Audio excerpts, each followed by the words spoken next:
Hello, everyone. Welcome or welcome back.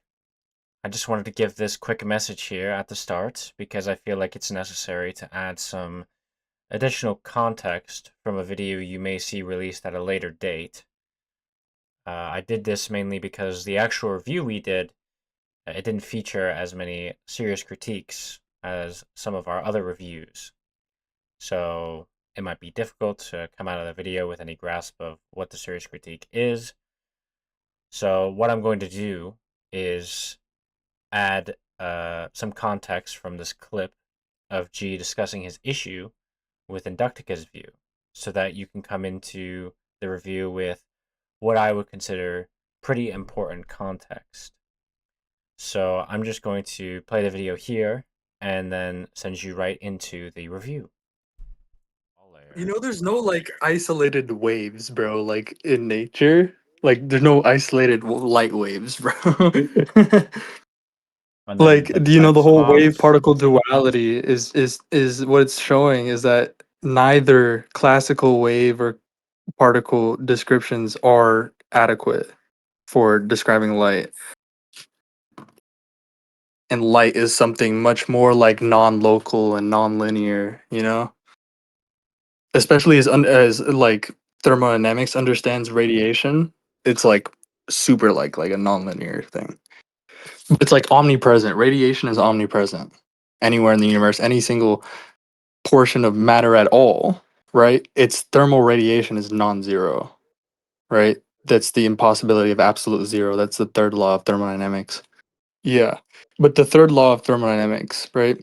It's saying the unattainability of absolute zero, and well, it's basically giving a definition of heat or temperature. Really, uh, is saying like that thermal radiation is not zero. Like it's greater than zero at any scale, at any portion of matter or whatever of the universe, right? Like black body radiation, right? Mm. Like even in a black body, there's radiation, you know? And light, by the way, light is not exhausted by radiation, right? Like It just keeps going, i- yeah.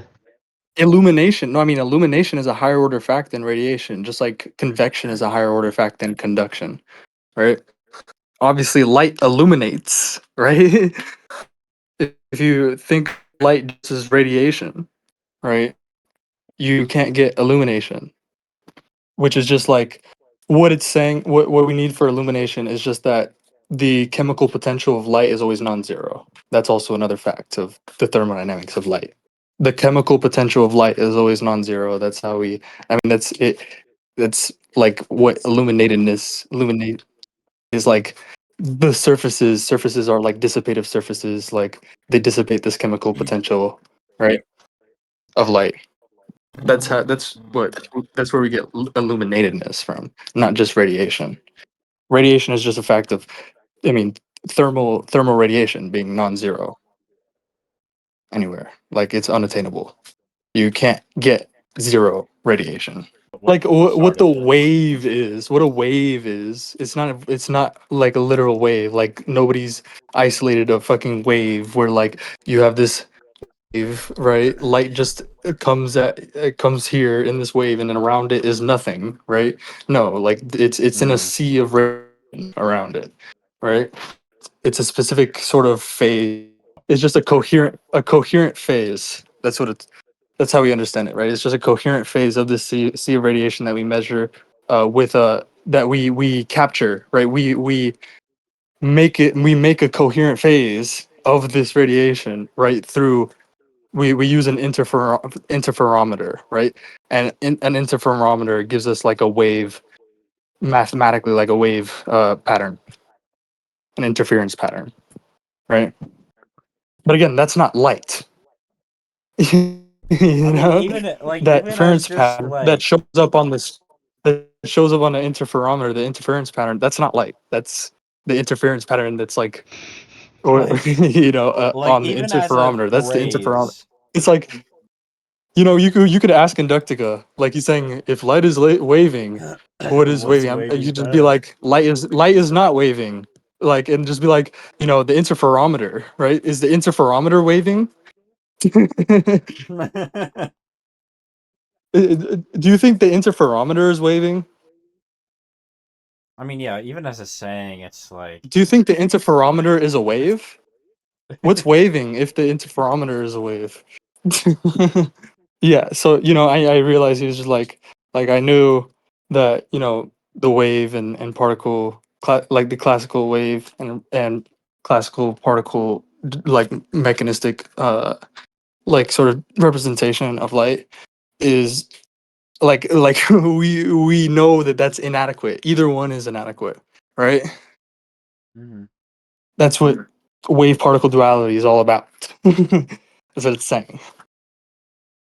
So it's telling us that it's these classical descriptions are inadequate. So it's just like light. I mean, light is not a wave, right? That doesn't make any sense, right? Light is not a particle. That doesn't make any sense either, because we know that the just the wave description or just the particle description is inadequate, right? Mm. That doesn't get you light, right? We know that doesn't get you light. And what we call light, right? People say that what we call light is just, well, it's the visible spectrum of electromagnetic radiation, the electromagnetic spectrum, right? Mm. You know what I'm saying? And yeah, radiation is omnipresent, right? This range, this spectrum corresponds with visible light, right? But that's what we call light, right? As opposed to radiation in general, right? Yeah. Which is like it's radiation, right? It's energy. It's energy moving energy from form to form. That's just what radiation is like. It's just a form of energy transport, right? Energy conversion. Yeah, that's right. It's just a form of energy conversion, converting energy from one form to another. Like that's how you produce light in the first place. How do you think your light bulbs work? We convert like Electricity. electrical. Yeah, like we heat some specific metal or whatever so it glows. Yeah, and it's like your car. How does that get like super hot in the summer? It's just energy conversion, bro. You know what I mean? That's it. Mm. It's thermodynamics. It's thermodynamics, man. If you don't know fucking thermodynamics, you're not gonna fucking get it. Boom. I don't know, That's what I man. gotta This say to this fucking law. Inductica. What the fuck is radiation? Inductica. What the fuck is light, Inductica? I mean, I wouldn't restrict light to radiation, right? To be clear, because radiation is just and it's just one among many energy converting processes, right? And Mm.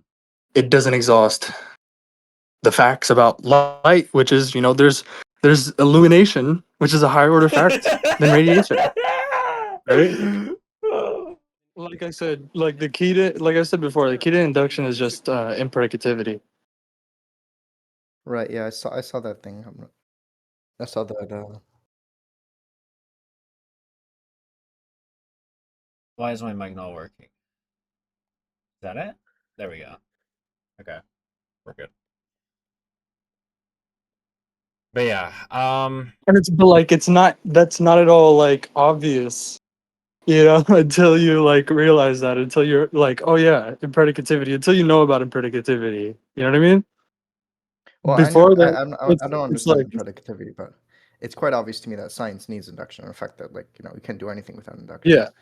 So Yeah, that's you know what I obvious. mean? Like before that, before I realized about impredicativity, I did this whole search for stuff about induction too, like everything. I consumed everything that objectivists and anybody would have to say about induction. Have you read David Stove on induction? Huh? David Stove, his name is. No, I don't know. David Stove. It sounds familiar, maybe. I posted a whole bunch of things about him. He's I think he's like whatever. He's like he doesn't have good philosophy, but like he recognizes the need. He Oh, basically shows he has this book. he has some good points Yeah. to him though. Yeah, But he I shows think how like like among objectivists, right, the person who got the oh closest was like Peikoff, but like not originally when he was talking about induction, like later on, like in understanding objectivism, when he was talking about uh what he was talking about in understanding objectivism, which was basically in predicativity, right? And when he talks about things like in his Unity lecture series, right, about history being the inductive basis of philosophy, and about oh the so you'd spiral theory of knowledge and all that. so you'd agree with Inductica's theory then. Hmm? So you'd agree with Inductica's theory then that you have No, to like no, create this false narrative and like no, I don't. I don't it agree sounds with stupid when you say Inductive's theory. No, I think it's no pretty okay. dumb. Yeah. Like narratives are It cool and seems all, like it.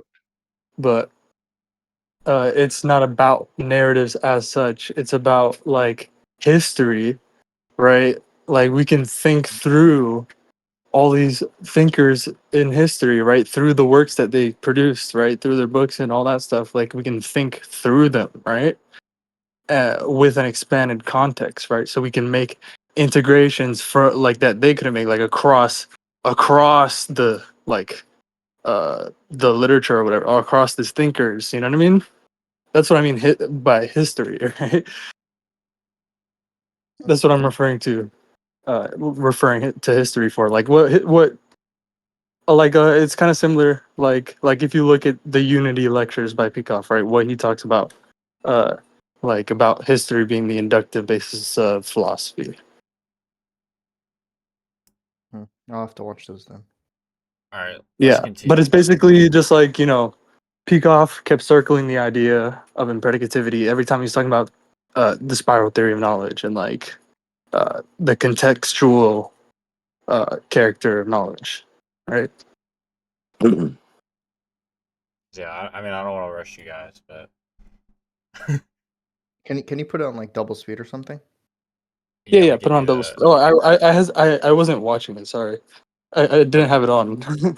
Oh my So you can put it goodness. from the beginning. It's not Okay. from the beginning. Over the last year, I've been pleasantly surprised to see that I'm not alone, that there is a large community of physicists who understand that there is an ether, and that physics needs to return to giving physical, not just purely mathematical, explanations. What makes this movement special is not certain beliefs in physics, but beliefs in philosophy, beliefs in how we should practice physics. Today I'm joined by Dr. Harry Binswanger. Harry is a leading objectivist philosopher who was a close personal friend of Ayn Rand and has been publicly advocating for the ether approach since 1985. Today, Harry wanted to address a question of great importance to our movement. Can absolute certainty be obtained in physics, or is certainty only available in formal logic and mathematics? Bro, Lee Oh Pearson's man, like shaking his fist at the sky right now. no, he's kind of a reductionist too when it comes to physics. Oh my goodness. It's a fucking Gibson shake. Fucking Gibson's rolling in his grave, bro. He's like, oh my god, these fucking idiots. Yeah, He questions the assumptions implicit in this question and puts forward a rational standard of certainty based on Ayn Rand's inductive, observation-based theory of knowledge. All of that is coming up here on Inductica. Inductica. Ayn Rand didn't give a theory of knowledge, bro. What? It's an honor to have you on the program. We're gonna Nor did she give a theory of induction. Yeah, she clearly says she didn't solve the problem of induction. She at most gave not even a theory of concept, like the beginnings of a theory of concept formation. Oh yeah, she no, but the fact that knowledge is contextual, I think she came up with that. No, it's an opar.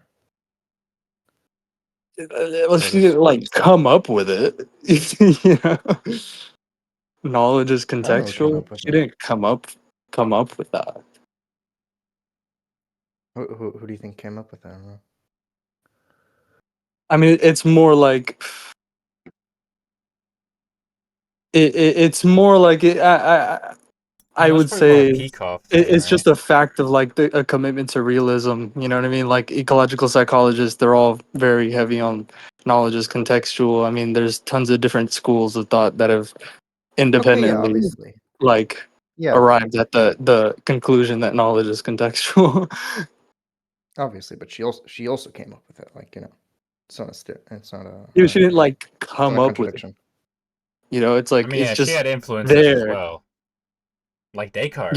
Yeah. It's just like, yeah, but it's just like knowledge is contextual is something like that's usually like accepted, you know, by a lot of different schools. You know, No. it's People will say it's that really. true knowledge is I know, is I know, only like. I mean, I you know, just look at Frege and stuff, and you can. I know, I know, I know. I'm not talking about like I mean in a common sense, right? Most common sense understandings of knowledge is that knowledge is contextual. You know, Okay, I suppose. it's like only when you get to the philosopher who's like already, you know, past the, like we've already gotten past the point where philosophy has been separated from like any like empirical endeavors, you know. It's just like a parlor game, you know what I mean? Mm. Right. And then it's just like when you ask those people, right, who claim to be philosophers, you ask them what knowledge is, then they're like, yeah, knowledge is fucking like context independent, you know. Yeah, I suppose. Well, You know what I'm non-philosophers don't saying? have a theory of knowledge at all, though. Well, yeah, exactly. That's like they deny it, you know. They deny its possibility, really. One of my previous videos that I commented on, Keelan Morgan talking about the issue of certainty, and this really caught your attention and you wanted to comment on it, so we'll start with that. On the one hand, But even Aristotle held that knowledge was contextual. You know Oh, what I this mean? video. Oh, what the fuck? I watched this video as well. Even Aristotle held that knowledge was contextual, right? Yeah, I remember But briefly watching part of this video. like, and if you look at like what's it called, Gregory Salmieri's like history of like Aristotle, like going over some things that are that are missed, you know what I mean, that Aristotle was actually more of like really an objectivist in a lot of areas, you know what I mean, that Mm. traditionally people would like see him more as like a Platonist, you know what I'm saying? Hmm. Is he careful about his? Have you read that book that he came out with? Who, Gregory Salmieri? Yeah. Hmm. No, I haven't read. Maybe not. It's new. It's like Maybe I read a little bit Anti-Hype of or something. It's like it. Ayn Rand and Aristotle or something. Oh no, then I haven't read it, but I think I heard of it. Yeah, but like you should read that book or like look at that book and see that it's like I bet he'll talk about how like Aristotle was like saying that knowledge was contextual and stuff all the way back here. Hmm. It's not online though yet. It's like relatively new. Yeah, but you get what I mean. Yeah. It's just like an Aristotelian thing, you know. It's a realist thing. Yeah, I feel like a lot Mhm. of whatever Aristotle actually said gets like muddied up by But the it's like I mean, Aristotelians. an epistemic realist, like an empirical realist thing, like a person who thinks knowledge is real and possible, you know, thinks knowledge is contextual, obviously. Yeah. I've been reading too much Frege. Yeah. Okay. Continue. To Michael and Anna's skepticism regarding absolute certainty. I would definitely. I mean, think that's not stems to from the notion that there's discount what a- Rand actually like achieved, right? But like, I wouldn't say that's like one of her original like innovations or anything. You know what I mean? Mm-hmm. believe, but nonetheless, I do perhaps I surprisingly do. see where James is coming from. I'm actually rather sympathetic to this notion that the scientific method actually could look something like a formal proof. Now, a lot of people would say that proof is really just not applicable within any sort of empirical inquiry, that proofs are really limited to the domain of mathematics, formal logic, predicate logic, that kind of thing, maybe computer science, but not really within the sciences. And that's because there's all this uncertainty, and then within logic, within this world of pure symbols and ideas and whatnot, you can have this thing where you can definitively prove a certain conclusion. So Harry, you were listening to this. You were listening to my own commentary on what Keelan was Really, saying. I think the biggest Certainty- innovation with Rand is like in every aspect of philosophy where she emphasized like this is for life. You know what I mean? What is this I for? think, Like, yeah, you get what I'm saying? it's meta philosophy. I think her Yeah, I mean, biggest her contribution is the meta morality was philosophy. pretty good. Yeah. But you get what I'm saying? It's like I think of like what is her biggest contribution? Like when I think about it, it's just like whenever I'm thinking about it like in epistemology, it's always that like, well, epistemology is normative in the sense that it's for living, you know? Knowledge is for life, you know? Yeah. That's what I understand is her like biggest innovation in epistemology. And it's just like it all comes from that really. Her emphasis on like The uh world is for you. ethical egoism, you know what I mean? Or yeah, like or really you know, the benevolent universe premise that the world is for you, right? Mhm. You get what I'm saying? Yeah. Yeah, Well, her that's what like No, like that's really morality what I and take that kind from of her stuff. philosophy, right? Mm. Epistemology is Yeah. normative. There's also that. I think. Yeah, but like I'm saying, like you know, I'm not like obviously I'm not a Randite, right? I'm not a Yeah. Randite, so I like it, but it's not that I pick and choose, right? But it's like when I ask myself, you know, why am I even still calling myself an objectivist, right? What Mhm. have I taken from objectivism? What was it essential for me? What was the essential turn, right, for me that objectivist gave for me, right? What was this, right? Mm. Like Mine would be something similar as well. philosophically. You get what I'm saying? Yeah. And also the idea of objectivity as like the inclusion of the knower, right, in the same world as what is to be known, right? Oh, yeah, Rather than interestingly, by the way, the guy from the clip before seems to be like a proponent of William James's radical empiricism. who are you talking about? The guy that was talking before about the formal proofs. The Yeah, I'm guy, pretty sure they were talking yeah, about a guy who the was guy from the talking clip about something else. So I don't know what you're talking about really. in this video right over here. Right, In the video we're they showed a watching. clip. Yes, they showed a There was clip a clip. Did you Oh, see okay, the clip? of sorry. this guy We can talking. go back and watch it if I you. didn't see it. I didn't see it. Yeah, I didn't see it. Sorry, I've been like talking, like yapping my head off. Yeah, we can go Okay. back. Well, he's a proponent of radical empiricism wanted to Okay. comment on it, so we'll in start with that. physics. On the one hand, I mean, I can definitely say that I'm sympathetic to Michael and Anna's skepticism regarding absolute certainty. I would definitely, I'm as skeptical of that notion as they are, I believe. But nonetheless, I do, perhaps surprisingly, see where James is coming from. I'm actually rather sympathetic to this notion that the scientific method actually could look something like a formal proof. Now, a lot of people would say that proof is really just not applicable within any sort of empirical inquiry, that proofs are really limited to the domain of mathematics, formal logic, predicate logic, that kind of thing, maybe computer science, but not really within the sciences. And that's because Proof there's all equals this deductive uncertainty, proof. and then Truth Yep. equals syntactic truth. Yep. Hmm. within logic, within this world of pure symbols and ideas and whatnot, you can have this thing where you can definitively prove a certain conclusion. So Harry, you were listening to this. You were listening to my own commentary on what Keelan was saying here, and it occurred to you that there's something profound that most people get backwards about the process of proof. So tell me and the audience about your thoughts on that. Yeah, he holds up as the model of good stuff leading to certainty and so forth. Formal deduction. Yeah, I think he's gonna say something like that. He said this in How We Know too. He was talking about formalist, right? Formalism, right? Yeah. Mm. Like the formalist view of logic or whatever, right? Yeah. And so, you know, he was Deductivists. really, yeah.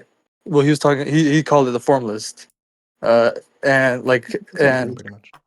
yeah. So and I think it really captures like you know, a more like Rosenian spirit. You know what I mean? Yeah, he Oh yeah, mentions I was gonna Gödel. say, is it Gödel? anything like I don't know how to pronounce Rosen? his name. Yeah, yeah. If you watch like HPTV, he has like a video, like on, you know, Bertrand Russell, stuff, and he's talking about Mm. impredicativity. Oh yeah. Yeah. He Yeah, has so 2 how videos does on he it. have?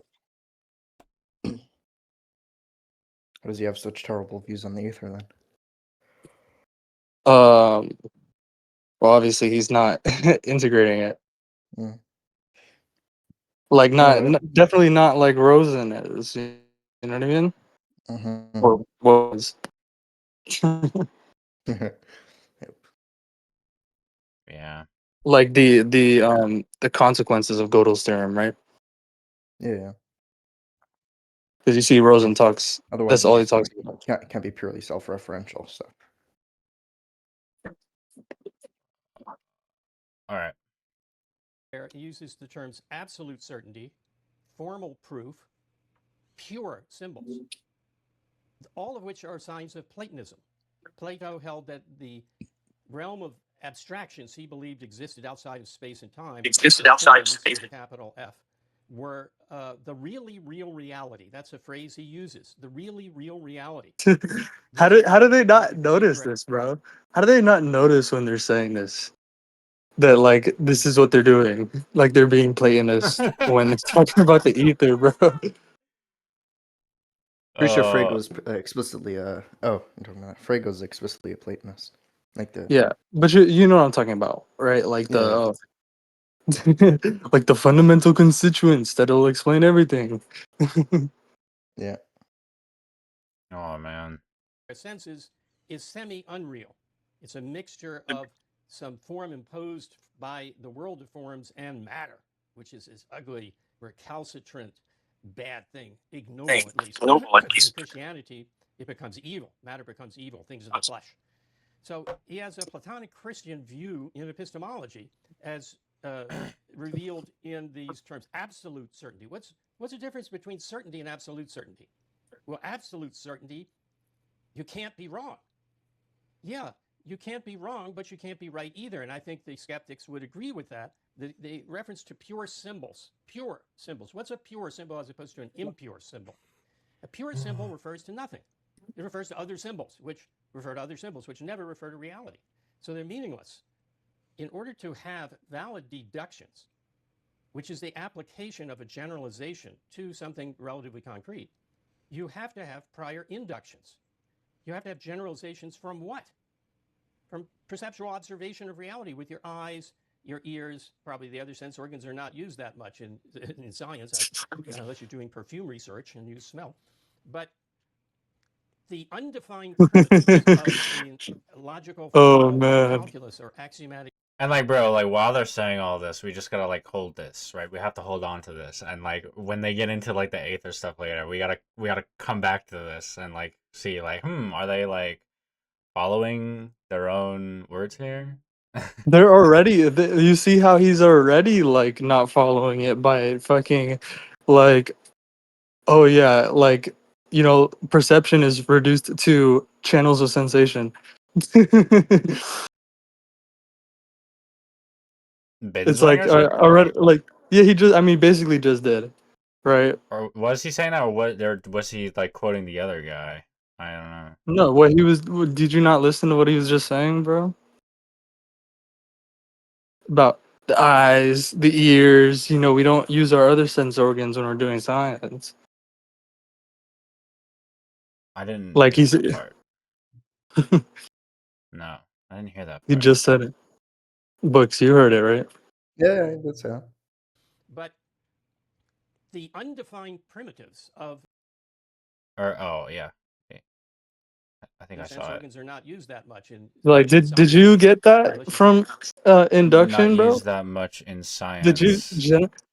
did Ooh. you induce did you induce that from perceptual observations, bro? Oh, that's tough, bro. That's tough. perfume research and use smell. But the undefined Unless you're doing primitives perfume of research. Yeah, unless you're doing perfume research. the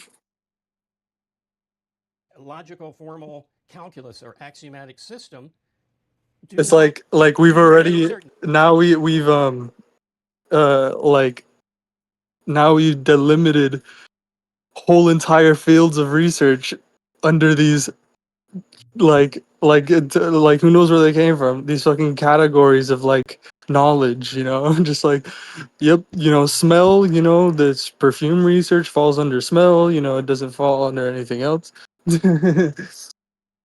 Yeah. They don't give you absolute certainty because they don't say anything. And this was what Gödel proved. Gödel was actually refuting the idea of Girdle. an axiomatic system His being his Who name the hell pronounced is answer Girdle? to even mathematical questions, because his proof showed that the system can't handle certain kinds of statements precisely. Wait, is he talking about Gödel? Who the hell is Gödel? Yeah, I'm assuming it's it's Gödel. pronounced How do it's you pronounce pronounced it? Girdle. It's pronounced Girdle. That's German. Gödel. Okay. But it's like because more the like a R. I think it's like, I think he got it right basically. I think it's Girdle. Girdle. Girdle. Girdle. I don't know how to do it. Dude. I don't know. I just say Gödel because it looks like it. I mean, there's an O there. It just sounds like a Gödel. weird symbol. But there's like Girdle. Girdle. Griddle. We'll call him Griddle. it rules out meaning. So if you have the statement, this statement is unprovable in this system, that statement cannot be proved to be true because it says this statement can't be proved. And it can't be disproved because if it says this statement can't be proved, to disprove it would violate the conditions of the proof system as well. And the reason why, the way they take it is if it can be disproved, then what it says is true in the system. If it can be proven in the system, it says this can't be proven in the system. So if you prove it in the system, hey, it's true.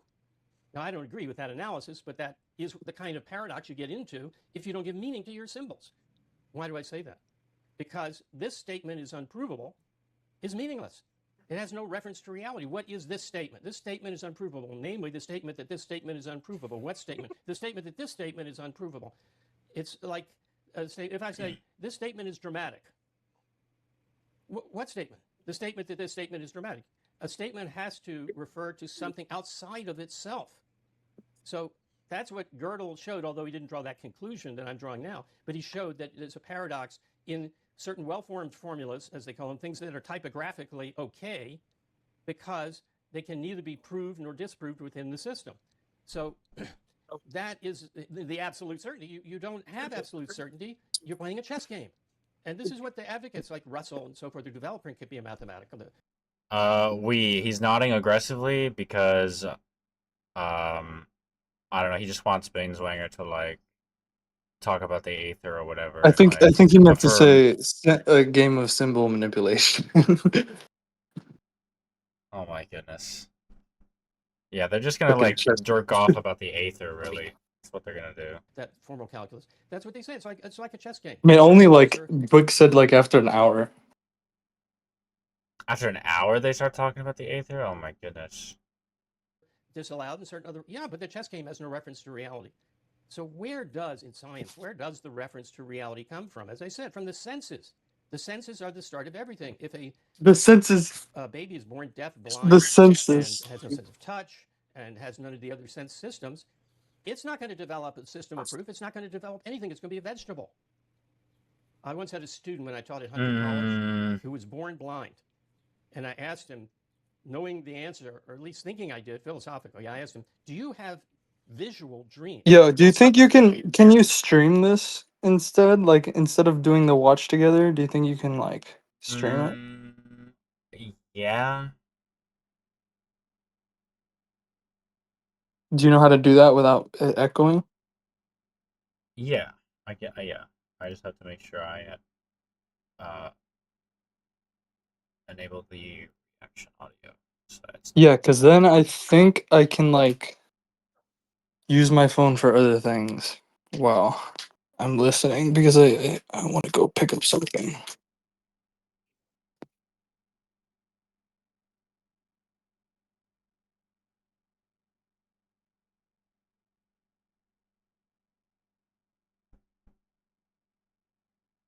oh, he left the call.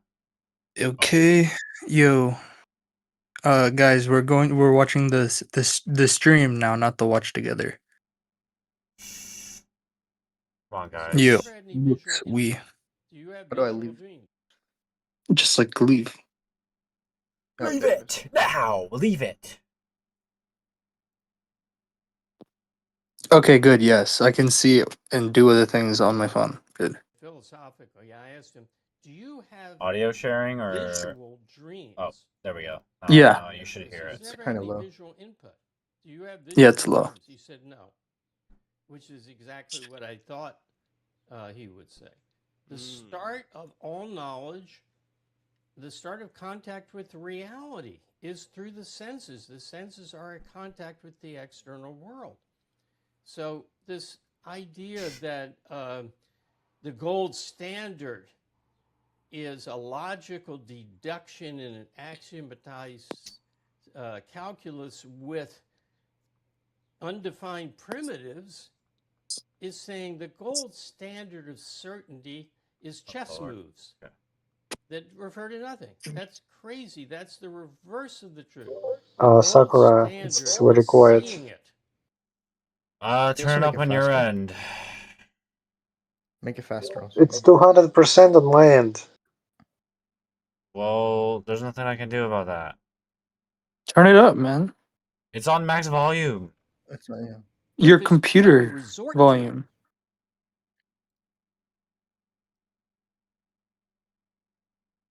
It's on 100. Okay, play When it. we can't observe something directly. That's better. Proof is a second best. Perception is the best. Now, I know your audience is probably thinking, but wait a minute, there are all these arguments against the skeptics, the senses by skeptics. And there are really only three classes of them. I deal with them in my book on epistemology, which you will show how we know. And they're very easily disposed of. And the result is that you realize the senses can't be mistaken because they only present data. They only present information. They do not judge. They don't tell us anything. So the formula is our senses tell us that the railroad tracks meet or whatever it is, but they don't. No, our senses don't tell us anything. They present us with a visual display, so to speak. If we judge, that means the railroad tracks are actually getting closer, which no one ever has in the history of the world. But if it happened, it would be a mistake of judgment, of conceptual level stuff, not of the eyes. A photograph shows exactly the same display. So you can't question the senses. I once gave a assignment in teaching college that shocked me when I got back. I said, how can we know before hearing it that any skeptical argument against the senses is invalid? And I didn't expect this answer, but a student wrote back, if we hear it, then the senses must be valid. I didn't mean that, but that's an unanswerable argument too. You can't question the senses because where do you stand? You know, oh, it looks to me this way, but I know if God were looking at it, he'd see it differently in the way it really is. There's no really is beyond the form in which you perceive it. All forms of perception are forms of awareness of reality. All forms of perception are valid. It's not that bees who see ultraviolet Yeah, see, I light don't see it really like like this reality. whole argument from that we perceive in a form, right?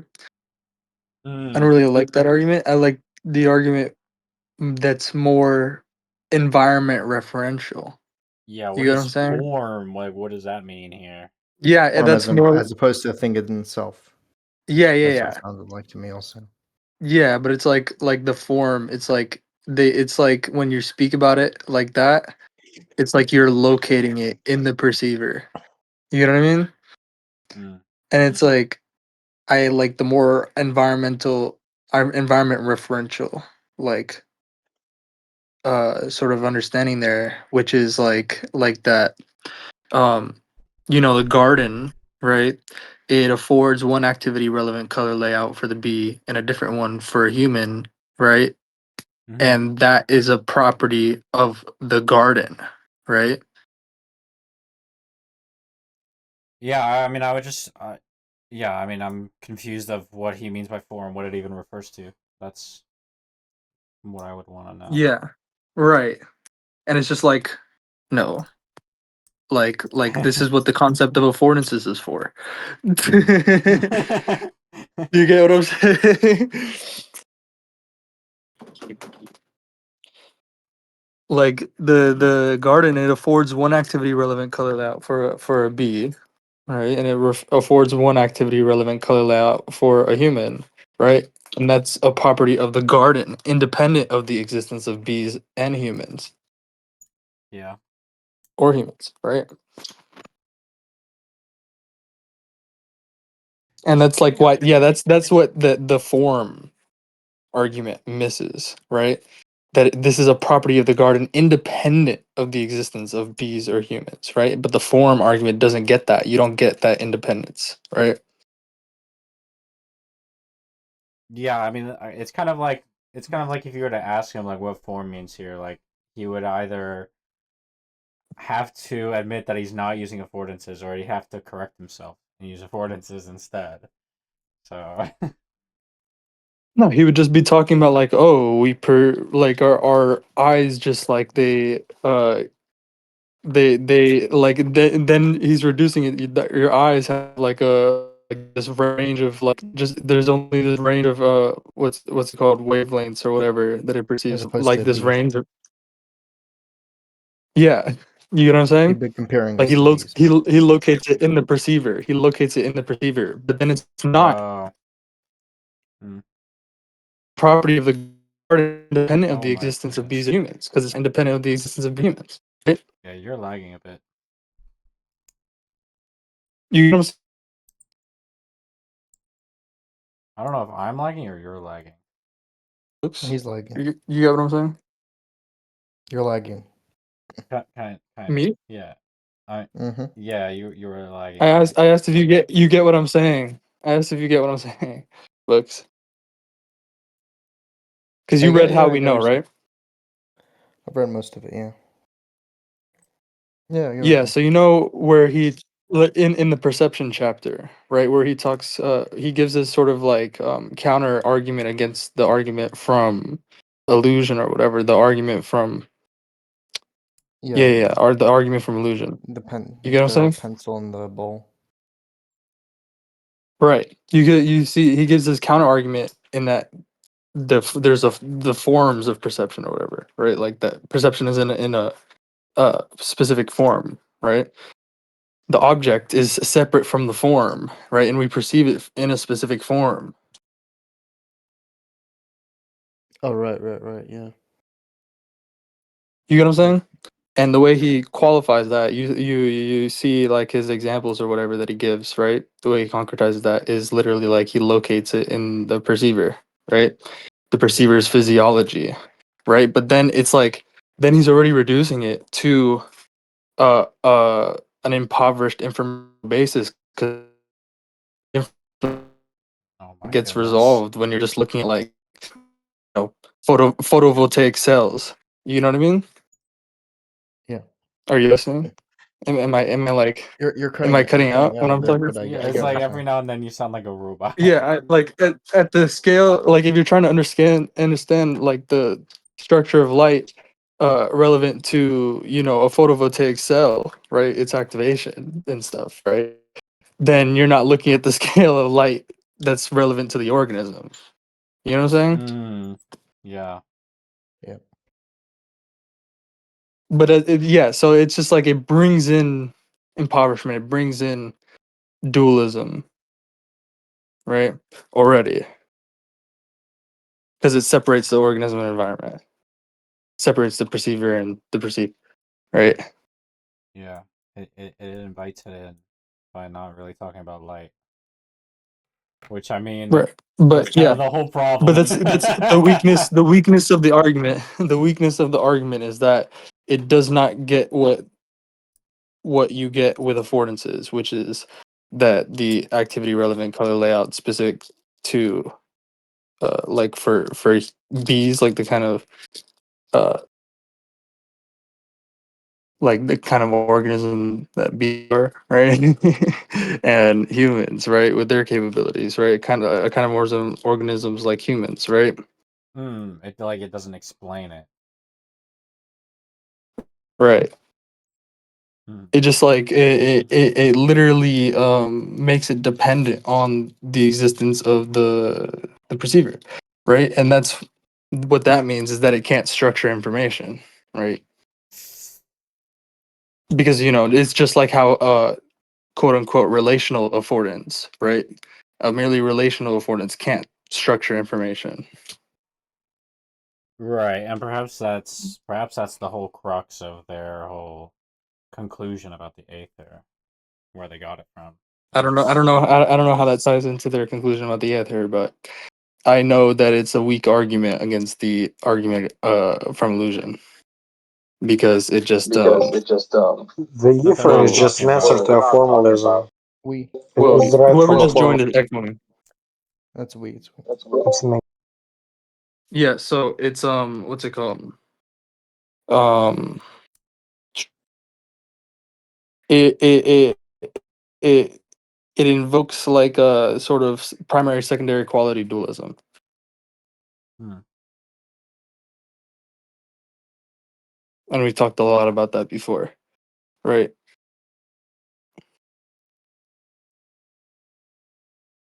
Right. Information that we can't pick up. We can't experience radiation. There are lots of facts out there. Magnetism, we don't feel that. There are lots of things we know exist that we are unable to register. But anything we do register is caused by the law of causality of our senses and the world.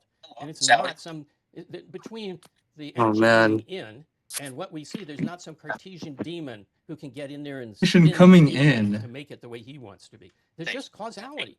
So just as your thermometer can't lie to There's you, just don't trust your causality. thermometer Oh because man, it's deceived you in the past. it's like you can see how he pause it, Mhm. pause it. You can see how he hasn't really read Gibson so well, you know, or he just hasn't integrated what Gibson says. Because Gibson spends a lot of time arguing against what he calls, you know, the causal theories of perception, where perception is an effect, right? The product of the senses is an effect, right? Mm. I think you just he probably read it, but he probably thinks Ayn Rand is correct. And He probably didn't No, even he try. doesn't though. He just doesn't. He like actually doesn't in this respect. Like when he's actually like when he's thinking about it, when he's thinking about what he's saying, like in lectures that he's given on perception, you'll see him talking about how like the importance of activity, right? In perception, like the organism scale activity, oh yeah. right? You know what I'm saying? Like active perception. That perception is an activity, not just like an effect. You get what I'm saying? Mm-hmm. You'll see him emphasize that, and he gets that from Gibson, right? But now he's just like he just slips because he hasn't integrated it. He just slips into the script. He slips into the script that objectivists usually give or whatever. You know what I'm saying? Because maybe he's trying to appeal to the audience or something. I don't know. You get what I'm saying? Maybe he's like trying to appeal to like the audience, like because he thinks this is like what they can sort of understand or what they would agree with or something. I don't know. He's not giving a lecture on perception. It's not like most people think that perception is direct either, you know. So Bro, I mean, imagine Binswanger goes on like Zulu stream and he starts talking about affordances. Bro, Binswanger's never talked about. Well, he he actually did like twice. he did. Yeah, I don't know why I'm saying that, but he never talked about it in How We Know. That's the point. He never Mm. talks. He never mentioned it in How We Know. He didn't even mention ecological psychology. You get what I'm saying? He didn't even mention the ecological part of it. In Right. the introduction to the book, he mentions Gibson. Right, but he doesn't. He calls it Gibsonian psychology. You get what I'm saying? Gibsonian perception science. He does call it ecological in other places because I remember he gives the qualification, "Oh, it has nothing to do with environmentalism." Yeah, he calls it. Yeah, but like he didn't in How We Know for some reason. You know what I mean? He didn't, and he Yeah. didn't. He didn't even talk about affordances at all. Not even a little It's, bit in How We Know. yeah, and it's kind of important for freaking like concept formation stuff. Like affordances is definitely important. Yeah, but like there's a Salmier lot. disagrees with He didn't. Bernard. He didn't talk at all really about how Gibson's perception theory connects to like the concept formation theory. You didn't talk about that at all, really. But Ben Bayer talks about it. He says it's very it's very important, and like it's like very we learn a lot, right, from Gibson's perception theory about the objectivist theory of concept formation, right? This is So in his dissertation. yeah. Well, that's where I've read it, but I think he talks about it elsewhere too. He has a bunch of stuff on epistemology. Bloody hell. No, your thermometer, even if it's broken, And registers he still has I found that paper because he references Turvey in it. Oh yeah. Yeah, he references Shaw and Turvey's paper, ecological foundations of cognition 1. Oh, you go through it's smart actually. Go through the citations of papers. Yeah, well, that's how I found it. Like, I searched on Google, like, in quotations, I put Rand in quotations, and I put Turvey in quotations. And that's how I found it. It cites both Rand and Turvey. I was just looking for anything that cites both of them. You know what I mean? It's funny. Yeah. up to you to But that was, interpret what it means. like pretty much the only one I found was from Ben Bayer. Let me check.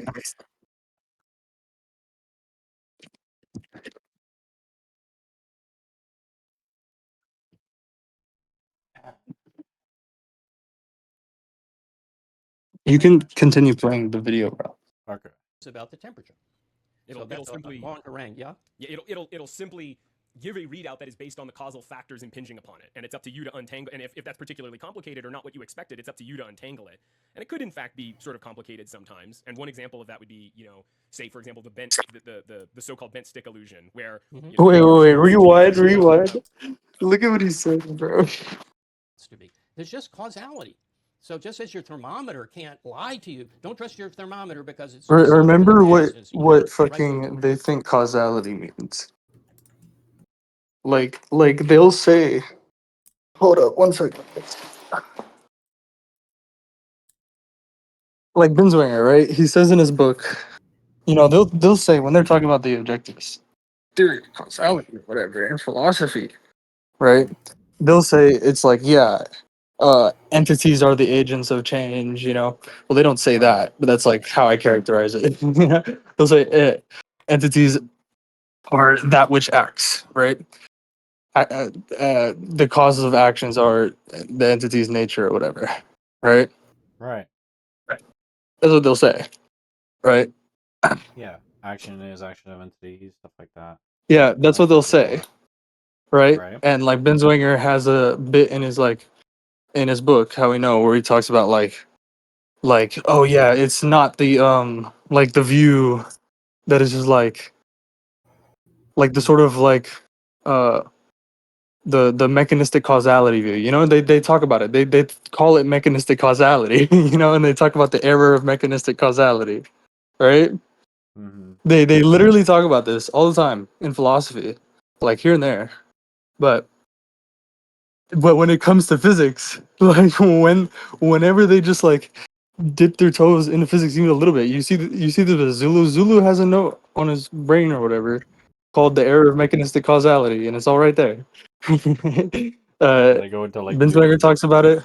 Inductica talks about it, right? But then when they go into fucking physics, they're just like, oh yeah, it's all just like mechanistic causality. Bro, that's crazy, man.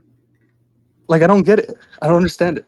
Bro, it's just there's no chewing going on. There's just none There's of no it. chewing. Exactly. There's no fucking chewing, bro. Bro, they got no teeth or some shit, man. There's no chewing. What do you think about that, Books? Mm. I keep asking you because Middle. sorry, What? I keep asking you because Sakura's not so well read up, right, on the literature, the objectivist literature. I haven't what's it called? I'm in the middle of searching up Rand and Turpey. I found another 2 papers. Okay. Oh, sorry.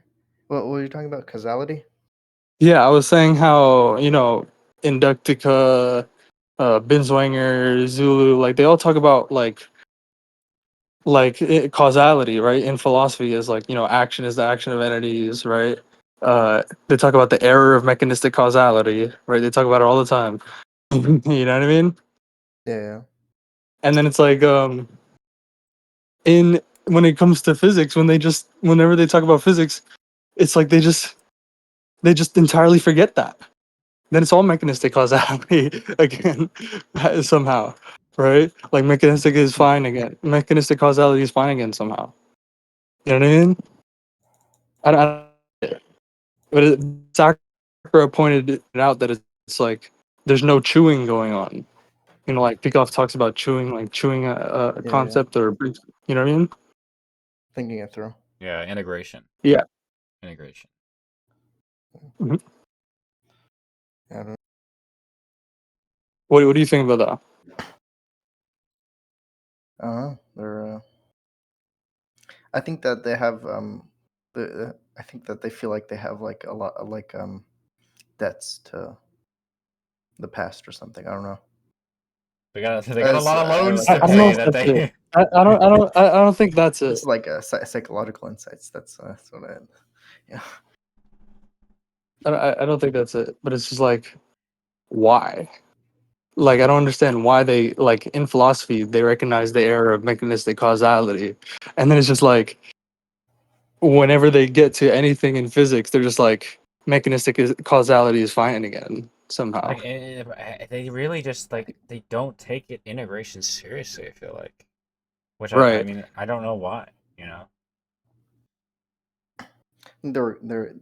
They know that current physics is bad, so they have to go back. I But think that's that's what's happening. But that's not the it's like solution. yeah, But I it's know like, it's not the solution. I'm you saying that can that's how think they feel. that. They feel like they have to go back to. Let's go back to it's just like, what if the before. bad physics today is a result of the tacit limitations that have survived? Yeah, Since back there. what if the bad physics of today was the continuation of the bad physics in the 17th century or some shit? Yeah. Yeah. Well, going back And is it's never just never a good thing. it's like you Not never. have this idea, right? You're like, okay, I really don't like the physics of today. Like, Well, let's it's just not good when you explore. drop the context of today, right? It's like when Rosen talks about how you can use history, like you keep, in view, right, the current physics, right, and you go back to like the old physics, then you can compare the two and see what you can actually differentiate between the limits of the inherited limits, right? And like, because like the current theory, right, it can't distinguish what like its own limits are, like what limits it inherited, you know what I mean, from within itself, right? Yeah, Hmm. it's just like they're not really taking the history like seriously. Because like if I was Binswanger, right, Mhm. I would just be like, okay, well, like this whole like modern physics thing is not really great. Let me maybe go back to something I've seen before. Like, let me think of, and I'll be like, oh yeah, maybe Gibson. Like, well, let me actually, modern physics is bad, but like parts of modern physics are really bad, and it's just like, well, maybe I should trace those bad parts back, like where they came from. You know what I'm saying? Hmm. Yeah. Like, instead of just trying to like like put myself in the position of like 300 years ago and try to take a different path. You know what I'm saying? Mm. It's interesting. I think that I think that you have to have like I think this gets into like sort of like the whole thing, like you have to be familiar with like the very least the jargon of many different Yeah. fields, because otherwise, because he's not familiar with physics to be able to say like, oh, Mhm. to be able I to mean, do all bro, this you know what it tracing back, right? reminds me of? He doesn't know this. No, and it's great. Like it's like formalism and syntax, like syntactic quote unquote physics is like very seductive, because it's like it's like you don't you can like literally do everything that's like possible for you to do in the formalism and like literally not do any physics at all. It's just very pure pretty. deduction. Yeah, You I know mean, what I mean? it feels a little bit reactionary to me. Like it reminds me of what some people would say about like America, like, oh, we need to go back to when Ronald Reagan was president so that we can like start over. You know, we need a Hey, fresh start over and start. do the same things over again. You know. Yeah, and that's the thing. And It's Like they gonna do it's kind like of they do it's like kind of what hold Spooner that says in view the when it Constitution. comes to politics and stuff. yeah, Yeah, you know what I'm saying? Like they do have that sort of Oh right. like romanticized view of America and stuff, right? yeah. Yeah. It's like, oh, we need to go Yeah. back. Oh, yeah. It's the romanticized of like the mythical history of physics, right? It's the romanticized history of physics. It's the Back when Newton, romanticized, yeah, right. it's But before like the fall. Rosen doesn't romanticize it at all. That's what I Mm. love about it. Like he really like he's like this is what it actually was, what was going on, what they did, what they were trying to do. and this is what they couldn't do and why these generalizations did happen, why these enlargements of physics did happen, right? Yeah, I love Rosen's whole discussion of that. I've been working like of collecting it all together and putting it together like from various different papers where he kind of like goes down this whole like genealogical like uh history of physics. yeah. They romanticize it. That's definitely a good way to put it. But it's like their basis is literally just like what's given in public schools or whatever, you know? Yeah. They're not Like experts in like it. I'm not gonna read any actual like historians of physics. I'm not gonna read any physics, you know? I'm just gonna like retreat into like rationalizations, just trying to rationalize from what I already know, you know? Think, what would the state say? Because I was just like, oh, like objectivists haven't talked about it before, so I just have to ration. Like, you know what I'm saying? Like, they won't read Yeah. anything that isn't coming from a like I'm a philosopher of objectivism, you know, or a student of Ayn Rand, you know. Yeah. Yeah, Did it's you like they ever want read to that book conjure new Mathematics is About the World? principles. Yeah, yeah. Horrible book. Horrible book. Horrible book, right? But Yeah. also the Logical Leap. That's also a horrible book. I haven't read it yet. Terrible. The history in it is so bad. Oh yeah, I saw people say that like there's a crazy amount of mistakes in it.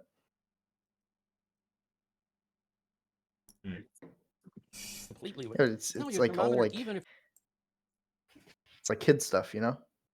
Yeah, It's like what are we yeah. doing here? Exactly. It's just like, but then you look at what we've been doing here, and it's just like, oh, this is like what it could have been. Like what, like it's just like they didn't take it seriously. You know what I'm saying? Because it's I mean, like, like he could have like his whole thing about math is based off that book, but like Kathleen Touchstone did much better. Like there's yeah, people that even in the objectivist community, if you just like look for like a mhm. couple more minutes, whatever. Yeah. Yeah, but that's not orthodox subjectivism, man. Ugh, ugh. Ugh. Yeah, it's like we need to create it I prefer the ourselves. margins. We need to make it up. We need to make up these principles. We need to conjure them. Yeah, me too. I preferred the margins. You know, I just like, Yeah, the margins are uh, so much better. and that's why I preferred Binswanger, though. You know what I mean? He's still orthodox in my eyes. Not really. I mean, when it comes to epistemology, And yeah, I suppose, but I mean, the like, different degrees of marginality.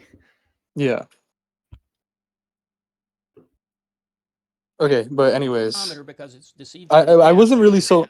I think we got lost track when somebody said it was like the reason was that they're just like uh they have a like a romanticized like like You respect said or that. something for history. Like I don't know, I forget the word respect or whatever it was.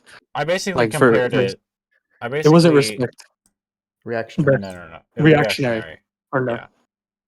But it's like I don't think that was like the proper direction really to take it. It was like I was trying to make the point of like I don't understand why they can recognize the error of mechanistic causality when they're just like in philosophy, right? But then it's just like when they're in physics, right? When they're talking about physics, it's just like mechanistic causality is fine again. They just totally forgot about the everything to do with the objectivist understanding of causality, right? And philosophy. You Yeah, know and what you I'm said saying? maybe they're romanticizing the history.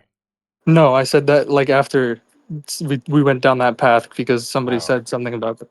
But I don't think that was the right path to go down there. I was trying to get Books' take on what he thinks, because he's read the literature where they do emphasize this, right? Like, and you can see in Inductica's video sometimes he does emphasize the objectivist view of causality, right? And the error of mechanistic causality is emphasized right across objectivist literature, right? You know what I'm saying, Books? Mm-hmm. So it's just like, why do you think like, and you can see you've seen it, right? That they just totally forget and just drop that, right? Whenever they start talking about physics, like I don't understand it. Either that's what I'm saying. I think that they have like a very Yeah, you're the one who said they're- it. yeah. I think I said that they're sort of they have they're not experts. They're not experts in physics. That's basically what they're not. They're not experts in physics, so Right, they but like I sort said, of I think it's something different. Like it's something get deeper. lost. You know, like not that's more like I don't know. Is the word I'm looking for pedagogical? I don't know. I'm not sure what that means. Pedagogical. Yeah, it's like I'm talking about like why they just forget about they recognize the error of mechanistic causality in philosophy, right? And then they just forget it. And like I'm asking you, you've seen it, right? You've seen that they just totally forget it. Yeah, it's like we know they're like I they know. like fall into the script, but it's like why are they doing that? Yeah, I'm asking Books is if he's like recognized it, what he's thinking about. Yeah, like what do you think, Books? I mean, I recognize it, but I don't know. I don't know why they do that. But I mean, it's so clear that it's like in direct contradiction, right? Yeah. Yeah, But maybe it's just hard to diagnose I from think like a distance. And maybe that's why they get into the Aether, right? Because it's just like, yeah, oh, there needs to be an entity, right? Like, yeah, we just have mechanistic causality, right? This impoverished mode of entailment, right? And we just have to somehow like we've already taken this impoverished view, right? Hmm. And we just have to somehow like ground that in like it's action of entities, dude. But there's Yeah, no it's a entities here. rationalization. They're working The error of backwards. mechanistic causality, we've always objectivists have always said, right? The error of mechanistic causality is that there are no entities, right? There are no yeah. It's entities only in this view. emotions. Yeah, exactly. That's so if you're already like you're trying to ground this mechanistic uh version, right, of causality, right? Whatever can be decoded, right, from But the it, mechanistic yeah. formalism into causal entailment, right, in nature. What can be decoded is just this impoverished, like what Rosen talks about. He talks about all of this, right? What can be decoded, right, from this formalism into causal entailment in nature, right? You're like it's like if if that worldview is that if in that worldview there are no entities, right? Then what the fuck are you looking for when you're saying, well, it's just gonna be this action of entities, bro? We just gotta find the entities. We don't know what they are. They're hidden. They're invisible. They're like this Like, Aether bro, stuff, they're all bro. around you, man. Why are you They're looking the for the true. Aether, They're the man? true. It's like The trying fucking to. entity. It's just like they're just reifying they're just reifying mechanistic causality. Yeah. It's like they recognize the error and it's just like, well, we need to save mechanistic causality.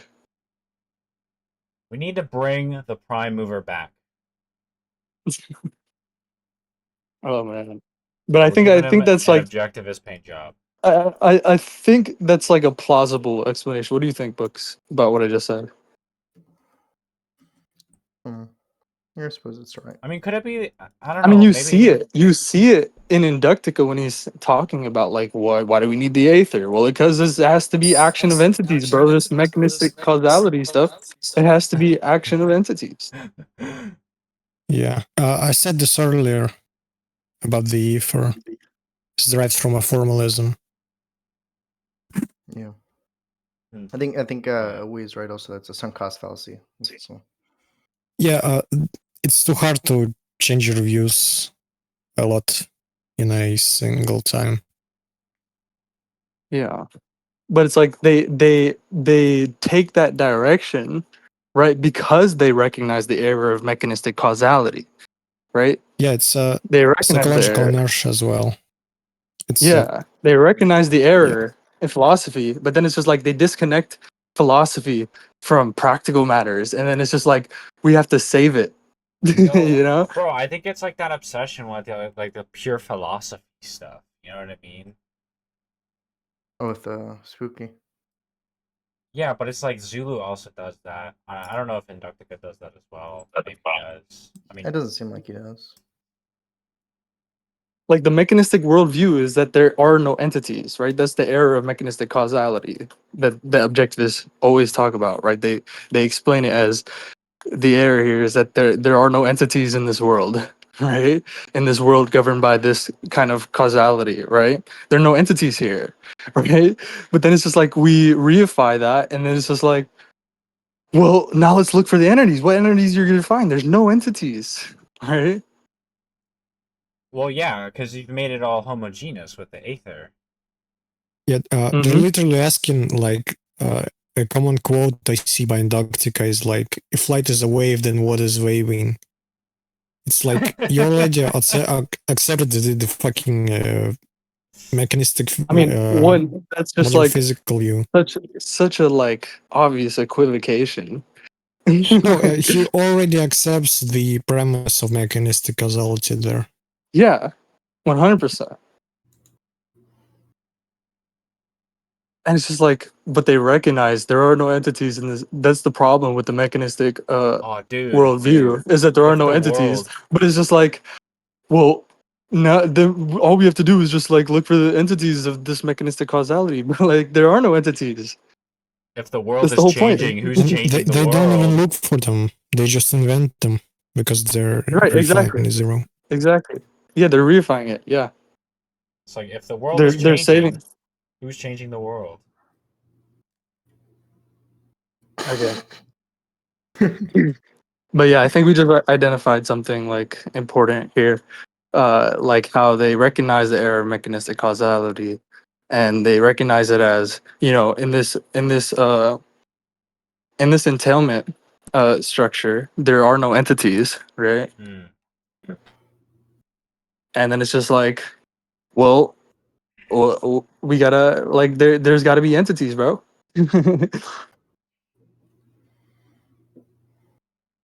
But look at the larger system. But I can't do that.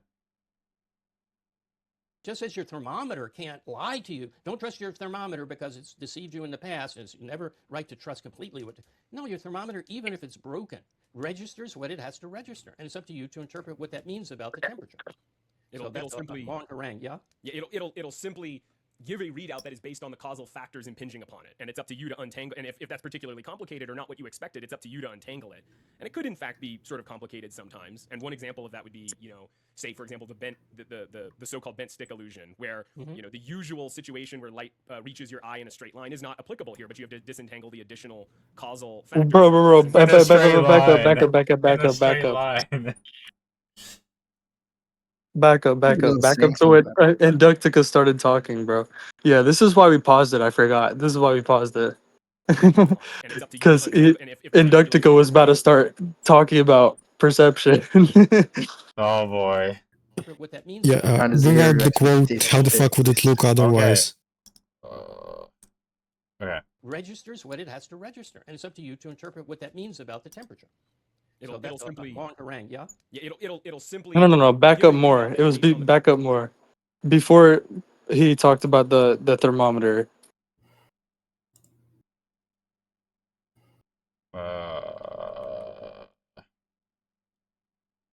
You sure? Yeah, go back. Yeah, start it there maybe. And has none of the other sense systems. Go It's not gonna go develop forward. a Go system of forward. proof. It's I would say the start of all knowledge. Go forward. That's crazy. That's the reverse of the truth. The gold standard is seeing it. Proof is what we resort to when we can't observe something directly. Proof is a second best. Perception is the best. Now, Oh man. your audience is probably thinking, but wait a minute, there are all these arguments against the skeptics, the senses by skeptics. And there are really only three, and classes of them. I deal with them in my book on epistemology, which you will show how we know. And they're very easily disposed of.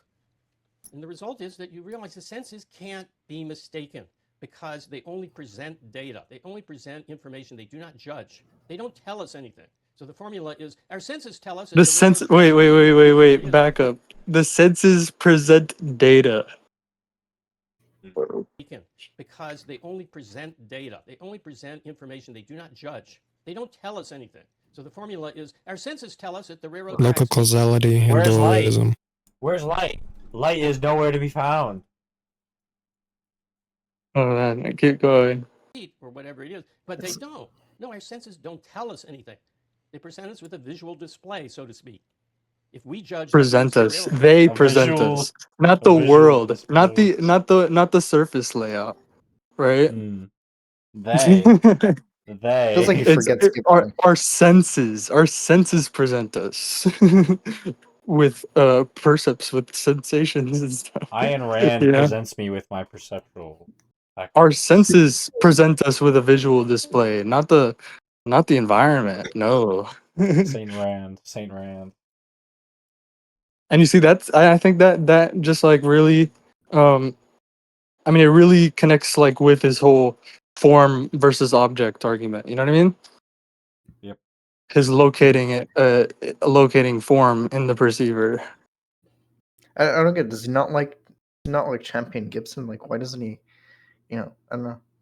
Like he does champion Gibson. That's the thing. But he's not. He's like, this is not very championing Bro, Gibson. it's just not type of thing. integrated, man. It's just not integrated. Yeah, he's not integrated. He keeps retreating. Like he's like he understands it like maybe a little bit, and then it's just like then he just like retreats back to his script. You know what I mean? This is the Randian script, like very clearly. Yeah, the Randian script. Yeah, It sounds exactly like Gregory Salmieri. That's what it exactly. sounds like. Yeah, I was just listening to stuff about perception. and but Salmieri too. He champions Gibson too. It's crazy. Oh no, he doesn't like affordances. I think I sent a video. He's like, yeah, some people call this affordances. I disagree with affordances. Yeah, maybe he doesn't like it, the concept, but he still champions Gibson here and there. I suppose. Which no one ever has in history of the world, but if it happened, it would be a mistake of judgment, of conceptual level stuff, not of the eyes. A photograph shows exactly the same display. So you can't question the senses. I once gave a assignment in teaching college that shocked me when I got back. I said, how can we know before hearing it that any skeptical argument against the senses is invalid?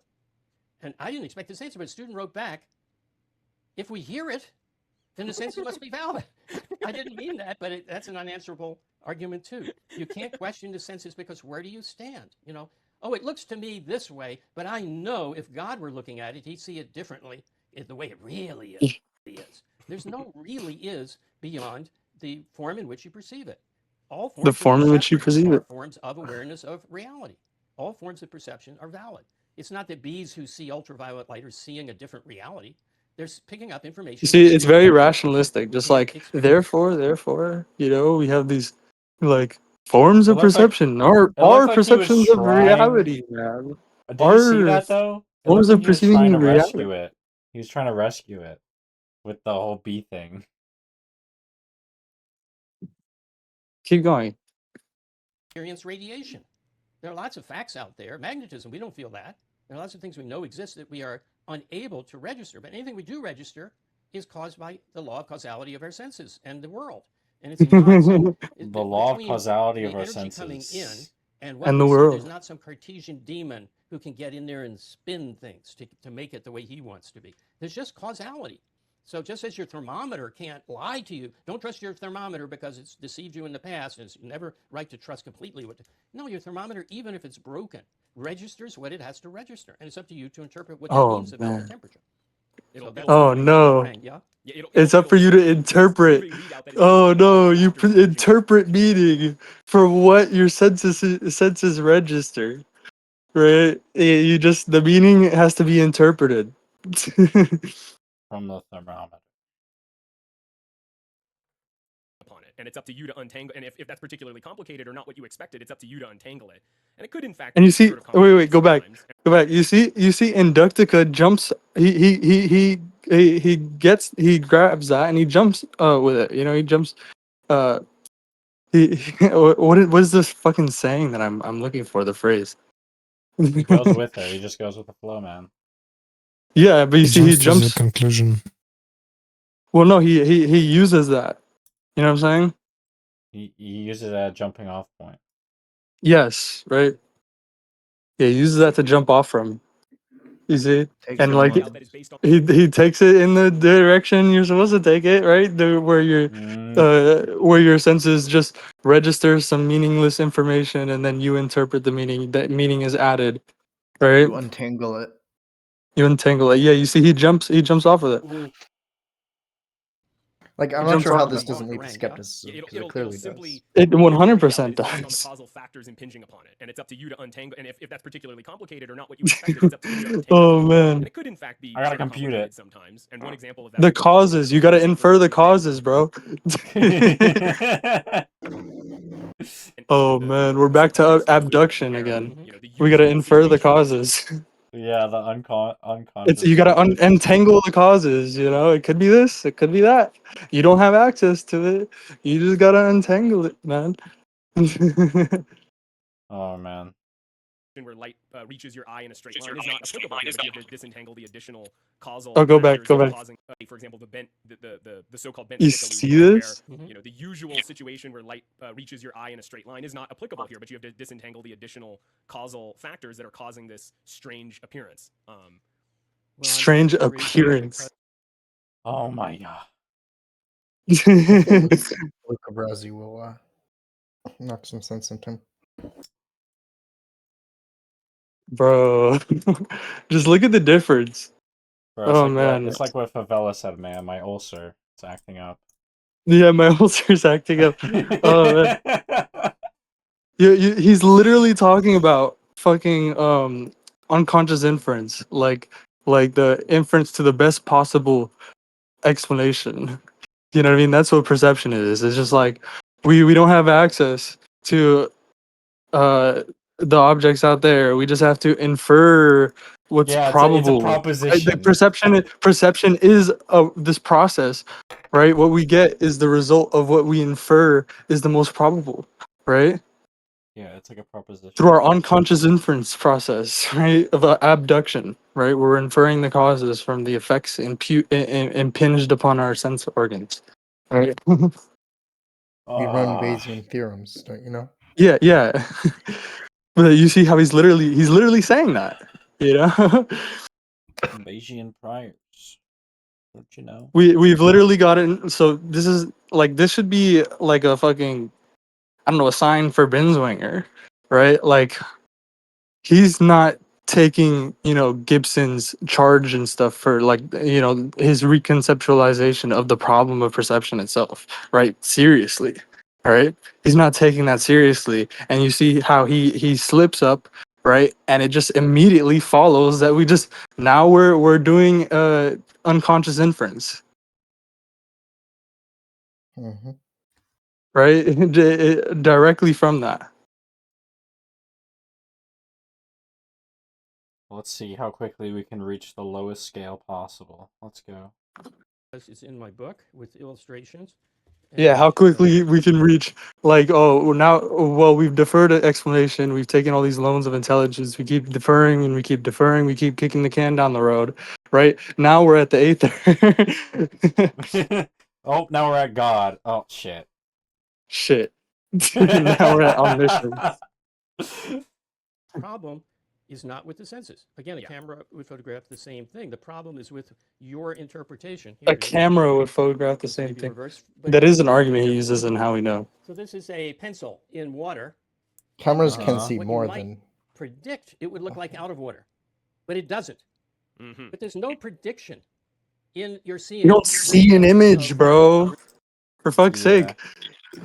When we're looking at it, we're not doing what we're doing. What you're like, the camera takes a picture of it, right? Like, come on, that's not the basis of perception. Yeah. Was it? Blah It's an Waggy talk image. about it with It's an the image, bro. the We've got some V-shaped inner observer. chair.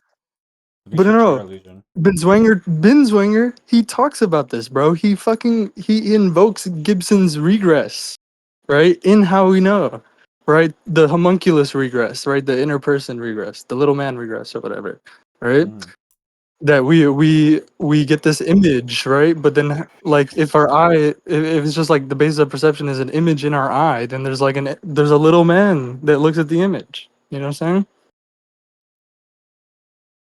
Seems like Right. he like read Gibson and took what he agreed with, and threw out the rest.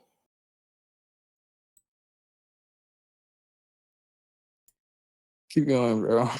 You're having this form of response to the light coming in, and this is, after all, photographed. Response to the light, Your bro. senses don't lie because they don't say This anything. form of response, bro. Unlike a You see, the fucking. Alright, it's a form of response. I'm tired. Tired of this shit.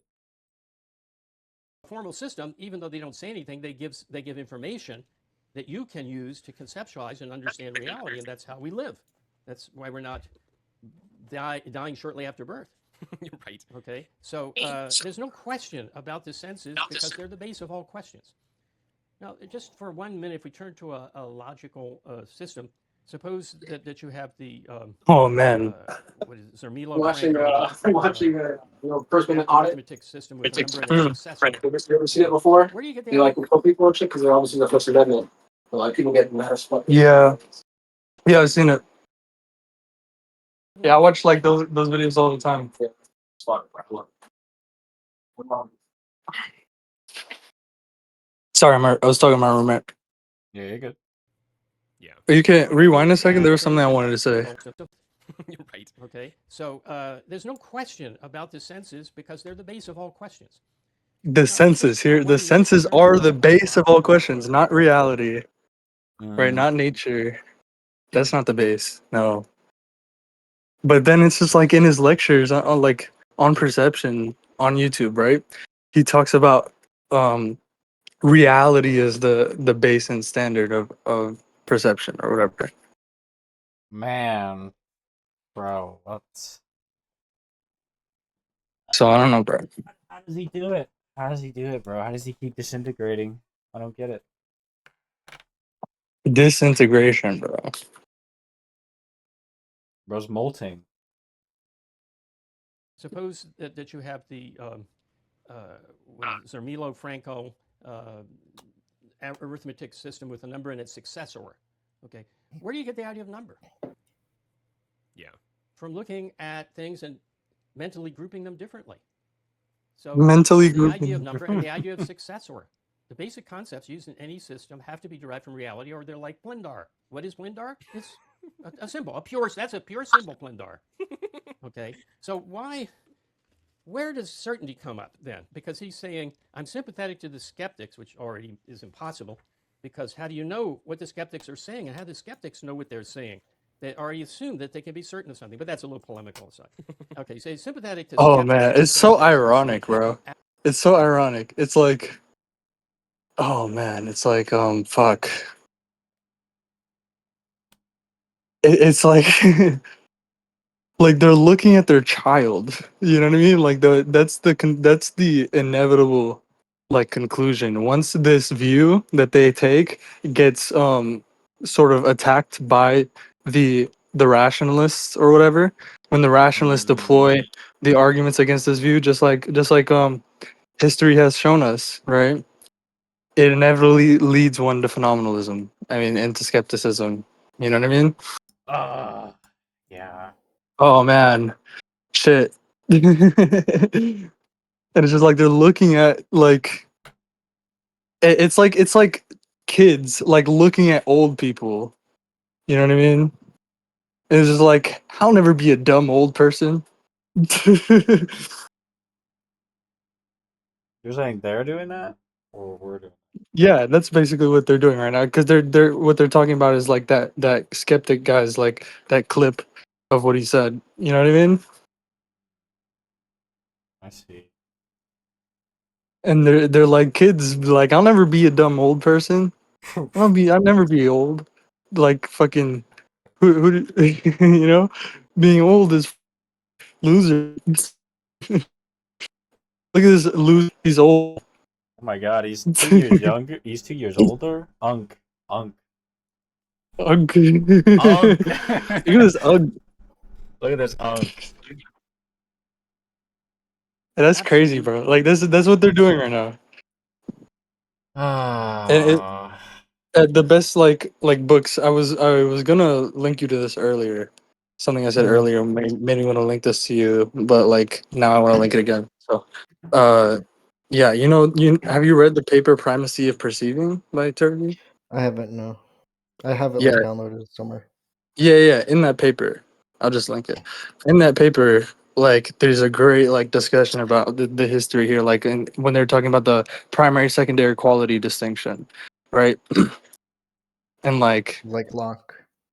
yeah, but like how like the same motivations for making the distinction or whatever, like it's like it got turned against them by the rationalists, and it led them to phenomenalism, like Right. pure skepticism completely, Hmm. right? When they were trying to be like realists in the first place, like they were kind of motivated to make the distinction based their sort of conceptions of like trying to be a realist or whatever. Yeah. I mean, that's Yeah. what happens when you use like an impoverished scale. It's like you're leaving a hole in the wall. There's like a back door. Yeah. But it's so great, honestly. It's like that's what they're doing. You know what I mean? But like that's like I mean that's they're making the same sort of mistake, and it's just like just wait until the rationalist deploys his arguments against you, right? Then you're just gonna default to phenomenalism, bro. You're gonna default to skepticism. Just watch. Yeah, they're And gonna be I've like seen it. talking I've about the seen it. Aether. They're gonna be talking about Yeah. the Aether, and some like theist gonna come along like, so like God? But like you seen it, bro? I've seen it all the time, like just like in various debates on Discord. Yeah. I mean, in Zulu Court, I see it even. Yeah, books. Have you seen it? I've never seen it. I've seen it like I'm familiar with how it like historically how those distinctions led to rationalism though. So Well, it's not that they led to rationalism; is that the rationalism were able to turn the arguments that the empiricists were making for such distinctions against the empiricists, right? And it's like like it's like that it was requiring like innate knowledge or something. I forget like the exact argument, the exact thing that was being used here. Like I'm trying to remember it like exactly, so I'm having a hard time. But I know like that it's put really well in primacy of perceiving. I'm reading it now. Certainty about empirical matters. Well, what is absolute certainty as opposed to certainty? It's nothing. This absolute adds nothing. What facts of reality give rise to the need for the concept of certainty? Now, that's It's a like one or two question that's paragraphs. never Do you see asked. it, books? Where's in the beginning? I don't know.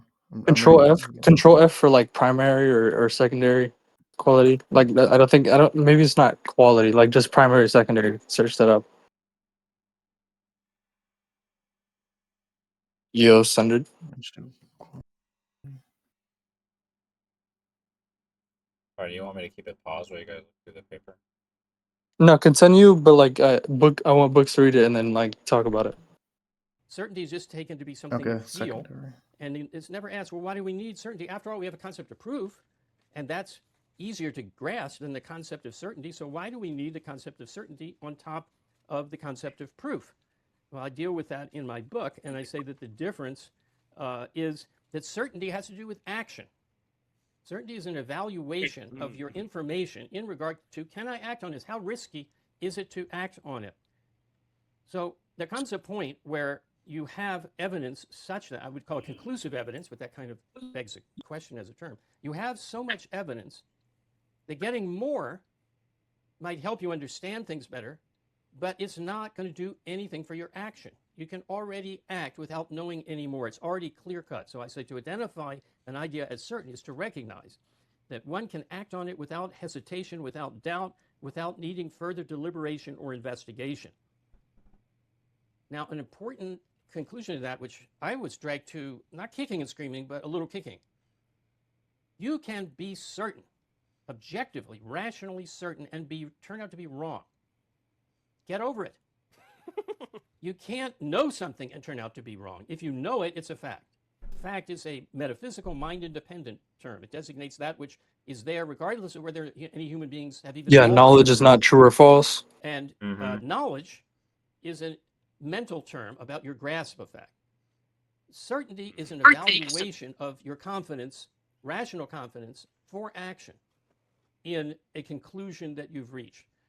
It's certain, again, when you have not so much evidence for it that having more evidence would not change your action plans. It should not change it. It wouldn't be rational to say, for instance, I know that marble, I have a marble floor. I know that marble has been hard all my experience. But really, before I take a step here, I should test this next piece of marble. That's not rational. You're certain already that the marble is hard.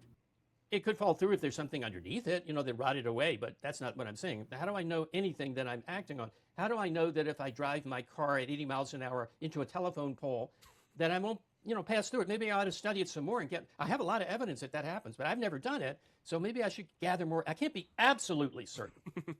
Now, why can't I be absolutely certain? Because I can imagine the car going through it. The answer, and not damaging, just going right. I can draw a cartoon in my mind. Bro, I I think hope after all of this they try to point to something for this Aether. If they don't point to fucking yeah, anything, I'm gonna lose my shit. I think maybe he's extending the concept of certainty too much, or maybe in the wrong directions, right? Like I don't have too much of a problem with what he's saying, but like I think certainty should be grounded more in like um you know like entrepreneurship. You know what I'm saying? Like in a market. Hmm. You know what I'm saying? Like risk Mm, assessment, like on that level. You know what I'm saying?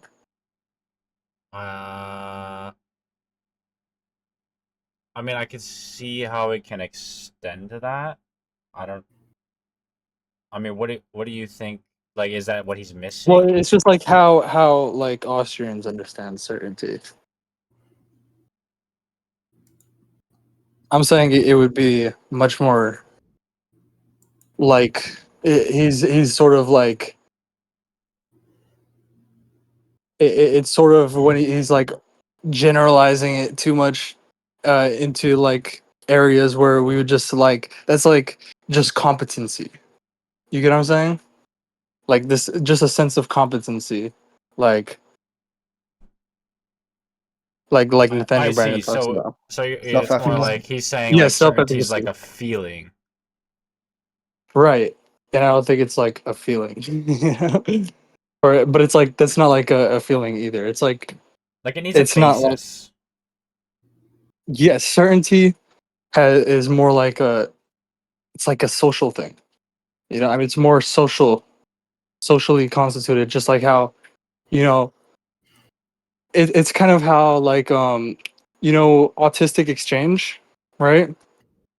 There is no autistic exchange, like there's no hybrid of autistic exchange and interpersonal exchange. You get what I'm saying? There's only autistic exchange only when Crusoe literally, like there's literally, he's isolated from everybody else.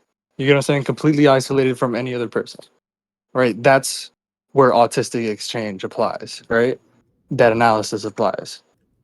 And it doesn't carry over to where there are other people, right? There is no autistic exchange at all, right? When there is other people. You get what I'm saying? Yeah. And that's what I think is important when we're talking about certainty, right? And we're understanding like what makes an entrepreneur, right?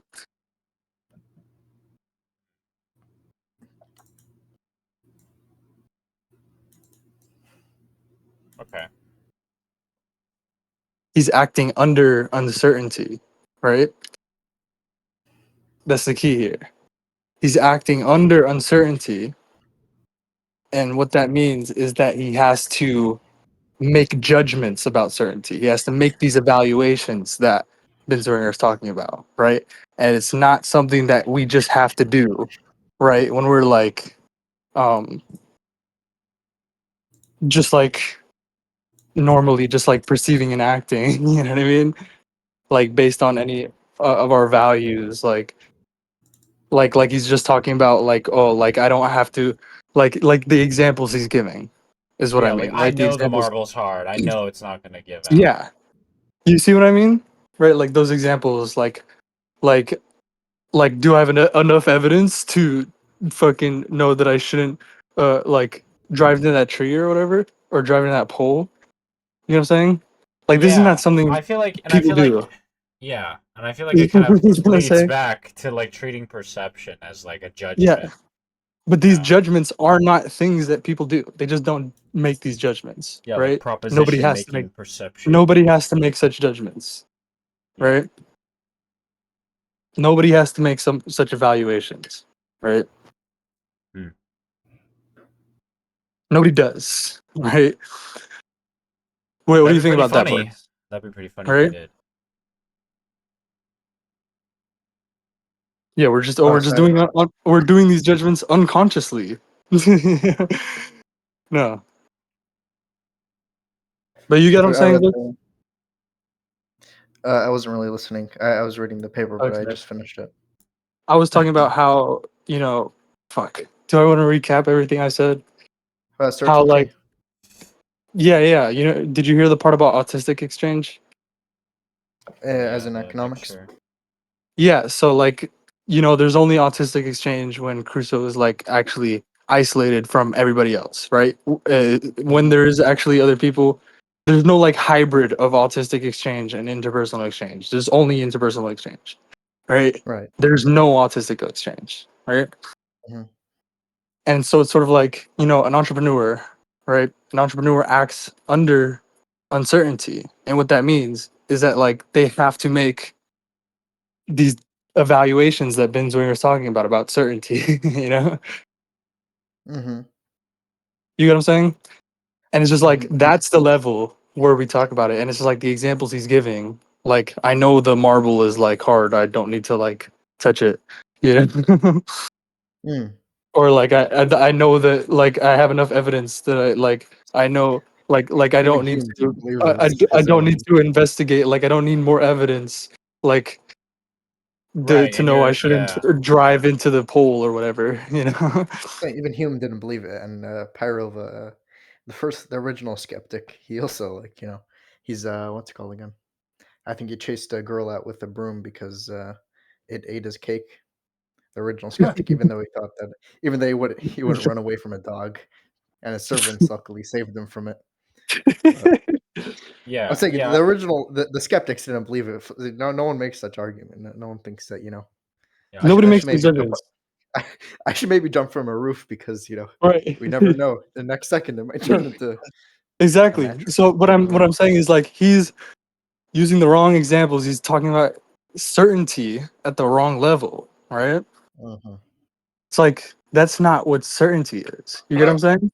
We don't make those Right. evaluations, right? Nobody Yeah. makes those evaluations, right? Nobody. But entrepreneurs, they have to make evaluations about certainty. These like actual evaluations about certainty because they're acting under uncertainty, right? Entrepreneurs are the real ones using induction. Right. But you get what I'm saying, right? Like they need Yeah. data about To their be an existence. entrepreneur is to act under uncertainty, right? Under conditions of uncertainty, right? So there's conditions to uncertainty, right? To the need for judgments about certainty, the need for these kind of evaluations, right? There's conditions to that. Mhm. You get what I'm saying? Yeah. I think that's an important point. I think that's a really important point. Because it seems like he's taking Hume's thing for granted. All right. Bro, I don't want to. Yeah, it's already so late. Mind of my car just going right Okay, through so the thing. what did you get So I from can't- reading? You said you read the thing there and primacy of Oh yeah. perceiving. Well, I'll just summarize it. They say basically that they made distinctions between primary and secondary qualities because not everyone The variance of has the perception. secondary quality. The Yeah, problem not with everyone has the same. the problem with the so-called variance of perception, the so-called problem with the variance of perception, which It I seems like call they're sort of privileging like an it's arbitrary the standard. it's the problem of intentionality with an S, right? But it's not really a problem. It's just like I perceive I only uh ever encounter a thing's shape, right, as this specific thing's shape and this other different thing's specific shape and this other different thing's different shape, right? Never as shape in itself. You get what I'm saying? Right. You don't see the object from all sides all at once, so you can never really Right. truly see the thing in itself. So they're just Right. privileging. That's the argument from from Yeah. like back. So it must be that all shapes and everything are really just in the mind. That's what Berkeley would say. Yeah. Exactly. Right. Instead of intentionality, right, which is really irreversibility, like intentionality with an S. I mean, right? Not Just yeah. the fact of particulars, right? Particularity, right? Specificity. That there's no non-specific properties, right? There's only Yeah. properties of things, right? Like properties of there's no thingless properties and propertyless things. So Right. Exactly. Right. is it Turvey? That's a great line from Turvey. Yeah, but also Binswanger talks about there's no non-specific properties, right? Yeah. In how I know, but I connect those two, right? Mhm. But that's like a very important point. That's a very like the problem of intentionality, so-called problem of intentionality with an S, right? Or just the fact of intentionality with an S, right? Mhm. No, the problem with intentionality is that we only see It's things meaning. from. Meaning. I mean, intentionality is meaning. That's what we mean by meaning. Is intentionality, the fact of intentionality with an S. Intentionalities like that. It's semantics, semantic component, right? That Rosen talks about. That there's multiple distinct ways of interacting with a system. That no one way exhausts, right? Its nature, and Right. also Smith talks about that, right? The different levels of granularity, right? Yeah. Like a mountain. Mhm. All right. Pull that out. No, the job of epistemology and science is not to rule out imagination. It's to Go grasp back. what Go it back. is. Go back. Imagination. The answer, and not. But yeah. there's- No, yeah, we did. We didn't really continue. We were just like stopped at the problem of the variance of perception. So like, continue what you were saying about what you read. Yeah. So it seems like So they were just they were privileging a random scale and said that since we don't meet that scale, So therefore, certain qualities don't meet that scale, such as like color and smell. So that since they don't meet that standard, so they're only like Yeah, I mean, they're just in us Turvey basically. puts it really well with like in terms of what's it called? Descartes' 3 grades of sense. You know what I It's mean? not in the paper. I didn't see No, that. it's not in the paper. I mean, it's in Lectures on Oh, Perception. I still have to fully go through that. Yeah, I think if you watch the NP completeness video that we did on Sakura's channel, is that the one where I talk about like the connection there and like how um Sorry? Descartes' 3rd grade of sense, right? Descartes' 3 grades of sense, like the 3rd grade of sense is the one that makes these like or like reaches, like the world of forms kind of. Yeah, You know it's what I'm like saying? it has a like an information store is what Yeah. third grade of sense is basically doing. I mean, no, not really, but it's like it's what's making this distinction, right? This primary secondary distinction. Hmm. Because it's not given to you like an experience or anything, right?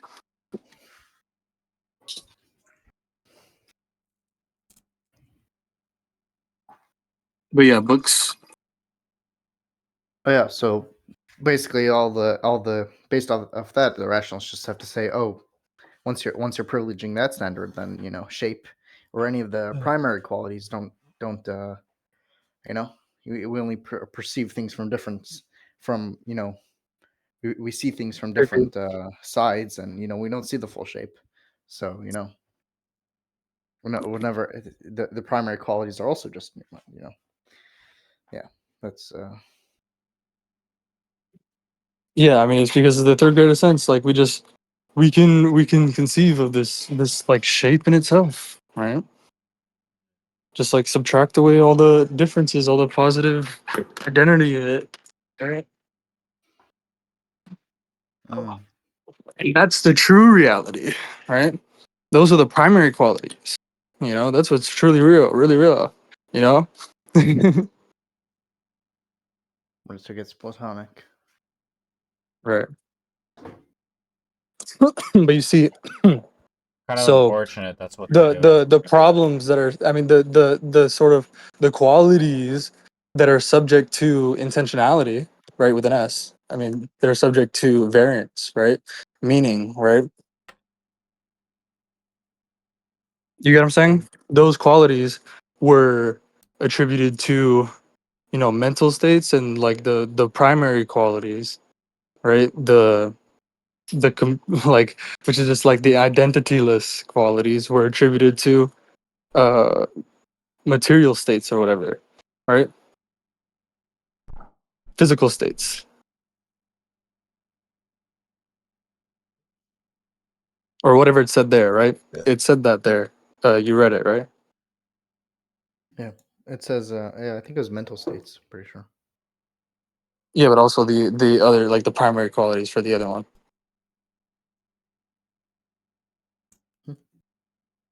Bruh. Sure. Alright, you want to keep going? Am I lagging? Huh? Am I lagging? No. I just asked if you want to keep going. No, yeah. I'm just like I don't know why it's like I'm pulling teeth, bro. I'm trying to get books to talk about this. I don't know. I don't have much to say about it, so I don't know. I mean, you just read it. We have to go. We're going through it, right? So like they made the distinction, and like then the rationalists, like you got to the part right where they were talking about how the rationalists, like, they turned the argument against them. Yeah, because they were privileging word standard. So then they said that what's it called again? Based off that, then shape, since you're only looking at things from a specific way, from a specific thing, so you don't see the shape, you don't see the whole, you don't see the object, you don't see any object, you don't see the entire object, so you don't see the shape in itself or whatever. So there must be that it's also just in your mind. It's like yeah, that was the whole thing. Right. Like there's no justification, right, for for the same reason that For the same secondary reason you make qualities. for the same reason Yeah. you make the first distinction, you have to make the second distinction as well for the primary qualities. Right. Yeah, it was something like that. But they turned the argument against it that like, if the same reason, there's no more reason to like not attribute like the primary qualities to mental states or whatever. To you get what I'm saying? Mm-hmm. What the fuck is this, bro? I can draw a cartoon in my mind of my car just going right through that telephone pole. So I can't rule that I out. can't rule that out. No. The job of epistemology and science is not to rule out imagination. It's to grasp what is. Imagination doesn't have any standing in court. It's not evidence.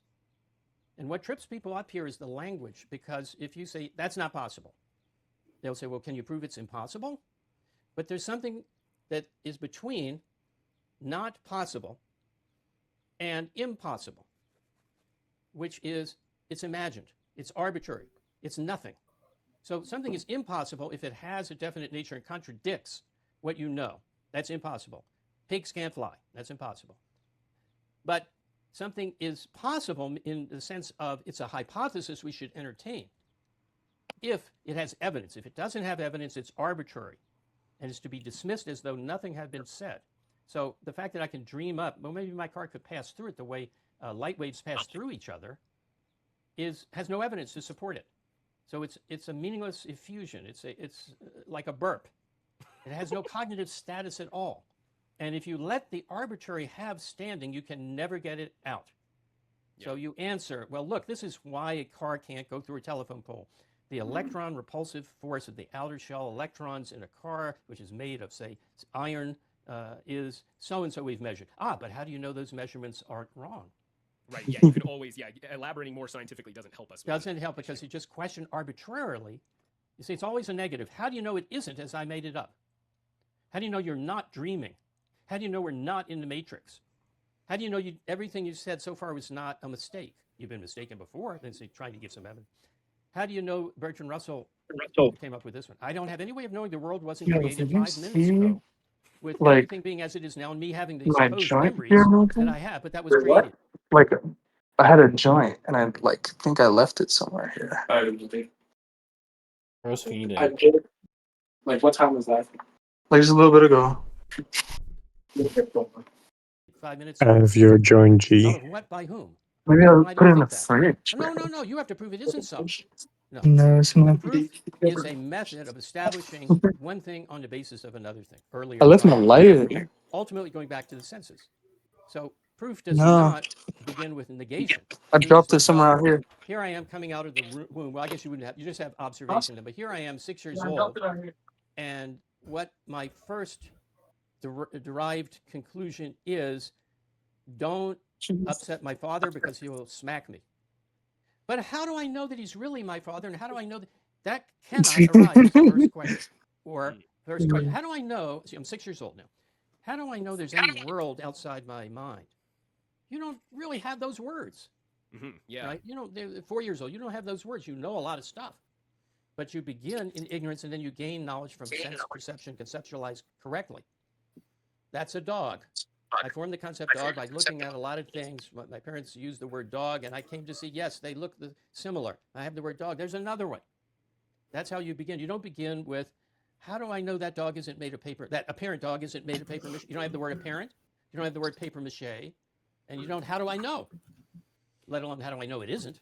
So if you observe the proper hierarchical order, the necessary hierarchical order of learning, you don't get to this idea, I can always be mistaken because someone can imagine something different.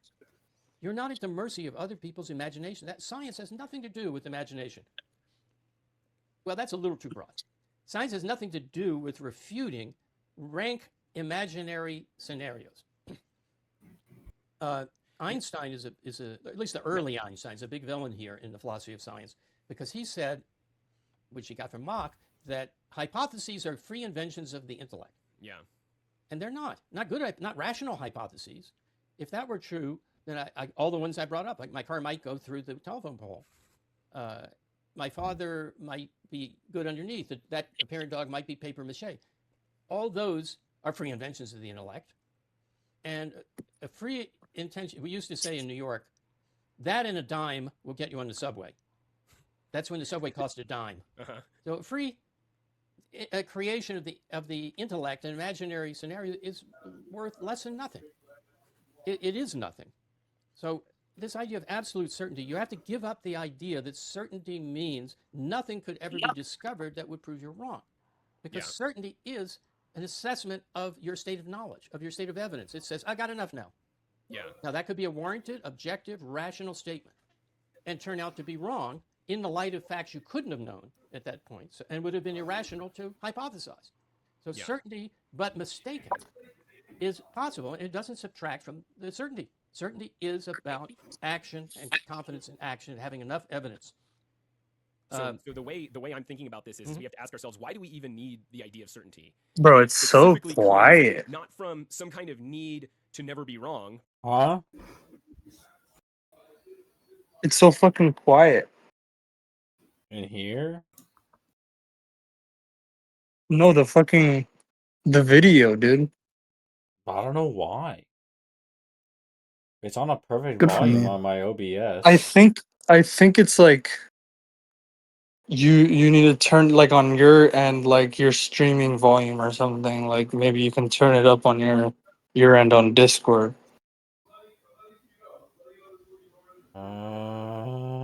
Don't think that's a thing. I mean, like, why is it so like?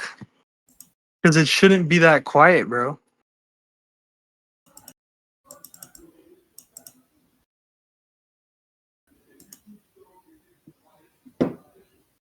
I don't know why it would be quiet. Do I have like an audio? No, I don't have. I don't have anything that can boost the audio any further.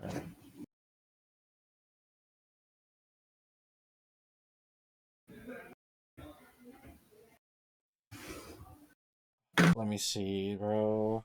I mean, it's totally annoying. I totally fucking lost my fucking joint, bro. It's just gone. Booster.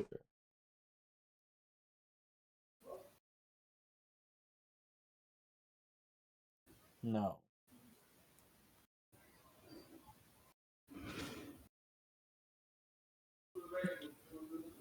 Was there nothing?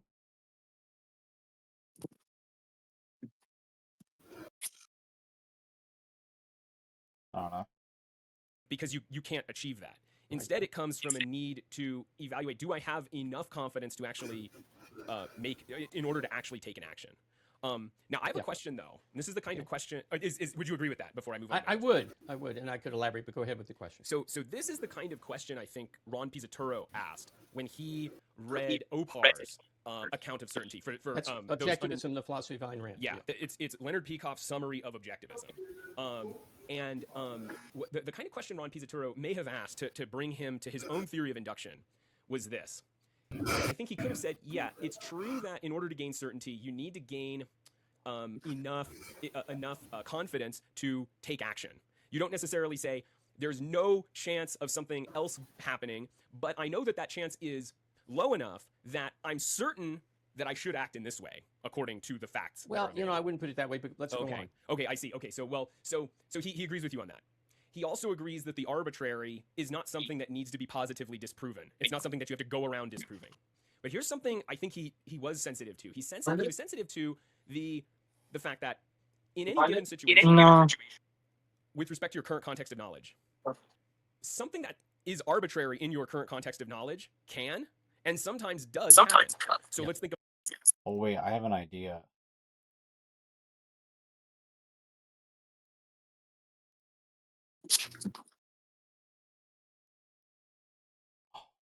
Turn that up. What?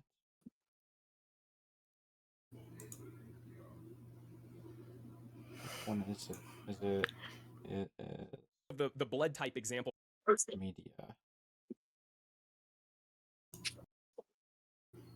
I just turn up the volume.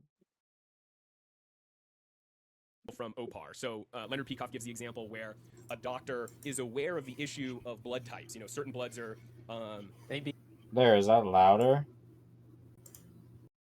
No, it's not. You know, yeah, some types are compatible for Really? transfusion and others are not, and they depend on the A, No. B, and O proteins. But it turns out that unbeknownst to the doctor, let's say there's an additional Ah, motherfucker.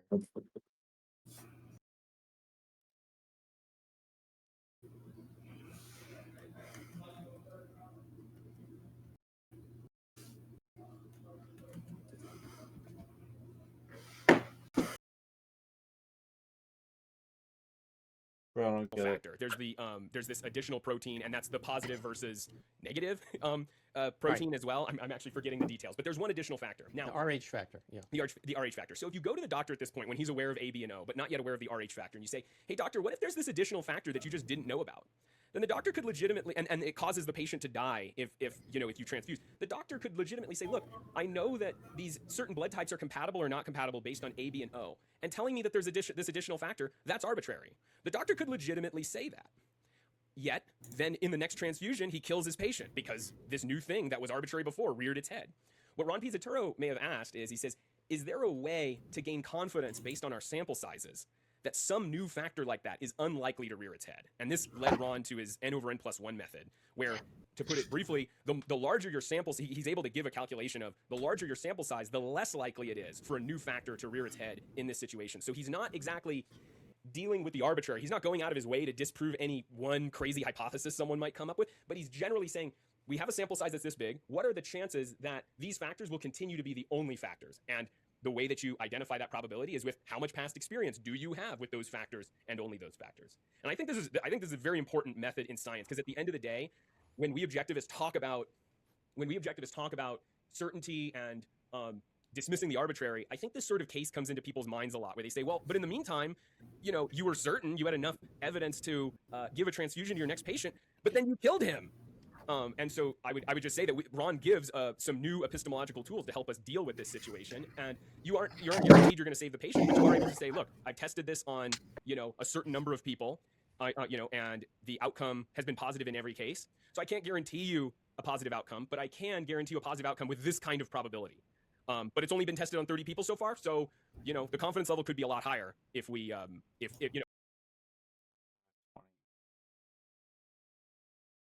Because he's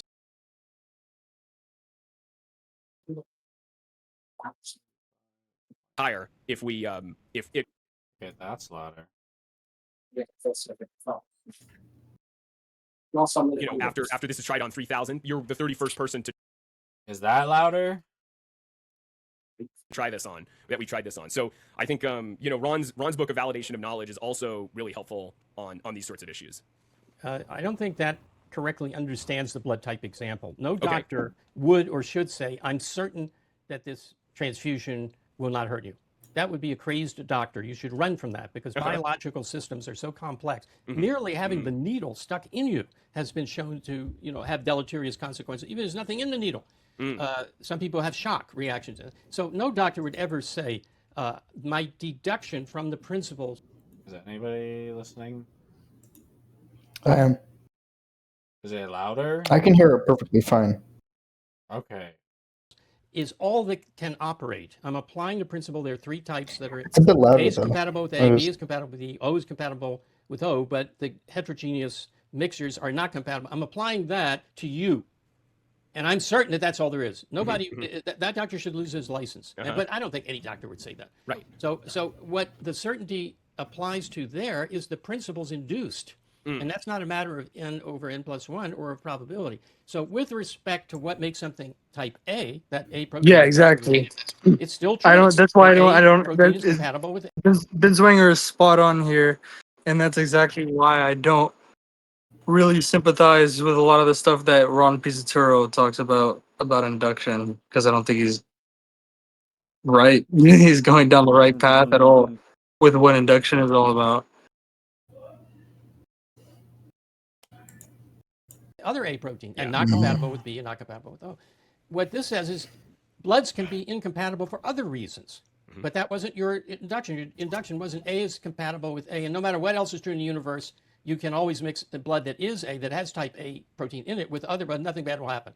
Right. You know. So So the here- induction is certain. The application to the concrete case is not certain. It's not arbitrary to say that, you know, there's some chance something will go wrong. But you can use statistics and sample size to say, you know, with modern techniques, it's 1 in 10,000, 1 in 100,000 probability that something will go wrong here based on our statistics. So applying our induction and other information, we judge this to be so safe that you shouldn't think about it. But I would not call that philosophical certainty. I would not call it certainty in to identify an idea of certainty is recognize one can act on it without hesitation, without doubt, without needing further deliberation or investigation. You might need further deliberation. For instance, ask him, do you ever go into shock when you get a shot? Do you have some allergies that are unusual? So there might be further investigation needed there. I would have to know, but it's biological systems are very complex. Yeah. So And they I don't do think ask you if you have a sensitivity to Yeah, this. yeah. It's not I about think I've been asked. like, oh, we have these past experiences and about all that we reason from our past experiences, right? That's what Binswanger is saying. He's trying to emphasize. Yeah. Whereas Bringing in the this is more context. spot on. Right. This is Yeah, it's more like, what you wanted. It's like it's just saying that, like, oh, we're just looking at the argument, is like saying, like, oh, we're just looking at perception while you're standing still, you know? Yeah. It's the same mistake. Right. It's like freezing everything. But let me ask some follow-up questions here. So what Ron's book is specifically referring to is this part of the blood type example. Obviously the doctor couldn't, you know, confidently say, yeah, you'll make it out of this fine, because there's other factors like going into shock from the needle and whatever, you know, other factors. Yeah. The question here, though, is specifically, is the ABO aspect of blood compatibility the only aspect of blood compatibility there is? And if you only have, let's say you've only tried this treatment on like 4 people so far, you have some evidence. You have some evidence, but you really do need more evidence to become certain that these are the only factors involved when it comes to blood type. And this is why they conduct, you know, animal testing and, testing under controlled conditions, where maybe if the patient crashes, you have doctors right there, because you know, well, we've only tried this so many times. There could be additional That's not factors what in this induction is for. disinterested- Induction is not about trying to get these like literally like contextless absolutes, bro. Like all X is Y. You know what I mean?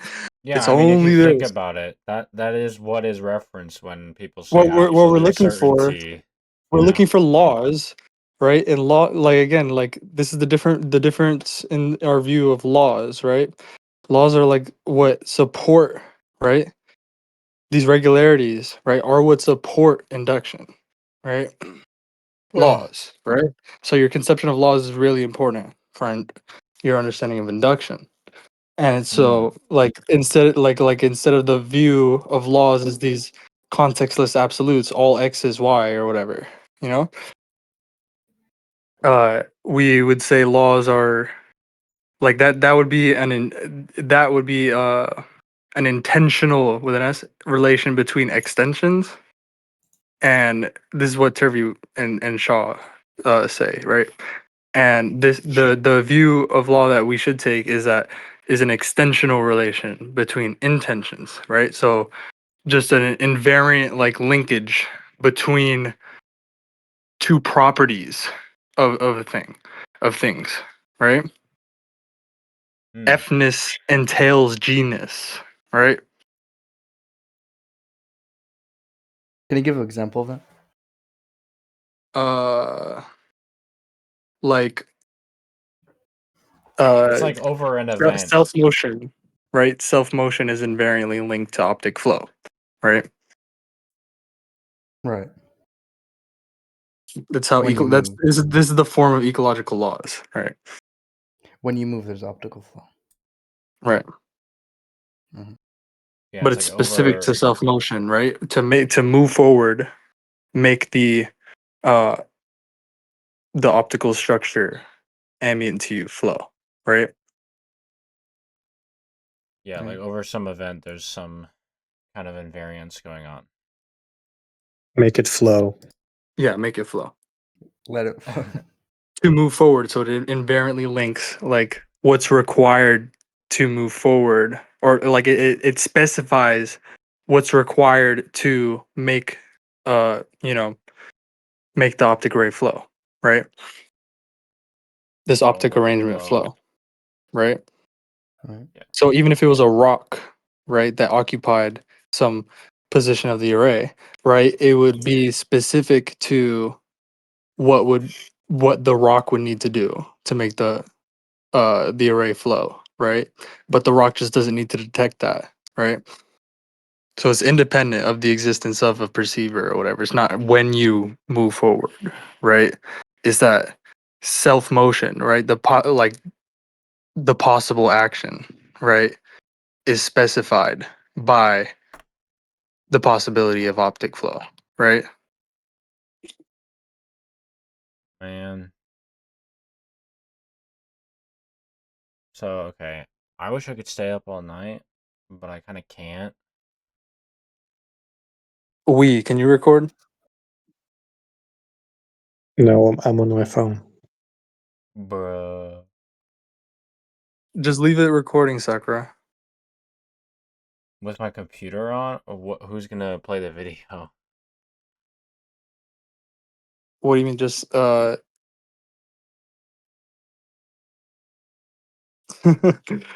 gonna play the video? Who's gonna Bro, carry the boats? leave my Who's gonna play computer the on. video? Oh god.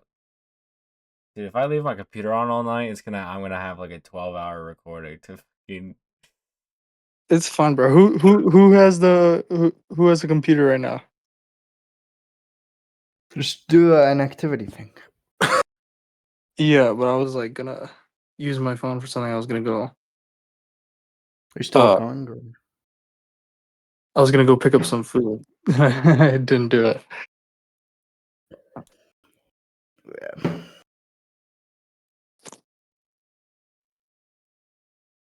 But yeah, so does anybody have a computer? Come on, come Sounds on. fun. But he can get Sunder. it. He can get his computer. Bro.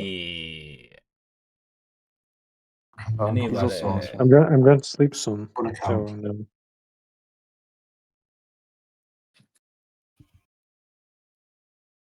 Sunder. I wanna continue watching it, bro.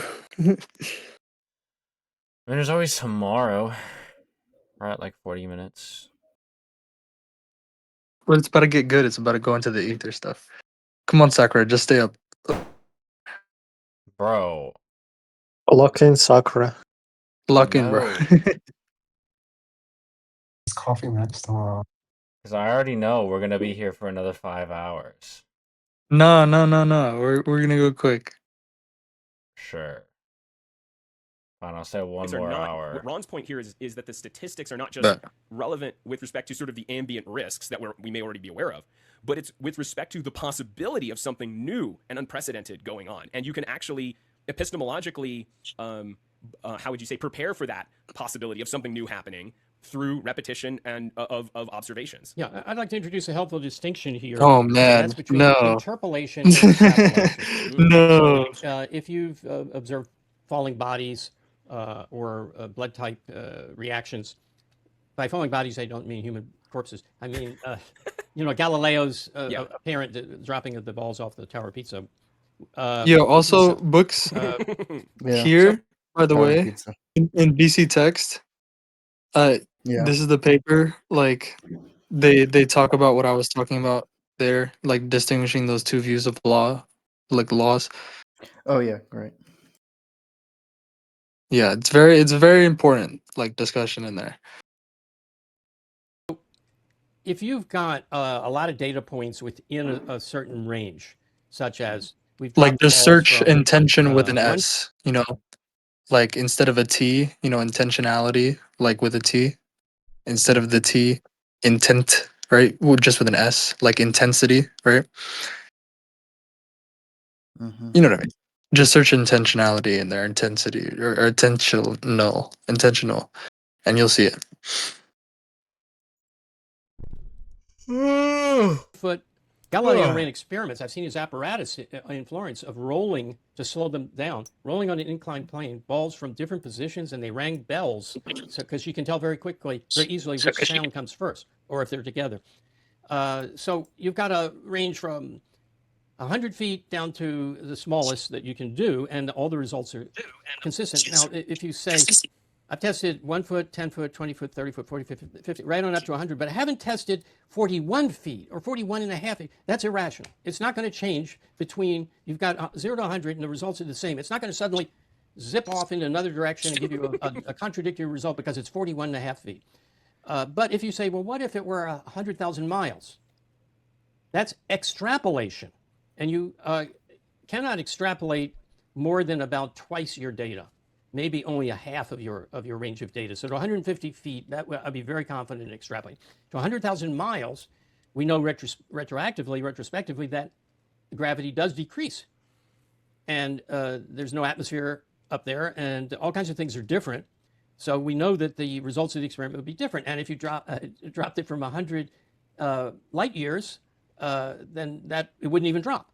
There wouldn't be enough. So to go way outside the range you've tested is increasingly worthless. To find the 10 billionth data point within, yes, we tested the 41.5, we tested 41.56, we tested 41.562, but we never tested 41.56879214. Yeah, right. Yeah, that becomes, that is irrational. It's arbitrary to say, well, in principle, I could write a function that would go along and then go down there and then come back up. Yeah, but that's arbitrary. That's injecting an imagination into it. But where you haven't gone, where no man has gone before in the Star Trek sense, you can't confidently extrapolate. And the further you get away from your data, the less confidently you can extrapolate. So it's very important to not confuse interpolation in the middle, because people say, I mean, I heard this one in college. Well, we think it's a straight line. That's the simplest way to graph these points, but maybe it's some complicated function. No, there's no evidence for that. That is introducing a hypothesis without evidence. It would require a cause. And the same reason we don't accept epicycles and equants and so forth of the Ptolemaic system is because it requires the planets to do crazy motions without any reason. It's like they don't live. They're not hearing themselves, bro. This is why we don't have epicycles. And it's like, what do you think the Aether is?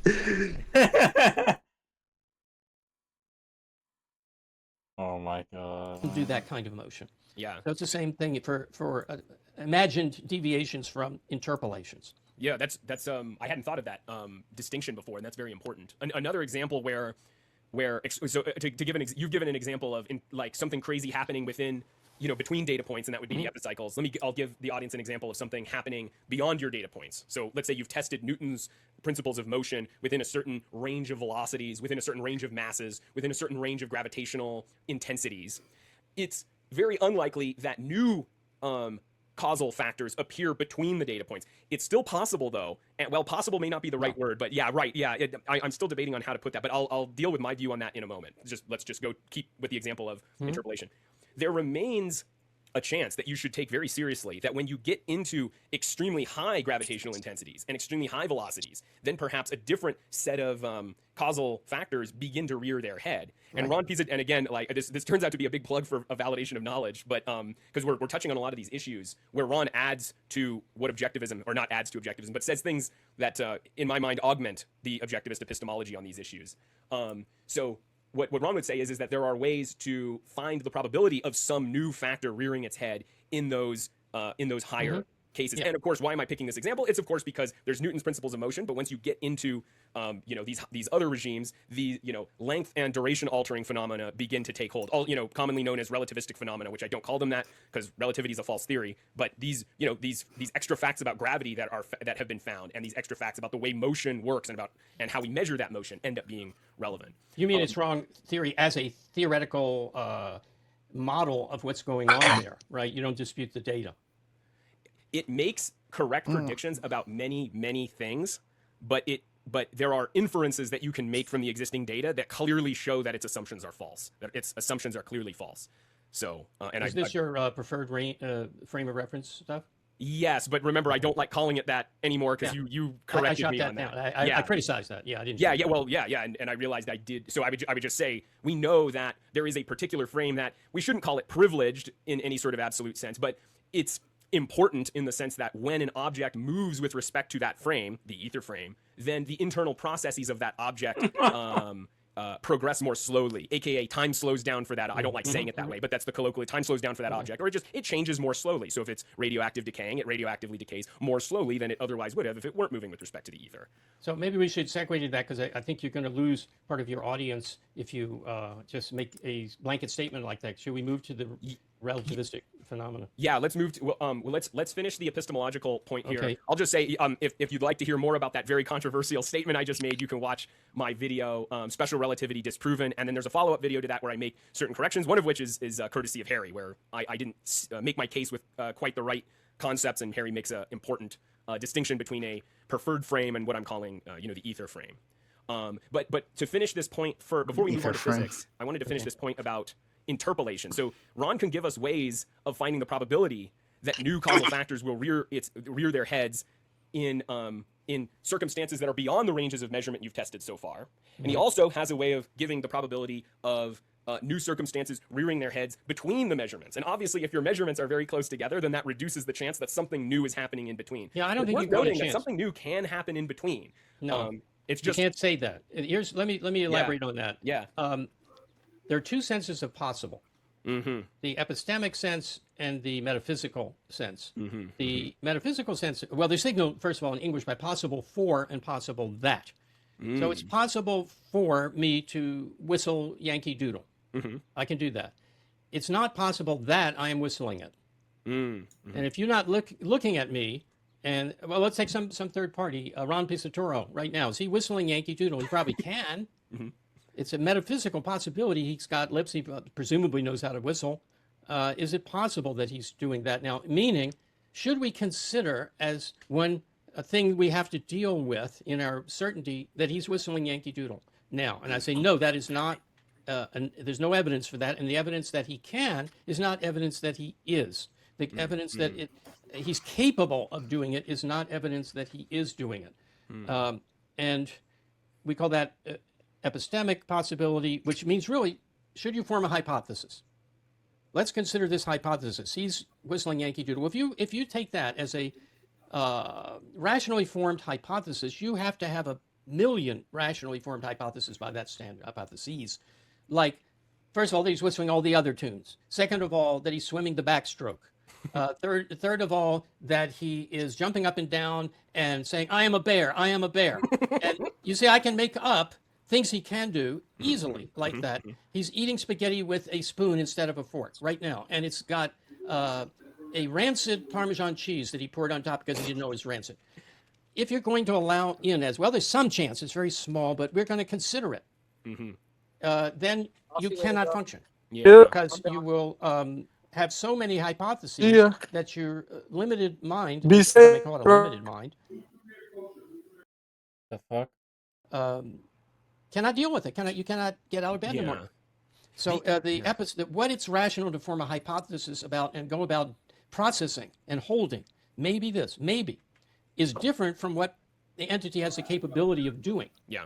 Okay. And so what you're dealing with is, in some cases, maybe there's a small probability. Well, there's a computable statistic for the chance that there's an exception in between 41.55 and 41.56 feet. But it would be irrational to do that because you couldn't. Your mind would be stultified. You couldn't do anything. So you have to ration your hypotheses. You can only work with about 5 or 6 hypotheses and keep them alive. Now you can have another larger set of pending hypotheses if the 5 or 6 I have don't work out, but they can't be hypotheses. And then beyond that, you totally have to dismiss anything that is just dreamed up. Yeah. So I want to make a really important distinction here that I believe applies to Ron's points here. Ron is not entertaining and calculating the probability of any one particular arbitrary hypothesis. What he would be doing here is he would be finding the probability that something other than the expected numerical values occur between the known data. And he would also say, no, you shouldn't just check every gap because you probably have better things to do. However, sometimes it is worth checking the gap. So, for example, let's say you build an you're an engineer and you built an airplane, and there's a certain range of, say, let's say velocity of airflows over the wing that are possible to that airplane. Obviously, like the air isn't going to go over the speed of sound because the plane can't fly that fast. It's not, and it's not going to go below a certain speed because otherwise the plane is stalling anyway, and the pilot knows not to do that. So there's a certain range of velocities you're willing to entertain. Within that range, data has been taken, perhaps in a wind tunnel. And then between those data points, you wonder, well, are there fluid flow effects that could change the dynamics of the wing between these points?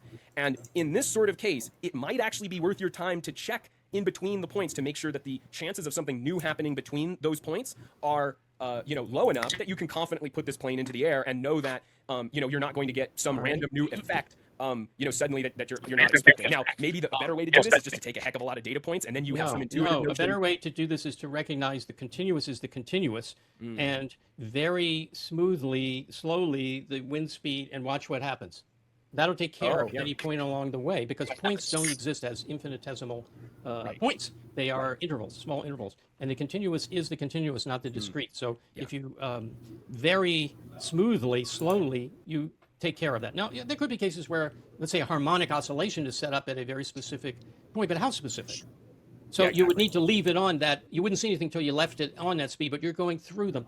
But harmonic effects are not infinitesimally narrow in their extent. So you would get it over a certain interval, so you have to go slowly enough so if there were harmonic effects, you would see them begin at the rate of increase of pressure that you're applying. Yeah, well, harmonics are a known phenomena that could be explicitly calculated for. Ron is arming us for things that we're not yet aware of. And I didn't give a good example because you're right about the wind tunnel. You could just scale through the different things continuously. Wow. There are examples where you are Did you limited in the see, number bro? of data That points, totally like Binswanger's like why he was bringing up harmonics, everything just totally like flew over Inductica's head.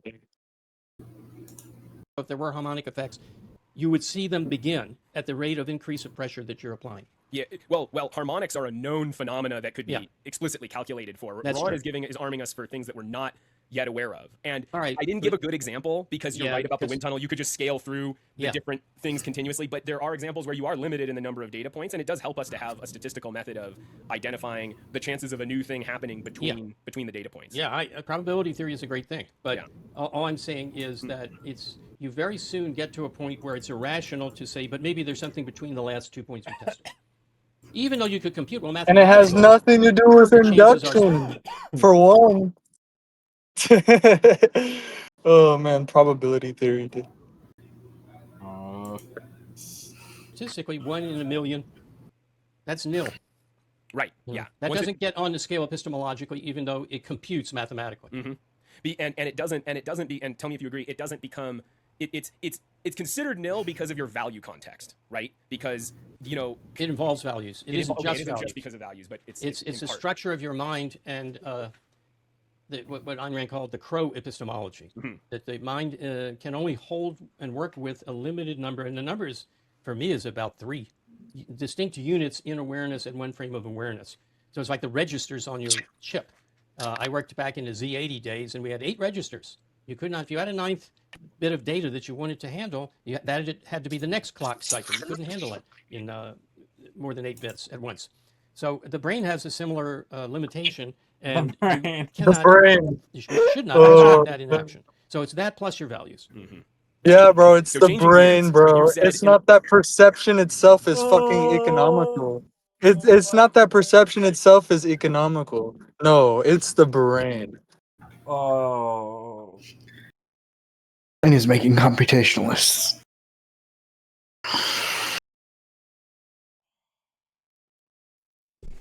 Bro, computationalists, they're like rubbing their hands right now. The rationalists are like rubbing their hands. The registers on my chip are overflowing, guys. Bro, the chips in my I'm getting brain, old, man. so my chip is getting dusty. Guys, I'm having cache misses. Bro, I don't have enough RAM for this. Oh yeah, my cache. I have to refresh my cache. Bro, I ran out of brain Guys, RAM. I have to do cache invalidation right now. It's crazy. RAM is expensive these days. Crow. Can't afford to think about more than 3 things. The crow Yeah, is so obviously I'm so overclocking my brain right now, guys. bro. The crow is so obviously an ecological fact. It's not even funny, bro.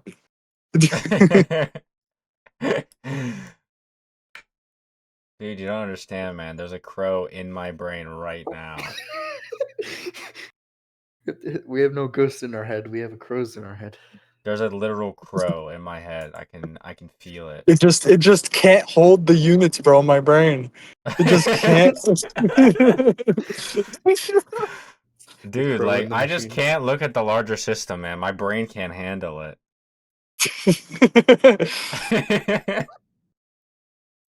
Yeah, I'm overclocking my cycles right now. It's crazy.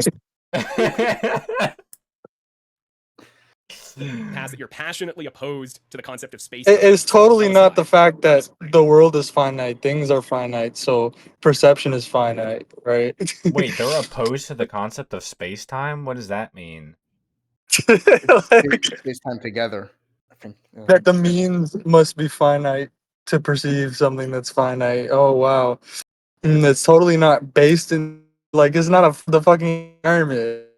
That there's just like there's only you can't have an infinite number of things right there, like in close proximity to each other. That can be viewed from an Guys, observation point. Right? my tape is running It's out. not a fact of the environment that like this many things can't be viewed from an observation point, right? That only this many things can be viewed from an observation point. That's not a fact of the environment, bro. My memory tape is running That's a out. fact of my brain, bro.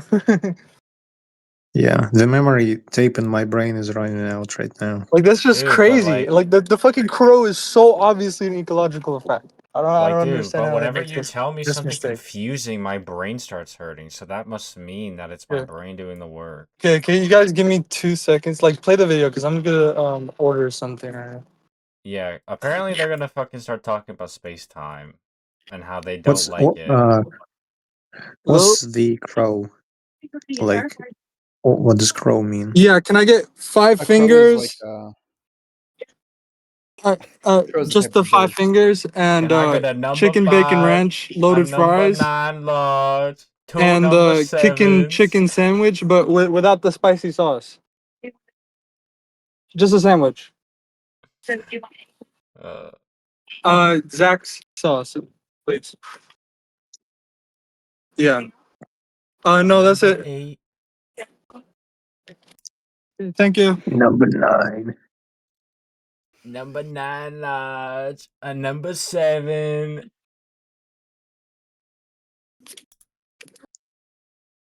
You should not frustrate that in action. So it's that plus your value. And you cannot, should not frustrate that in action. So it's that plus your values. I see. Right. So changing gears, you've said in the past that you're passionately opposed to the concept of space-time. So tell us why. Because there is no such thing. You can't take two relationships and smash them together into some one thing. Like, how about space and crime? Space crime. Okay, now that's not crime What? in outer space. That means space, the relationship between relative positions, systematized. Crime, when some person violates the rights of another through physical force. And since there always is Yeah, a I'm gonna pay position with at which card. this crime But also, I have like the discount thing, the scan. happens, let's talk about Yeah, space crime, and we GG want doing to minimize something. space crime. Or any Well, so isn't this a little Sakura, you unfair, though? might Because, I mean, wanna even pause I it. acknowledge that space-time is a particular mathematical construct that... Sakura, What? G is It's supposed to ordering say like something. I mean, Yeah, the I know. You 5 said they fingers. keep Yeah. playing the video. Okay.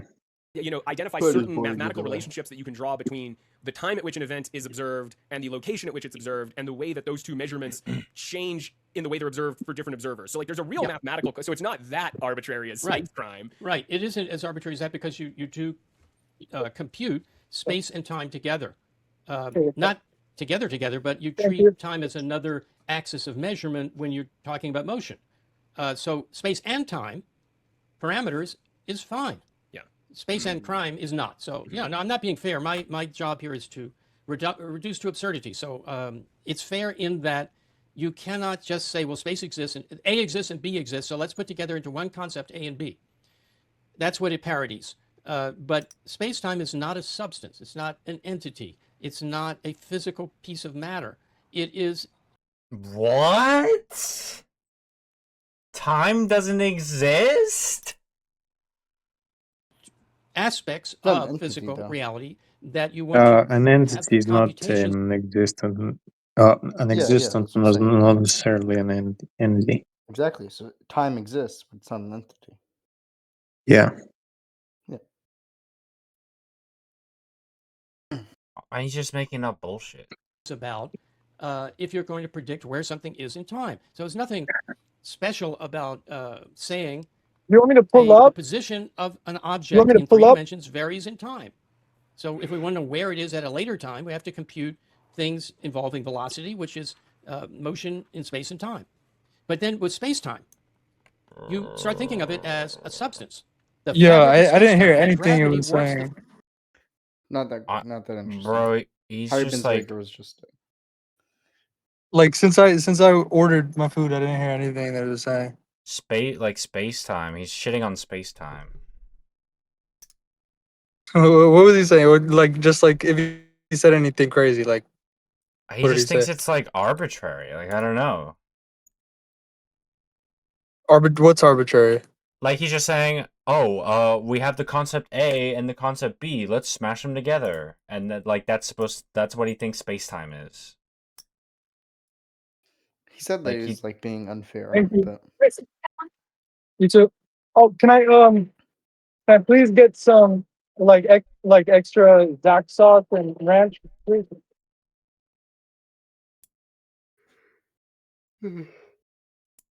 Thank you. also, yeah, he's like, "Oh, time is not an entity, man. Okay, so it isn't. Yeah, it what isn't was an he It's saying? just entity, not a but it thing." exists. It What was exists, he but saying? it's What not was an he saying? entity. Sakura, an entity. So changing gears. Okay. Wait, Sa- but what was Time is not Binswanger an saying? What was entity, Binswanger Sakura. saying?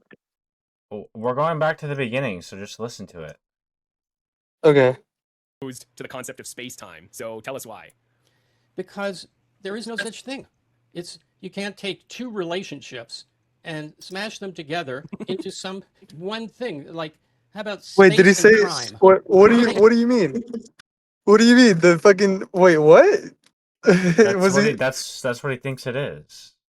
he's saying that the concept of space-time is not valid? Yeah, he's just saying it's not a thing. What does he It's the way mean? if you listen to the whole segment, he thinks that the way certain scientists construe it, But why did this come up even? I don't know. because I they're think talking there's about just a physics segue. and he's interviewing him. No, but like okay, I didn't hear why this was brought up. Well, we'll Like go I back didn't hear further before. then. The registers. Well, I don't want being I don't want to go space. back further and like waste time. Just like tell me. No, there's no reason why he brought it up. He segued into it. He said, "I heard that you don't like the concept of space time. Why?" Okay. That's it. Okay. I see. So changing gears, you've said in the past that you're passionately opposed to the concept of space-time. So tell us why. Because there is no such thing. You can't take two relationships and smash them together into some one thing. Like, how about space and crime? Space crime. Okay, now that's not crime in outer space. That means space, the relationship between relative positions, systematized.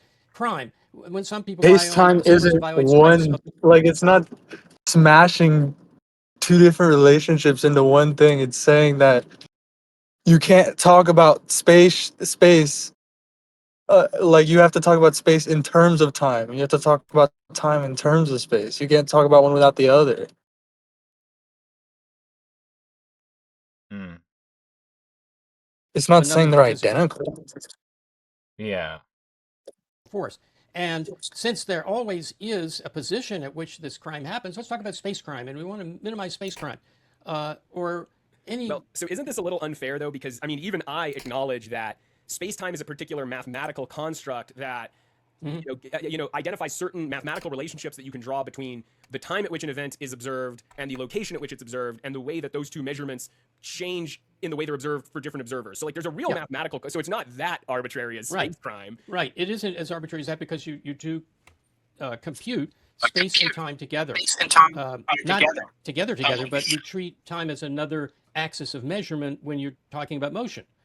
So space and time parameters What? is fine. Bro, time Space and crime is not just like a bro, the view that it's just like, yeah, like it's just 3 dimensions plus a temporal dimension. Yeah. Existence don't have Oh to be man. entity. Bro, I don't know what you're talking about, we. enough. Yeah, Yeah, no, I'm not being but fair. like, My job here is to reduce to absurdity. So it's fair in that you cannot just say, well, space exists, and A exists and B exists, so let's put together into one concept A and B. That's what it parodies. But space-time is not a substance. It's not an entity. It's not a physical piece of matter. okay, It is aspects of physical okay, reality that you want to have computations about if you're going to predict What? where something is in time. So there's nothing special about saying the position of an object in 3 dimensions varies in time. So if we want to know where it is at a later time, we have to compute things involving velocity, which I is mean, is motion he? in space and I'm. time. I don't understand whether he's saying like what Gibson said, that like space and time is just an abstraction from events and like surfaces, like events and surfaces are primary. You get what I'm saying? Gibson said that, right? Maybe. Like, but I don't know if that's what he's saying. It doesn't really sound like, some parts of it doesn't sound like that's what he's saying. Some parts of it sounds like he's kind of saying what Gibson was saying, but I don't know. But then with space-time, you start thinking of it as a substance, the fabric of space-time, and gravity warps the fabric of space-time. It does not. No, you don't. There might No, be no, some you don't mathematical start thinking analog. about it as substance, about it as a substance in general Oh. relativity, for example. You don't. He's talking about specific scientists that he thinks do Yeah, make this yeah. mistake. Some people do that, right? Yeah. Gravity, quote, That's warp specifically what he's is. arguing against. Like space time, where does that come from? That concept is from general relativity, right? From Einstein. Like his understanding of general relativity. That's where it even like he coined it, right? He coined the term space time. You know what I mean? Hmm. Right? And it's just like in general relativity, that's not the case in general relativity. So I don't even know, like, but he's not talking about that. So why he have so much hatred for the concept of space time? I don't understand. I don't know, bro. The fabric of space-time, but it cannot be. You cannot be warped. Space can't be warped. Space can't be curved. What does it mean? Things are curved in space. My hand is curved, Space forming a can't curve be. in space. Oh man, What does it mean for space to be he curved? doesn't know what the It fuck doesn't he's mean anything. talking It's a about. stolen concept in objectivist terminology. No, he doesn't know what the fuck he's talking about. He doesn't know what the fuck curvature even fucking means here. Wow. It's a stolen concept. What? And the warping from the It's smaller literally dimensions. like it's talking about the relationships between things, right? Hmm. Among things, right? That things are curving, right? Like space, what that means is that things, right, are changing their relationships to other things by the way they exist.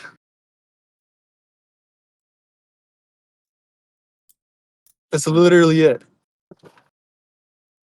Is because there's something that's curved, and the impenetrability of matter means that something else is like following the tracks. But you can't explain why the object follows the tracks because space is curved. That's really a reification of a description. What you're saying is the object moves as if it were on rails, and the rails were curved. But there's nothing there As called space-time that's pushing against the object. Where's the momentum transfer between Wh- space-time who and said the object? space There isn't time any. is pushing against objects, bro? What? He The probably whole read in point like some about pop space pop curving, science. the whole point about it curving is that it's objects that are curving the space. It's not space that's fucking Bro, what? It's pushing the object. Bro, it's not like the Aether, man. It's not real. Like, I don't know what to tell you. And nor is any hypothesis. So Isn't it's it that they don't you they, might say, wait a minute, just to summarize that, you might say, oh, it's only a calculational tool There's and they no. run it to See what he's saying. His whole gripe seems to be like, I can't look at the larger system. There's no little stuff that constitutes the spatial temporal relations between things. There's no little things that constitute it, right? So it's not real, right? But the Aether's real. Like what we need is a like a fucking a substance. What we need is this like omnipresent like little stuff. You know what I mean? He's We griping on need the space time for fucking not being in the Aether. the microscopic scale that everything reduces to. Yeah, his gripe is that it's not the Aether. That it's not predicative. You know what I mean? Mm. saying space and time, space time. Yeah, that's not it, because then they wouldn't be tempted to say that X, without Y, a X, Y, shit. I have X, I have Y. Fuck. from a real force, You're telling me space-time I curves can't the just path of have an object. X? I can't just have a bunch of little X's and that gets me Y? God damn it.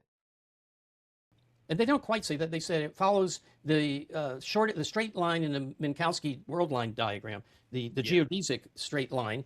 Why? What the hell does that mean? That's no What do you physical mean, meaning. why? Yeah, couldn't they? So yeah, Because I it's think this later interpretation the here. things. There's Yeah, I think it's things referencing here. there. They're not saying space-time is pushing on it or is an entity that is doing something to the object. So sometimes they stray into that way, but I think if you really push them, they'd say space-time is the background that matter lives on, and the way it behaves is conditioned by that background. But then nothing has been said. Then you just said the thing curves. Well, how is it? Well, space-time is curved, and the matter wants to follow the geodesic straight line, which is in our system a curved line. All you said is, when Yeah. we compute You it, know it's a curved why? line. Because it minimizes gravitational potential. It's the second law, dude. It wants. What do you think you're saying then? Dude, like, So I think he's like, oh man, that's just like what this irreversibility, bro. What it wants to do this? It's indirected, bro. That's just like subjective, man. The second law, path of the bro. That's a product of the mind, bro. What are you talking about?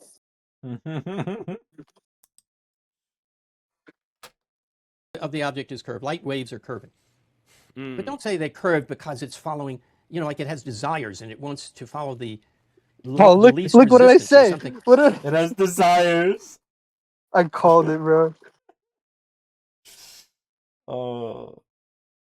So when you say an object follows the shortest distance, it's because in real space and real time, it's because that is the lowest energy path. To deviate one way or the other, something would have to push it. So it follows the path.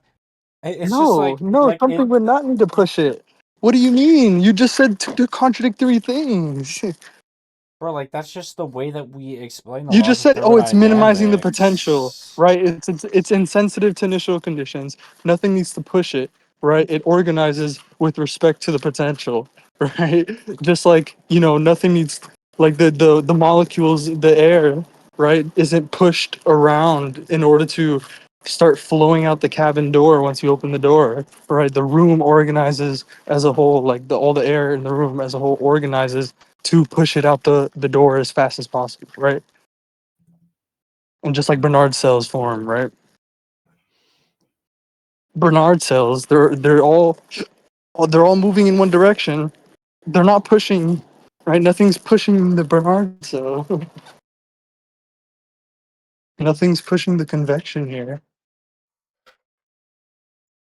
I guess he's just saying that, like, I mean, we talk about systems in that way, just because like that's like a good way to like explain it. Like we're talking about the But it's system not. in question. But it's not. Right.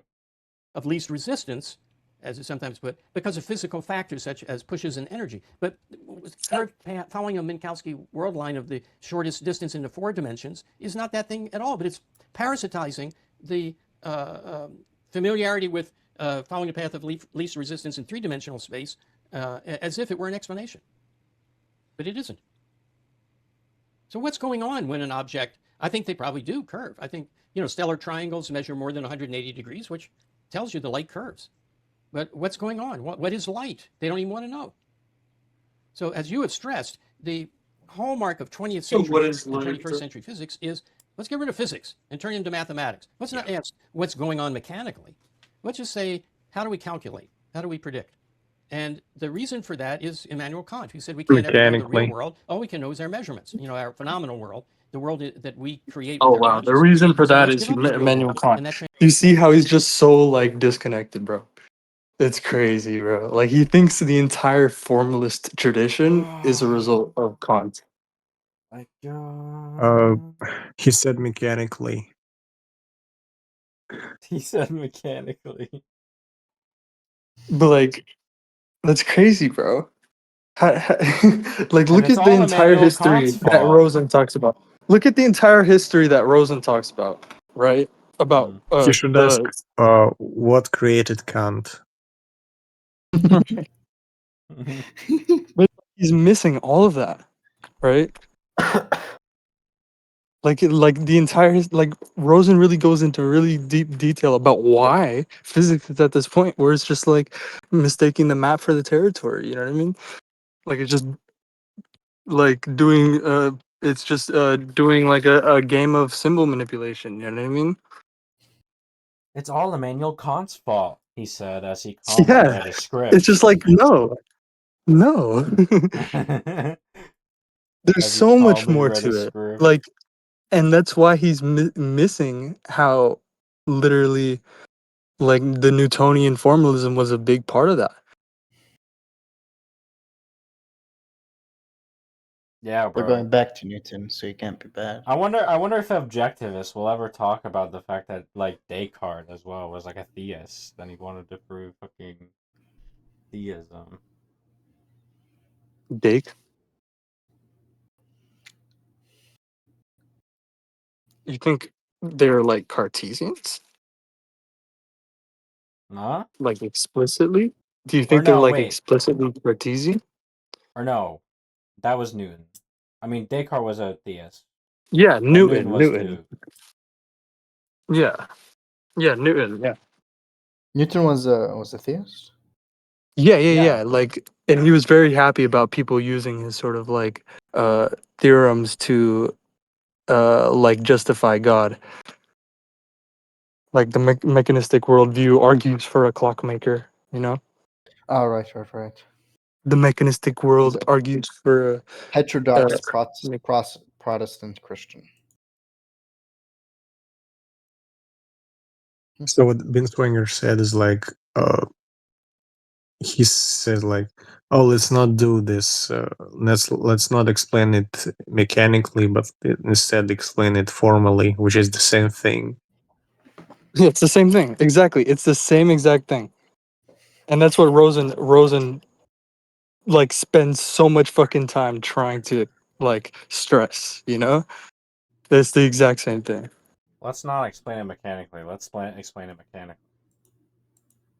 Yeah. So yeah, it shows he's like romanticizing history of science. That's probably why they Mhm. like Bacon as well.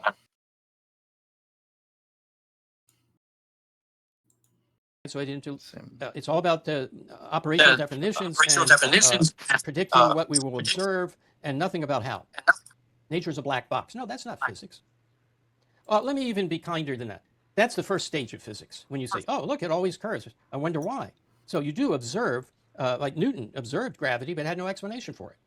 But we want an explanation. What is it about objects? Oh my god, it's the fucking same, bro. The It's literally mythicized so. It's so the like myth, bro. elementary The school myth. level. Yeah. Dude, The like he elementary just school myth, bro. the apple fell on his head and he just induced gravity, bro. The end. and stuff that makes matter attract matter.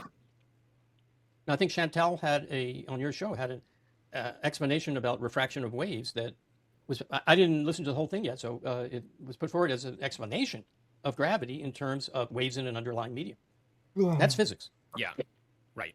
Yeah, that's with Chantal's videos. I should emphasize this more often for both Chantal and I. The real motivation for putting Bro, these what videos the out fuck? is not necessarily Chantal to No show some people girl fucking what's way, going on. bro. You just It like feels like we Chantal. explain gravity by fucking like what is it? Waves in an underlying field, right? That's what he's saying. Like what the fuck is the difference? Like why are you praising that and like fucking disparaging like space time, the curvature of space? Mm. You get what I'm saying? Doesn't like when entities act. Ridiculous. We're trying to demonstrate that this is the kind of explanation we're looking for. I need to emphasize that more because there are a lot of people out there who are coming up with kind of random hypotheses about how the ether works. And what's interesting is those people are already getting this right. By the way, there's other epistemological Random hypotheses about the ether. Gotta wonder why. lessons I'd like to teach those people, but all those people, especially if you're listening to this now, thank you for thinking of it this way. You are already part of the solution. You're thinking about it physically.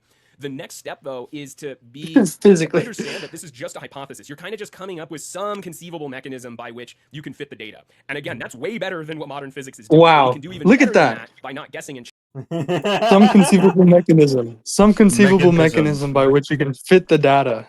Mechanism. What are you fucking thinking? No, but listen. Some conceivable mechanism by which we can fit the data, right? What do you think? They think it's different from a syntax model.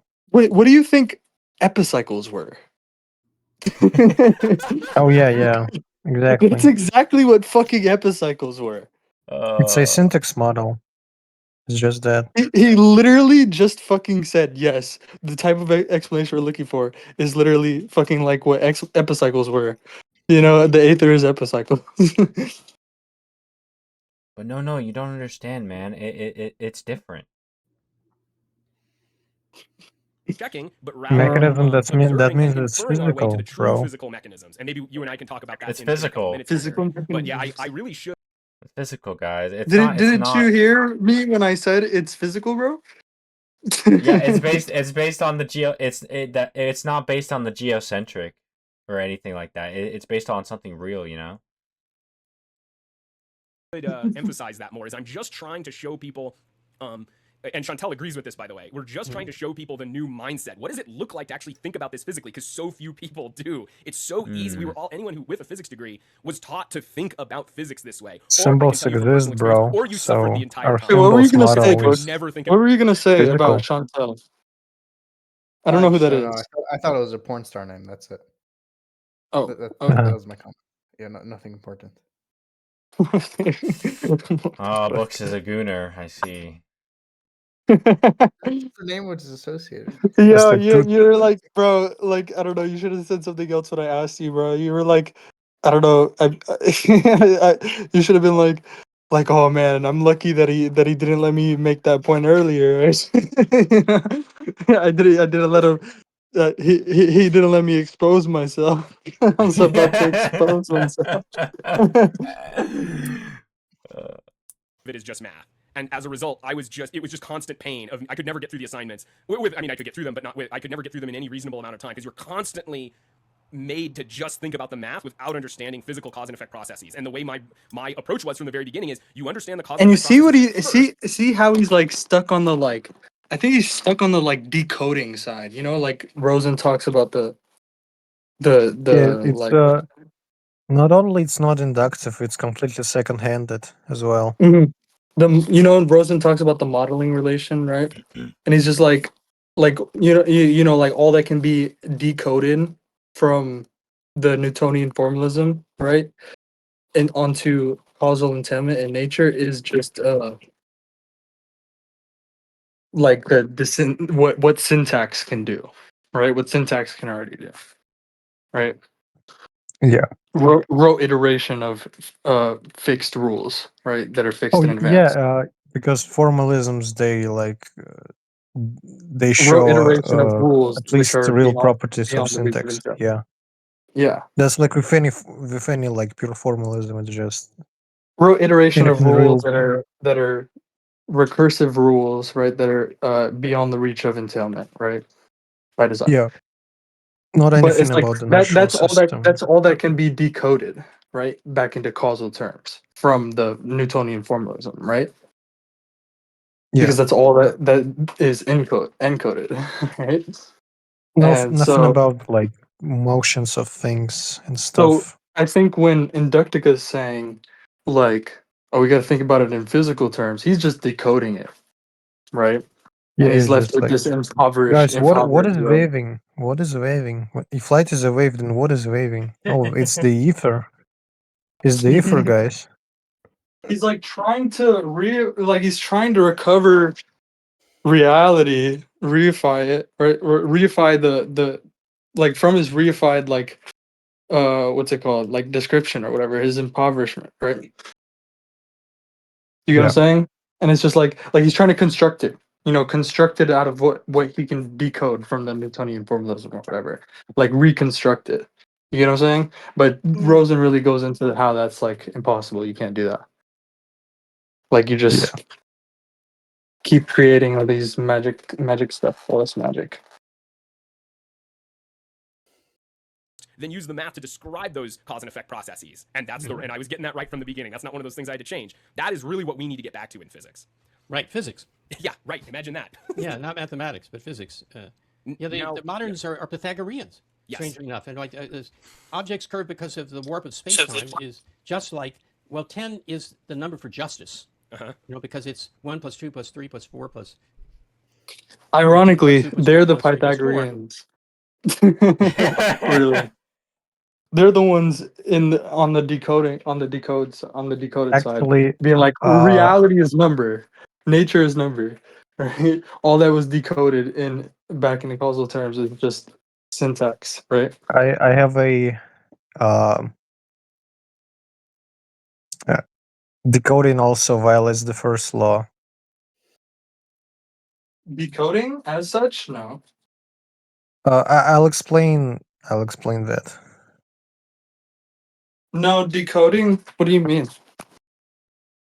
I'll write in VC text what I mean by that. It violates what, the first law you said? Yeah, No. No, because the formal description is not like there's no conservation, right? From a formal description to like from the formalism to the I natural mean, system, right? if you're decoding your It's an resulting epistemic theorem, cut. It's an epistemic cut. And it's just established by measurement and control, like procedures, like the encoding and decoding uh, is just measurement and control constraints, right? It's like under these thresholds. I've talked about this all no, the I time. mean, Like under these thresholds, we can treat it as reversible. We can treat it as rate independent. We can ignore the material details and all that, such that it just like everything follows from the rules that we fix in advance, right? So it's just like this is the formalism, right? It's just pure I'm syntax, right? But I'm that's not saying what Inductica is doing is violates the first law. okay. No, like I don't I know what mean, you mean. What he's ether doing is like violates the first law. infinite in any direction and stuff. I mean, I don't know. He doesn't qualify it. He doesn't really say like, oh, we have this theory of what it is, you know?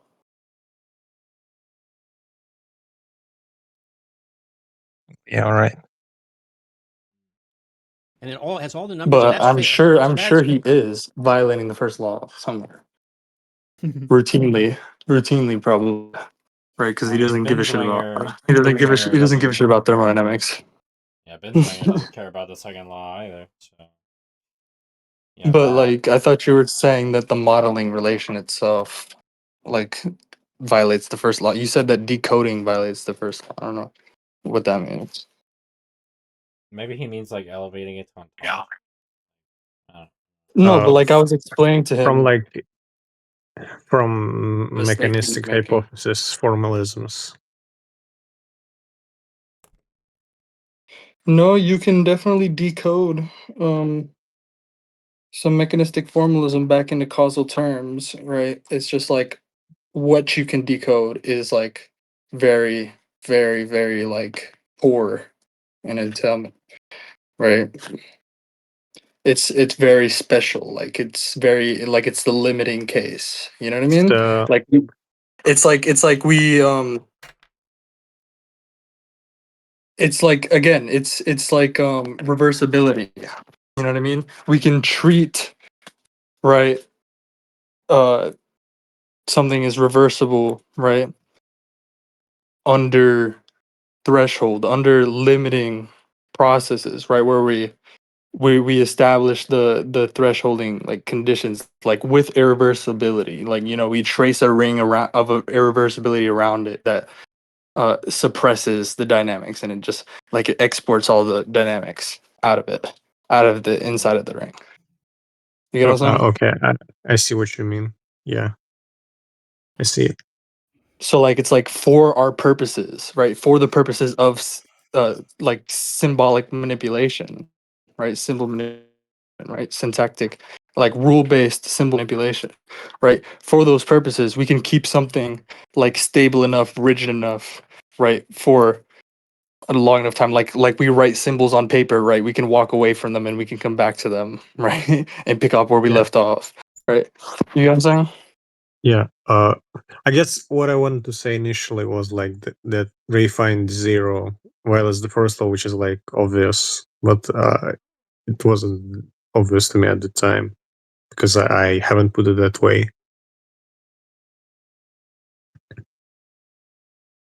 Okay. Well, I don't know what you're saying. I was just clarifying for you what I thought your mistake was. So Yeah, hope that thanks for that. All right. Why we give 10 lashes to the people who steal boy. goods? So I mean, now I do agree that there's a Pythagorean element in modern physics that is like an element of treating math as though it's a real existent out there that governs the physical world. But it's a default, I think, because really these theories that have been handed down to us, they weren't Pythagorean. They were instrumentalist. They come from the position that, well, you can't really know what's actually going on. Here's a mathematical description. But then at some point in the last 100 years, what has happened is that you get young physicists who aren't very philosophical, but they are idealistic young physicists, and they want to know the nature of the real world. And so they learn all of these instrumentalist systems for getting the right results, and then they say, well, it gets the right results, and that's the closest we can ever get to the truth. So this must be the actual structure of reality. And so they shortcut to the Pythagoreanism. But what happens, I find, if you press them, they end up abandoning that Pythagorean, Platonist kind of belief that the mathematical abstractions are real. They acknowledge, if you push them enough, they acknowledge it's just a way of describing appearances. So that's worth noting. That's kind of the... I could give a couple of examples of good. Dude, bro, like light waves, bro. Like something must be waving back. So like, I need to go back to Pythagoras, man. Physical proofs of things that were known mathematically. One is the derivation of the perfect gas law from the consideration of the momentum transfer of particles against the wall of the container, where you actually derive Charles's law and Boyle's law and integrate them into the perfect gas law. And now physicists didn't say, well, why do we need that proof? Why do we need to think about molecules bouncing off walls creating pressure? We can calculate the change in pressure through Boyle's law. We can calculate the change in temperature with Charles's law. We don't need PV equals nRT. Or we don't need the model that explains it in your system. But you do. I mean, that's what goes on to the molecular understanding of heat is what goes on to explain other things like boiling of water and why air pressure is a variable in the temperature at which water boils in. Heat flow and the second law of thermodynamics, I guess all three laws of thermodynamics make sense in terms of kinetic energy and potential energy and momentum transfers. And such a thing as why does heat always go from the hotter to the colder and never from the colder to the hotter? It becomes completely explicable in terms of molecules in motion. And then I have another example of a no! physical. Oh no! What? You see what he just did? He just fucking invoked like Boltzmann collapse to equilibrium understanding of the fucking second law. That like Let's go back to that just gets rid of the second law, gets rid of reversibility and just reduces it to molecules in motion, gas in a box. Statistical mechanics and Yeah. such. Yeah. do. But like I mean, that's that literally leaves irreversibility out. Like it totally like erases it. It can't account for irreversibility. Right? So it fails on its face as a description of the second law, for one. Right? Because the second law concept of entropy was literally fucking like formed in order to distinguish irreversible processes from reversible processes. That is, reversible meaning infinitely slow, and irreversible meaning finite rate. Right? There's a little bit more that goes into that, but just basic description. But right, without that, the second law has no force. Right? And it's just like in Swenson shows every shows the like in every paper the empirical the just like easily repeatable like just fucking falsification of Boltzmann's view, right? That is so it's easily falsified, right? Swenson shows it in every paper, right? He talks about Boltzmann in every paper. But this is what the fucking Binswanger is talking about right now. He just said the laws of thermodynamics are inconsequential. Right? We can reduce fucking thermodynamics to like we can reduce irreversible dynamics to reversibility, but this is just impossible. It's impossible. You can't get irreversibility from reversible dynamics or whatever. Equilibrium reversibility, right? You can't get it from rate independent reversible equations of motion, right? what goes on to the molecular understanding of heat is what goes on to explain other things like boiling of water and why air pressure is a variable in the temperature at which water boils in. Heat flow in the second law of thermodynamics, I guess all three laws of thermodynamics make sense in terms of kinetic energy and potential energy and momentum transfers. And such a thing as why does heat always go from the hotter to the No, colder? they and never don't, from the bro. colder They to the hotter? don't. Becomes completely. It's like they have a formal image, right? In the mechanistic formalism, they have a formal image, right? But that formal image, what does that leave out, right? It leaves out the very distinction between irreversibility and reversibility.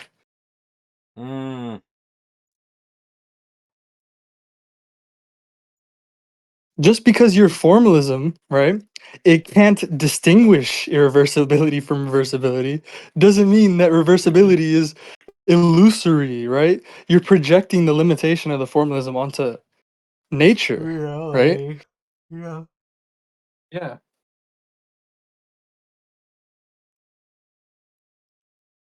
Man, we're in the 100th circle of 100. rationalization. Such a thing as why does heat always go from the hotter to the colder and never from the colder to the hotter? Becomes completely explicable in terms of molecules in motion. No, it doesn't. And No, another it's not example of explicable. Molecules in motion. a good It's physical literally experiment. unexplicable. Yeah. Look at the Bernard cell. Is that explicable? Is that explicable in these terms? No, it's not. Look at the cabin in the woods. Is that explicable in these terms? No, it's fucking not. You entirely lose the phenomenon. You lose it completely, right? You destroy it when you Also, yeah. reduce when you just look at the formal image that what's admissible into the formalism. What you lose is exactly the phenomenon of irreversibility.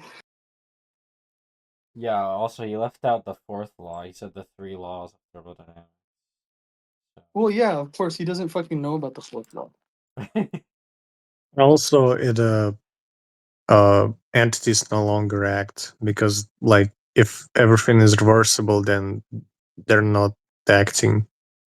No, yeah, this is fucking mechanistic causality all over again. We're back again. Like mechanistic causality is fine again somehow. If For you some want reason. it, and it's the refutation of the caloric theory of heat by rubbing together. It's like, two yep, pieces of it's ice, all which just then melt. explicable, like in these mechanistic terms, right? Like, bro, what? Mechanistic causality is fine again? What the fuck? How did we get here? Yeah, It's because I don't I know. work They on a just get Action is action of they ether, man. they just get seduced by like all of these all these like rationalizations and like formalisms in physics, right? Right? They get seduced by them, right? And it's like maybe they're more susceptible to it because they think they're like, no, I'm an objectivist. I'm better than that. Dude, There's it's no like what Alan way did to I you. It's right, like, there's no way dude, I could I what, would do you mean, bro? There's no way I could ever be like rationalize. just rationalizing it, bro. Just like not even thinking about it. You know? I'm an objectivist. I would never. I would never, bro. What do you mean, mechanistic causality, bro? I could Dude, I would never. never. I could never. It's like maybe that makes them more susceptible to it, If I say right? it's action is action of entities, it makes it okay. Like, bro, what do you mean? yeah, like when a ball hits a wall, uh, the ball is acting, but like it was just a likely scenario. It's just it could have been that the energy collected to hit the ball instead, so it was a wall that hit the ball. So we don't know which entity actually acted in this scenario. Right, because the idea is that I have the X, I subspace is have infinitarian. Y, I have X. Fuck. God damn it. Fresh from nowhere by here's a question though. This is a bit of a tangent, but I've asked you this before, I think, and I'm not remembering your answer, so it's good for our audience. No entity has ever just been created afresh from nothing, okay? Now, we've never seen that happen. So I would first of all say that the chances of that happening in the future are extremely low. But I don't see a reason why it's impossible in the sense that it violates the law of identity. Now, if you could show me Oh my god. If only they had a certain law Binswanger is for hit in the economics to face. tell you something about it. Oh my Binswanger is hit in gosh. the face. He's hitting the Binswanger face. He's like being like, "What the fuck are you talking about, bro?" Yeah, he's hitting the face, bro. Dude, this is a good freeze frame. Hold on, let me screenshot it. Gee, are you seeing And also, this? James is also doing a funny one.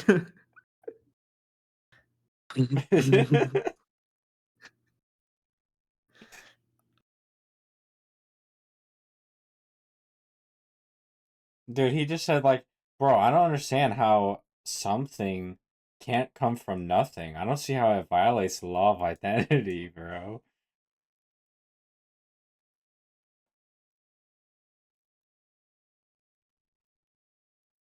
Did you Play it, screenshot play it, it.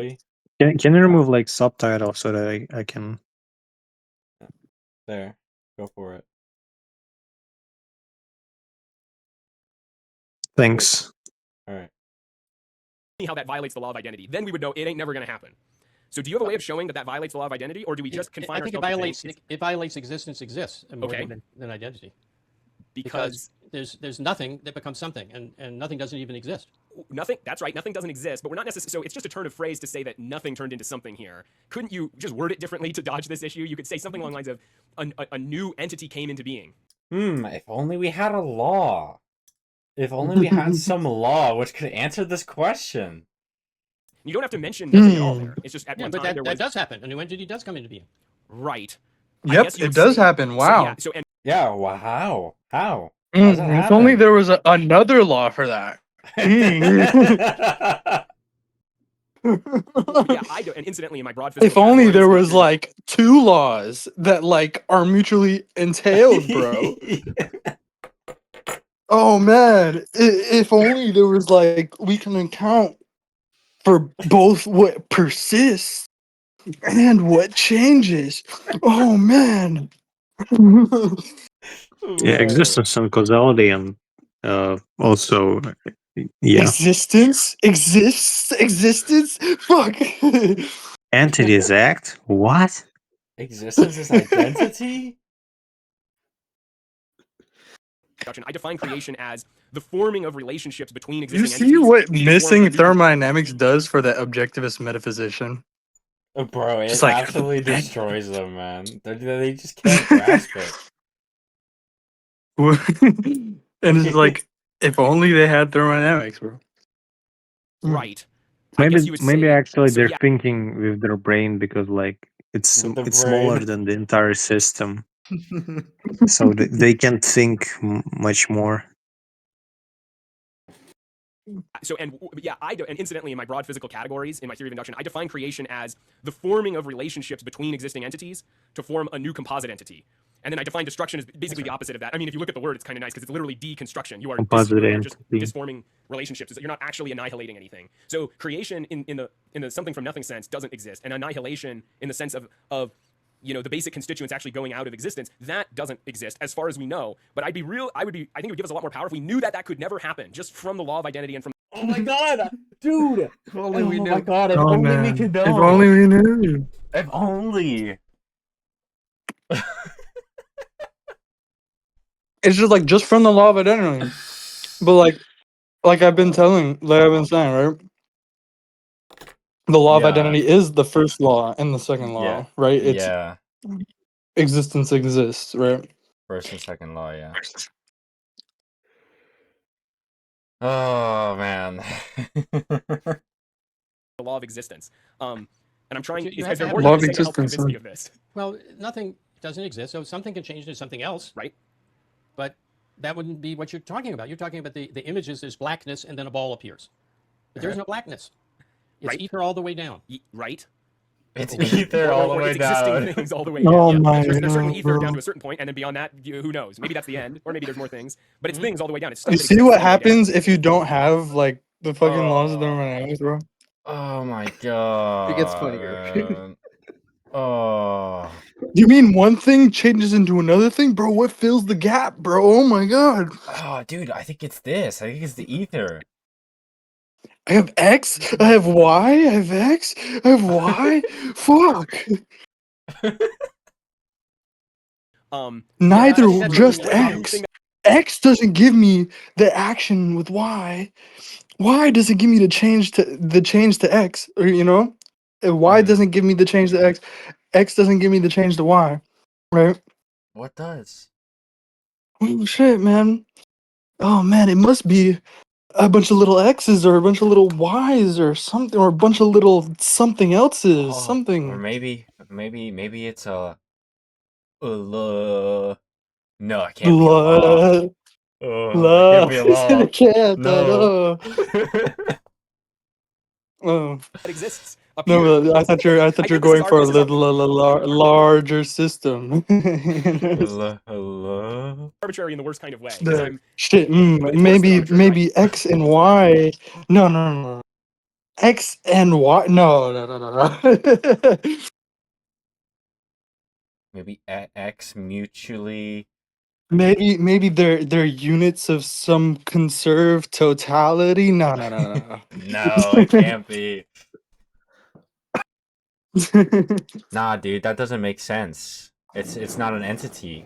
What does that mean? Conserved totality sounds like some mystical fucking Sounds like That's the like whole, yeah, it the sounds unit of the whole. mystical. sounds like some Unitary mystical planetary evolution system?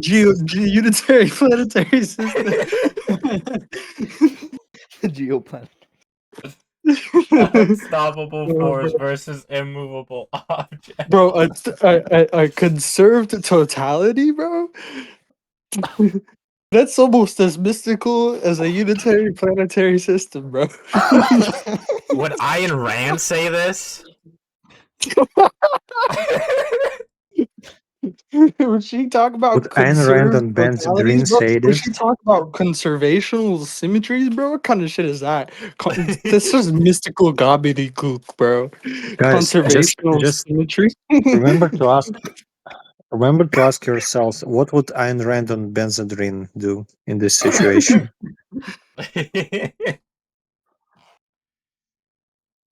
Oh man. like it somehow violates what it means for existence to exist. Yeah. Still So not you're, sure. Oh here's man, the I issue. wonder. Let's say we have two kinds of ether or two kinds of ultimate substances, Mhm. and they're intermixed. And there's Ultimate Oh man, substances. I'll tell Ultimate you. substance. between man, what fills the gap, bro? X and Y, X, Y, X. Oh man, it can't be can't be something like X and Y together, belonging together. No. No. We gotta look like deeper, man. Like what's the little stuff that fills the gap between X and Y? Where's the really real world? Like where's the really real world beneath X and Y, right? Because like I can't fill the gap with little X's. I Sakura, can't fill the gap with let me little screenshot it. Y's, Remove the. right? Can X and remove the Y, they can't be captions. real. They're different particulars and change, bro. That's the world that's perceived, bro. That can't be real, right?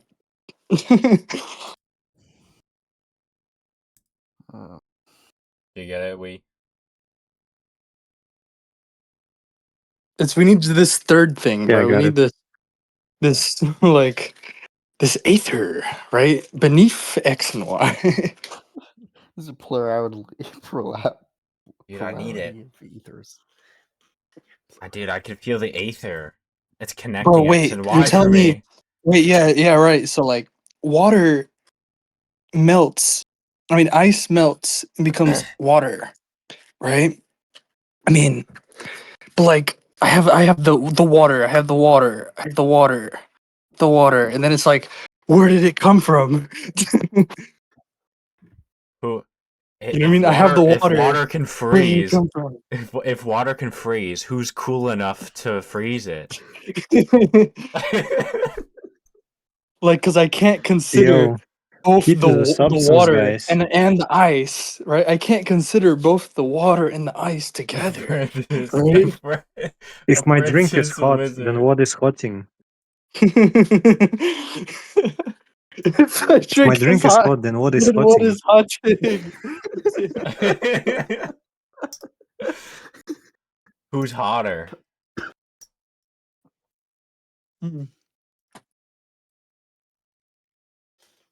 you got a lattice of ether, and in the middle you have some of the other substance, and it If light is lighting, who's lighter?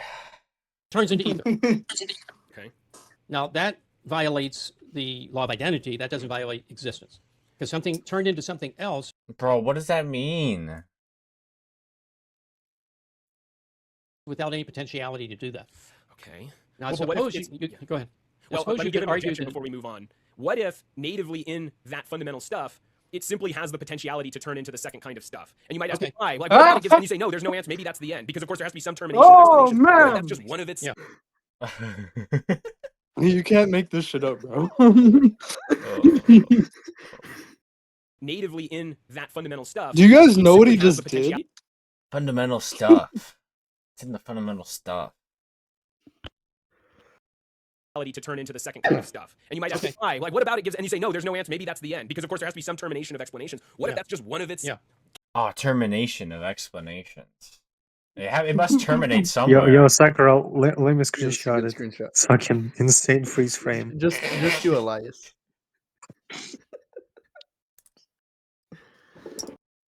Yeah, I got it. Characteristics that it can just do Okay. this. Then we'd be happy with it.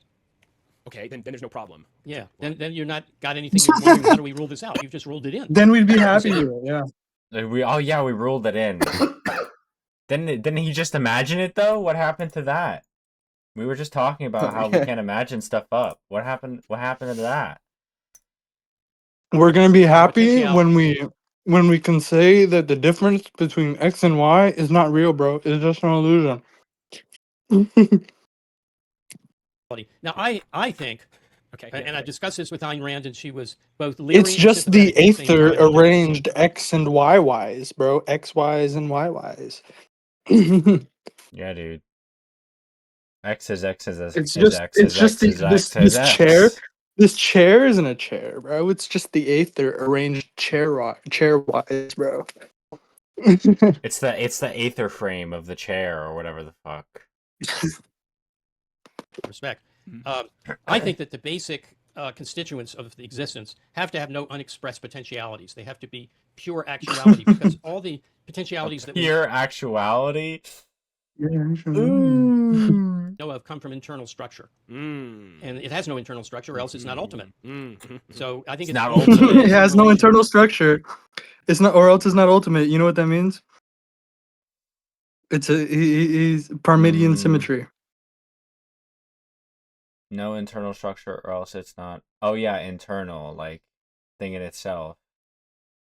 Yeah, but it's a Parmenidean symmetry. It has to be static. It has to be Yeah, ultimate. static homogeneous ontology. Oh, this is bad. Positionally. Yeah, It is what it is change must forever. be reduced to non-change, bro. Non-change And is the source of all change, bro. What do you? Of course. If who's Yeah, changing? when Binswanger said that time is not an entity, he also meant that time does not exist. It's an illusion, bro. That's literally what he's saying now, though. He's saying change doesn't exist. Hmm. it can't become anything it isn't already there. Qua individual fundamental existent, individual fundamental entity. Right. Okay, let me wrap my head around this. Okay. Let's see. I haven't heard this point from you before. So okay, so it can't have unexpressed these fundamental entities. They Yes. cannot have. I only unexpressed I potentialities. only think about what the Ayn Rand priests say, you know? Yeah, when she was on Benzodrine. Me and Rand, we were both high in our apartment, and she No, but told me. Binswanger is like this Ayn Rand priest. You know, this priest for him, you know? Hmm. So it's just like, oh yeah, let me think about this idea, you know? What would Ayn Rand do? Fuck. Because like, oh yeah, you know, Because all Binswanger unexpressed talked about this idea once, you know? Mm-hmm. potentiality comes from internal structure, and these can't have internal structure because they're the ultimates. Mhm. So as a result, all of the properties that they have to be expressing right now and all the time. What would that look like though? Because these I don't think it looks like anything, bro. I don't know what you're on. fundamentals they have to be joining and disjoining, right? They have Yeah. so when they're joined, don't they have to be expressing a certain one of their potentiality, and when they're disjoined, they express a different potentiality, No. and that's what makes them part of a constituent, or I'm sorry, part of a composite or not part of a No, composite? think of just a simple electron proton. I know they're vastly different sizes, or at least masses, but alone they can repel. They're like neighbors, but if they get together, they're a neutron, and they can't repel anything. Maybe at very close range they can, or attract anything. So their properties are the sum of the individual properties, but that can be a new thing. Right. The properties of the whole are the sum of the properties of the parts, but it's still a new thing. No simpler way. example, I give under this Yep, the properties of the whole are devolved onto the properties of its parts. The The whole properties is and the behaviors of parts. the whole are devolved on the properties and behaviors of the part of the sum of the parts properties of without the parts, loss. but Some of the properties of the parts. Oh. Oh man, you can't make this shit up, bro. it's still There's a new nothing thing. beyond the parts. In the see. simpler example, let me give the simplest example in Why are the parts ordered in that biological way? basis teleology. Oh, they're not ordered. We just gotta look deeper, and then that order disappears. Ooh, look, it's like magic. Ooh. I wonder why. I wonder why the order disappears. I wonder why it looks like magic. Hmm. like a half grapefruit, and it can't roll. But if you have another half grapefruit and you glue them together, the whole can roll. So you get a new potentiality without changing any of the potentialities of the parts. I see. Okay, let me take some. Okay, so you get a new potentiality of the whole without changing the potentiality of the parts. And what's your point? That's true. And what's your greater point you're trying to make there? That there are no unexpressed potentialities of the parts. I see. So well, it almost seems like there are unexpressed potentialities because think about a single fundamental entity within the grapefruit. If it's a half grapefruit, Within what? that one A single little fundamental doesn't entity, and then we get Within the grapefruit.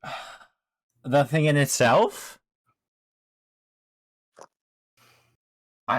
Bro, like, down the ramp. If there's a whole Bro. grapefruit, then the one entity does move down the ramp. I mean, as part of the whole grapefruit, but Yeah. it moves. So, I mean, this, and I was actually going to ask you about this anyway. There seems to be a downward causation also, where the nature of composite entities, the whole, the large things, has causal efficacy upon the nature of the small things. And it's not just that the small things give rise to the nature of the big things, but the big things in part. Look at Binswanger's face. And we've given a.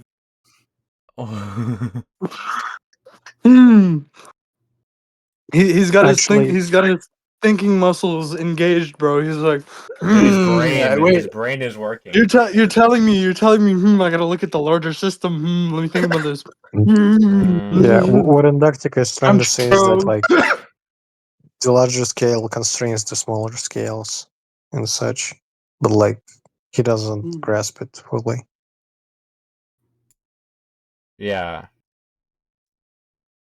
Hey, bro, they're like fucking like. They're like desperately trying to like No, it's just put the their Aether, intellect bro. together. No. We don't have to do that if we just say it's the Aether, bro. Don't you know? Yeah, scales. Look at the larger system, bro. What do you mean? It's just the Aether. Scales. No. It's the Aether, man. That's the ultimate. Is here where just this one little bit goes down the ramp as a result of the half grapefruit versus the whole grapefruit. But it seems like there might be a huge field that by the way, I have not investigated this, but it seems to be a huge field of possibilities, especially for living things. No This downward shit, you haven't causation to be studied and investigated it. understood. No shit. You haven't fucking investigated it. Oh man. Then you would see how fucking stupid the Aether is. Like, oh, all I had to do was just look at the larger system. Yeah, I think the downward causation is the upward causation of the parts together. I mean, I'm not sure it's anything. Bro, what are we?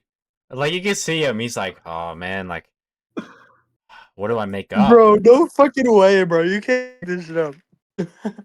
He's like, bro, like, I don't know what to say, man. I just gotta keep talking out of my ass. Look at it. Look at his face, He's bro. looking Look like at his face. upward and to the side, which is like psychologically means that you're making shit up. Yeah, Bro, get a he looks like screenshot. Get a he looks screenshot like of he just that. heard Binswanger say, bro. He looks like he just heard Binswanger say that downwards causation is upward causation of the parts.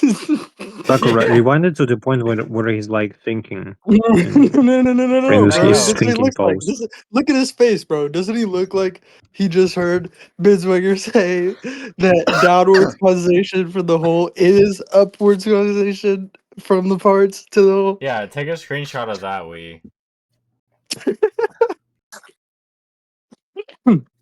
Yeah, doesn't he look like he just heard Binswanger say that Yeah, watch that him agree, impredicativity is just big predicativity?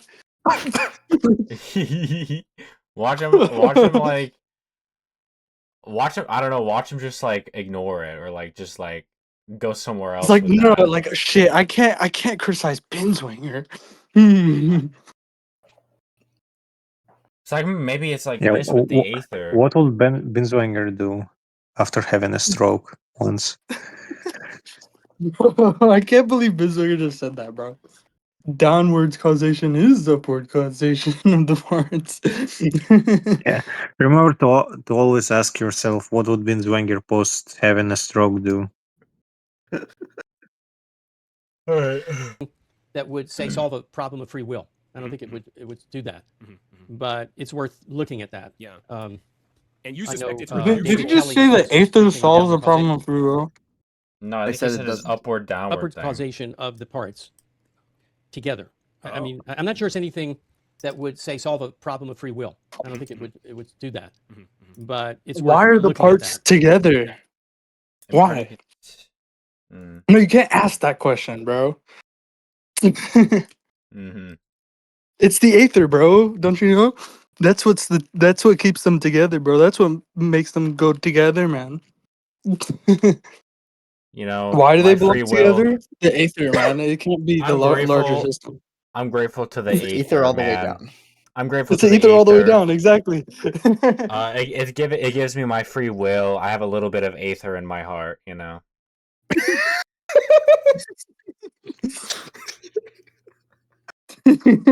That's pretty fucking funny, The dude. parts, the little cells, they care so much about making me. Yeah, personally, I'm a man of Christ. The God's in my heart.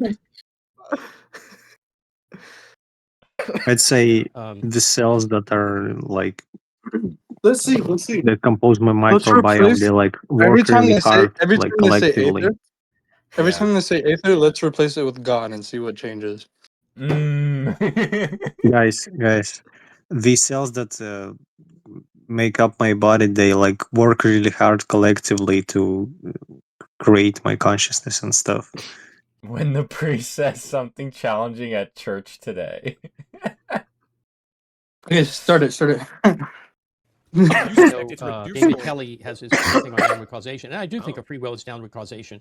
But per se, that it's downward causation. It's just saying your mind can move matter in your brain, which I've been saying since 1985. What? What does that mean? And it doesn't go to determinism because determinism could say, Yeah, it's a bro. really Our brain different is like the source of our forces actions. that are- Don't you know? We just like it's the coordination of like our thing, or all of our body and the It's our environment. central executive. My mind can move matter in my You brain. find that My in the soul. brain. My soul. It had to be exerted. So that's what Leonard Peikoff said. It doesn't solve any determinism problem. Okay, yeah, that does seem right to me, because you could say it this way. You could say, yeah, sure. So you've got all the atoms in the grapefruit, and they determine the nature of the grapefruit as a whole. Then the nature of the grapefruit as a whole then has an effect on the individual atoms. if But you then guys they in missed- turn missed then the start vague acting on the nature of the grapefruit as a whole again. So it just Yeah, it's it's really the small cause. Oh, wow. Wait. Okay, so Inductica was just like, X, Y, X, Y. He noticed that it was there was an He noticed, impredicativity here, yeah. He was like, it seems like. Yeah. and then Binswanger immediately shoots that down. No, it just seems like it's all the what does he say here? Rewind It's like not 2 your seconds. turn He to says, think then Yeah, today, yeah, yeah. the grapefruit as Mr. a whole again. So it Inductica. just Yeah, it's really the small causality all the way up and all the way down. Yeah, it's really no difference. it's small between cause. two No, go back. Where is it? Then they in turn then start acting on the nature of the grapefruit as a whole again. So it just it's really the small causality all the way up and all the way down. Yeah, it's really no difference What? between two particles influencing each other. And you can say, well, look, this particle Goy this one, causality. has a different action when it You interacts literally with that just said, particle. okay, yeah, my formalism, it cannot distinguish, right? Like whether a particle is moving because it's just being pushed by another particle or because it's somehow free will moving it or whatever. Because it's just moving it through other particles. Oh, man. Like you said, the That's anything literally inside what the you're grapefruit has a different causation because of the hole. Now make it 3 billiard balls hit 1 billiard ball, and the 1 billiard ball acts differently. Yeah, but it still reduces to the individual collisions. There's no whole qua No. whole. Yeah. What, bro? That's literally. Bro, that's what Hume did. It's like reductionism. Well, yeah, but it still reduces to the individual collisions. There's no Individual whole qua collision. whole. Yeah. But you can't. That's acting separate from the coordinated action of the. So the two mistakes are thinking, well, no, there's no action of the whole, and that the action of the whole is not just the sum of the action of the parts. I think it is the action of the whole, and that action of the whole is the sum of the. But the sum is different than individual. So by itself, the billiard ball just goes across. But when it interacts with others, it's not the pack acting on it. It's a whole bunch of individuals. But that's different than individuals not interacting with it. Isn't that just local causality? So I don't think emergentism solves any Draw? problem. Okay. I think it's true, but it's not. It doesn't carry the weight that it's often given. He literally just Now, said I like, wanted to switch. yeah, we can't build downward causation. We can't build impredicativity by just adding more of the same type of fucking entailment, right? Which is just predicative entailment. You know, from wholes to parts, right? No, from parts to wholes, I mean, right? Yeah. You get what I'm saying? So it must be the Aether. But that's literally the concession. That's he's conceding, right? He's conceding that he's wrong, you know? He's saying that I can't distinguish, right? And like we can add more billiard balls, right? And then there's no difference, right? Because all I can do is add more billiard balls. I can't get to impredicativity. I can't do this XY thing. You try, man. Gears, unless you have more. I wanted to switch gears unless you have more thoughts on these fundamental issues. Based on the kinds of things that you hear physicists saying, based on your knowledge, what advice would you give to And physicists Binswanger knows what the the fucking community predicativity is. So if he's watching this, he knows what the fuck I'm saying. saying, based on your knowledge, what advice would you give to physicists in the community I've found, physicists who know that there's an ether, who are trying to produce physical explanations for, who are trying to give physical explanations for these things, who are working outside the mainstream? Because no one at colleges, no one working at colleges believes there's an ether. I mean, there's a few, but like the Bro, movement is really. Oh, bro, I wonder referring to the larger why. system, Oh, referring to man. the larger system is deemed unphysical. Crazy. The larger system, the context is deemed unphysical because it just reduces to the parts. Oh man, Inductica. You're saying none of the none of the colleges want to take you? Oh, maybe you should go to CESPA, man. We'll like bait them to go to CESPA, and then it'll show up to CESPA, and they'll just be like, "Bro, what the fuck are you talking about, man? You're fucking insane." Yeah, but I mean, he's like, you can see him like, he's wanting things like this downward conjugation stuff. Like I want to explain it, right? This like loopiness, like I want to explain it. Like there's something here, right? Hmm. I wonder what it is. Outside of academia, what advice would you give us based on what you know our goals are and what you know about what we face? Don't assume that the microscopic phenomena are going to follow the same laws as the macroscopic phenomena. But start there. That's like the first prima facie way to approach it, I would think, is to analogize ether waves to other waves that are known. But don't get hooked on that where you assume it has to be that way. It can be Bro. different. And Wait, what is an ether wave? It's light. It's like a light wave, but more physical. Dude, More it's a light wave? It's like a light wave, but more physical. Yeah. That's good. It's like when your drink is hot, it's what is hotting. It's like a light wave when it's waving back. No. No. What Book said is fucking perfect. What's an ether wave? It's a light wave, but it's more physical. What is light? A less physical Light. ether wave. Light's not physical. The ether is what's physical. Oh, bro, light is just the ether arranged light wise, bro. What do you?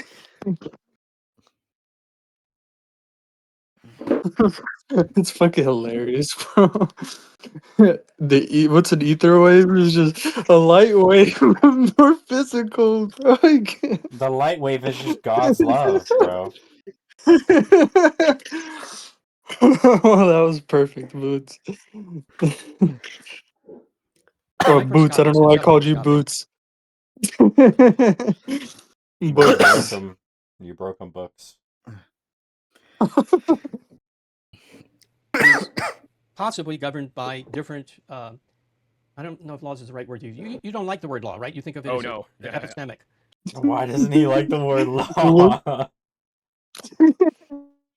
He doesn't have the other type of law. Oh man.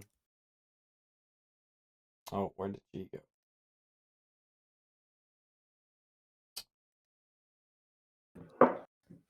Now I gotta wait for this.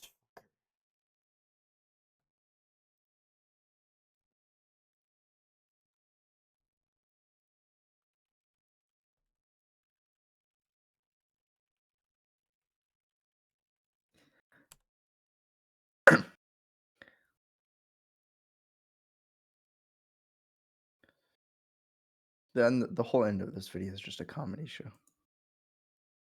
Bro, I want to finish this, bro. It's so late, man. I've ruined my sleep schedule already. You going to sleep on time? Yes. I have to go to fucking school at the end of the month.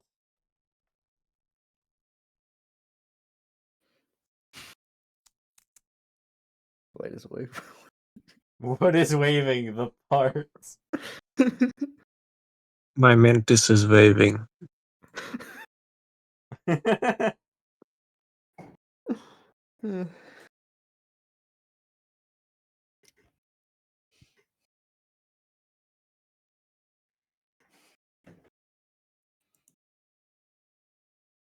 I light, therefore I wave.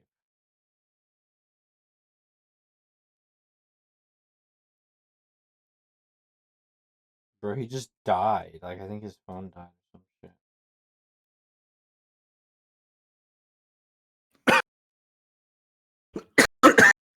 I'm getting more tea.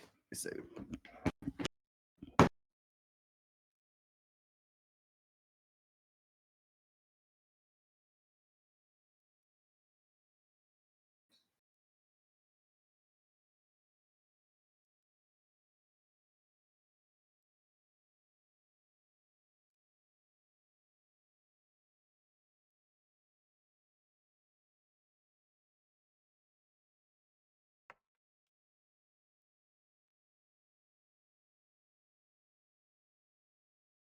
Don't you know? That was the Aether that gave him a stroke.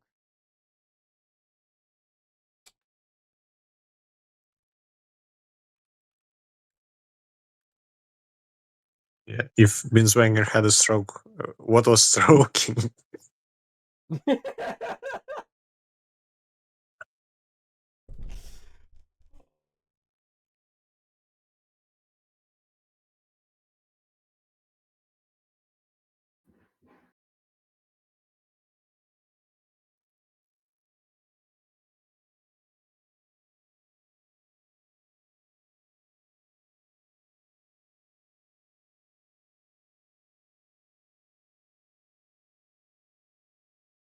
Who was stroking him?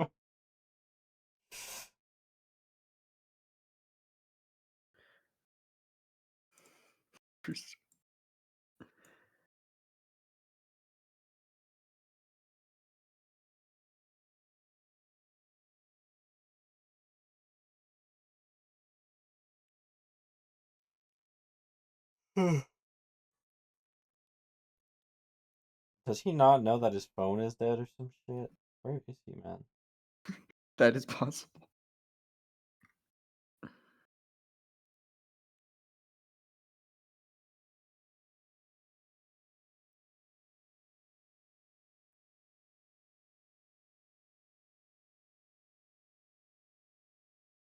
He doesn't hurry.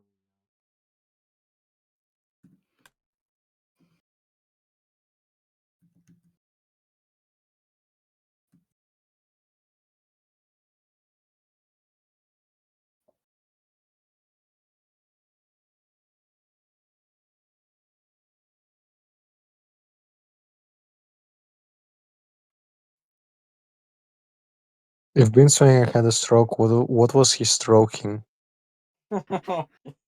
Is the ether? Ether as his manifest mystic.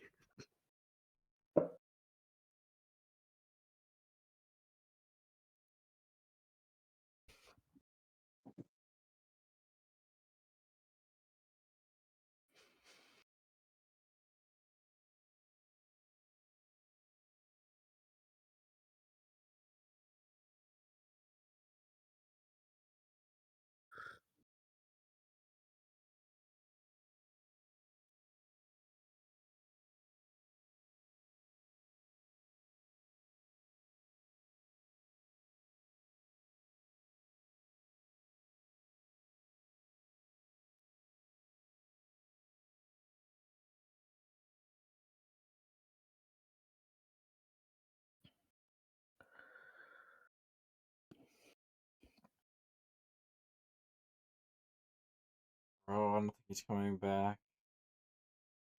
Fuck.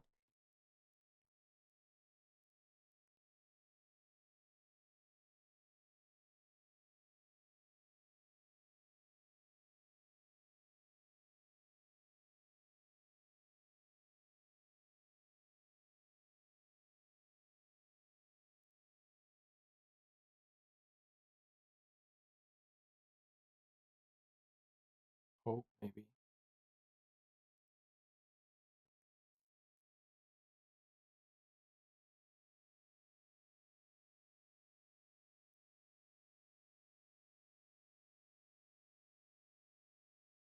Yo, Yo, your phone die? yeah, can you hear me? Yeah, Is it okay? it's a bit quiet. Okay, wait, my phone just charged. I'm coming back 1 second. Took me a while. I couldn't find my charger. Bria.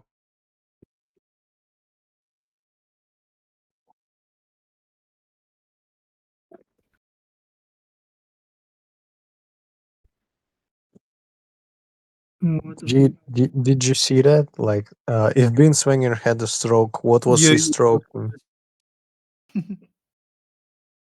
Yeah, sorry about that. It took me a while to find my charger. Yo, Yeah, G, yeah. we got a new I was joke. dying.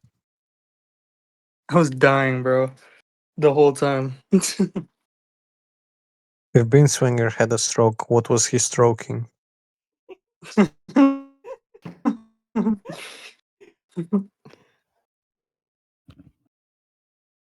Different. Are you watching the video now?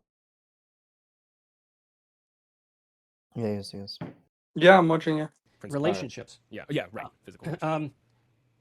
For instance, particles on the macroscopic level, like dust particles or grapefruits, cannot pass through one another. They repel. But is it necessarily true that an electron can't pass through another electron?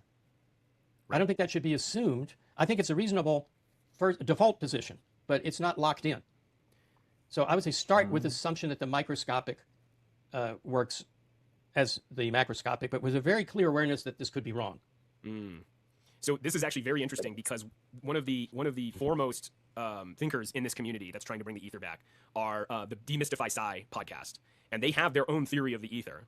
And not only that, but they have their own theory of they have their own epistemology. Basically, they have an epistemic a set of epistemic and metaphysical principles which govern their investigation of the physical world. And a huge amount of their position is an emphasis on physicality. Which is really good. So they're philosophical, which they recognize the importance of philosophy. They recognize in physics and recognize the importance of physicality. But we have a lot of. What the hell's your problem? My phone died. And I clicked it.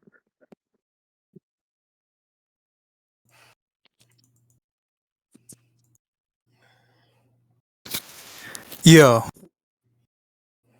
Yo. You good, bro? Yo, can you guys hear me? Yeah, yeah. Mm-hmm.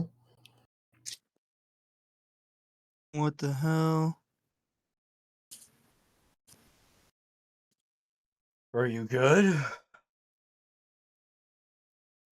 Yo, can you guys talk?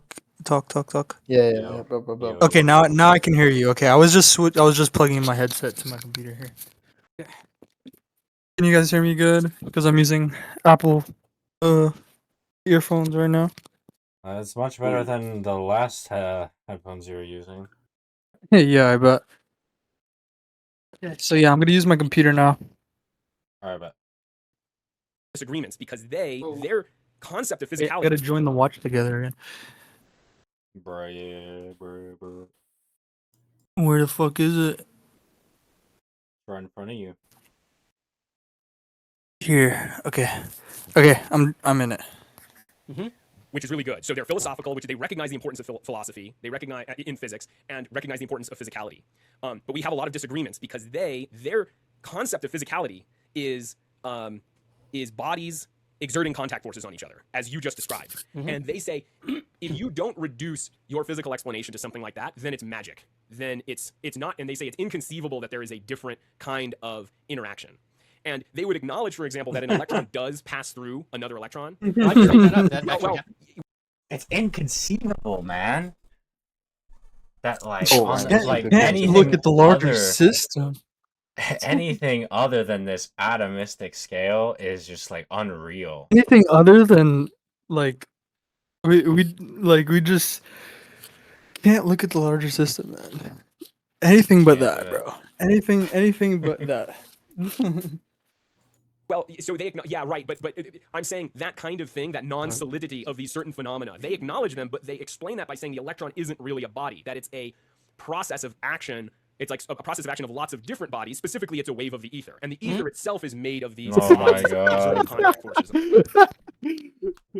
What is it, bro? It's just Basically, they were just like, yeah, everything other than this atomistic scale is unreal, and yeah, the ether, man. I mean, it's great. You know, it gets me out of a pickle in tough times whenever I have to appeal to atomisms. On one another. And so that's their way of explaining it.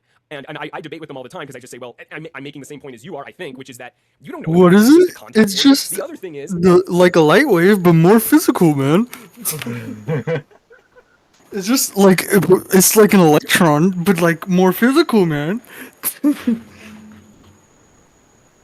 is that I think we know the cause of contact forces, and it's the electron shell repulsion of the surfaces of these things. So even if it all reduces down to one entity and its borders exerting a force on another entity upon its borders, that wouldn't be a contact force. It would be something that looks a lot like a contact force, but it's a deeper thing, because contact forces are literally this, and that's literally a repulsion of the electrons. Now, they're, incidentally, to be fair to them, they're skeptical. They have specific local causality. that's actually the cause of contact forces.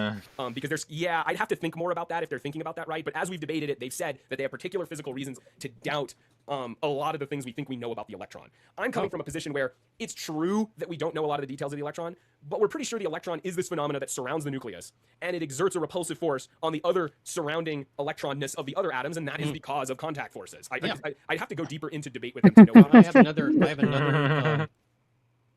Yeah, bro. It's just we gotta reduce it to some locality, like particle to particle, Collisions. mechanistic collisions, bro.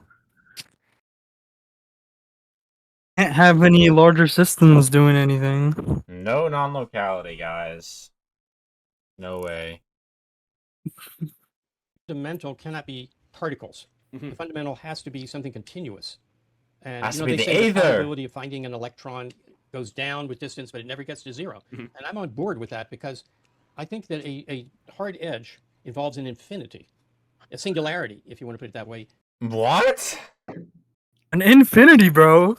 An actual infinity. You literally what he just said, bro. Oh my god. Forget about what Rand said about infinity. She was wrong. She was wrong. We have an infinity. And it's the Aether! It's the Aether! It's infinite! Infinity. A singularity, if you want Guys, to remember when I said, exists. So, like, replace Aether with God? God is infinite, bro. Aether is infinite, bro. No, he's saying that, like, it can't exist. Yeah. I don't understand how an objectivist is saying that. A supposed objectivist. No, what he's saying is that if you put it in terms of infinity, it cannot exist. continuous. And they say the probability of finding an electron. No, he said there was an infinity involved in getting to the ether. I'm on board with that because I think that a hard edge from larger scales. The hard edge involves an infinity. Singularity, if you want to put it that way, that can't exist. So I think that. No, he says it can't exist. Never mind. Spoke too soon. There's excitations in the ether or in whatever is the fundamental stuff or stuffs, and when it's got elevated above a certain point, we see it as an electron, but it really decays slowly throughout the universe. Right. So and so it can't be these discretized bits of ether, because then you'd get instantaneous jumps at any given. Now I have a counter argument to this, which is, what if the continuous nature of fields that we're aware of is valid up until a certain point, and really that is caused by some deeper nature of how discrete bits are acting on one another, and what we see, the continuous nature of the fields and the way that they act on one from another. bit, man.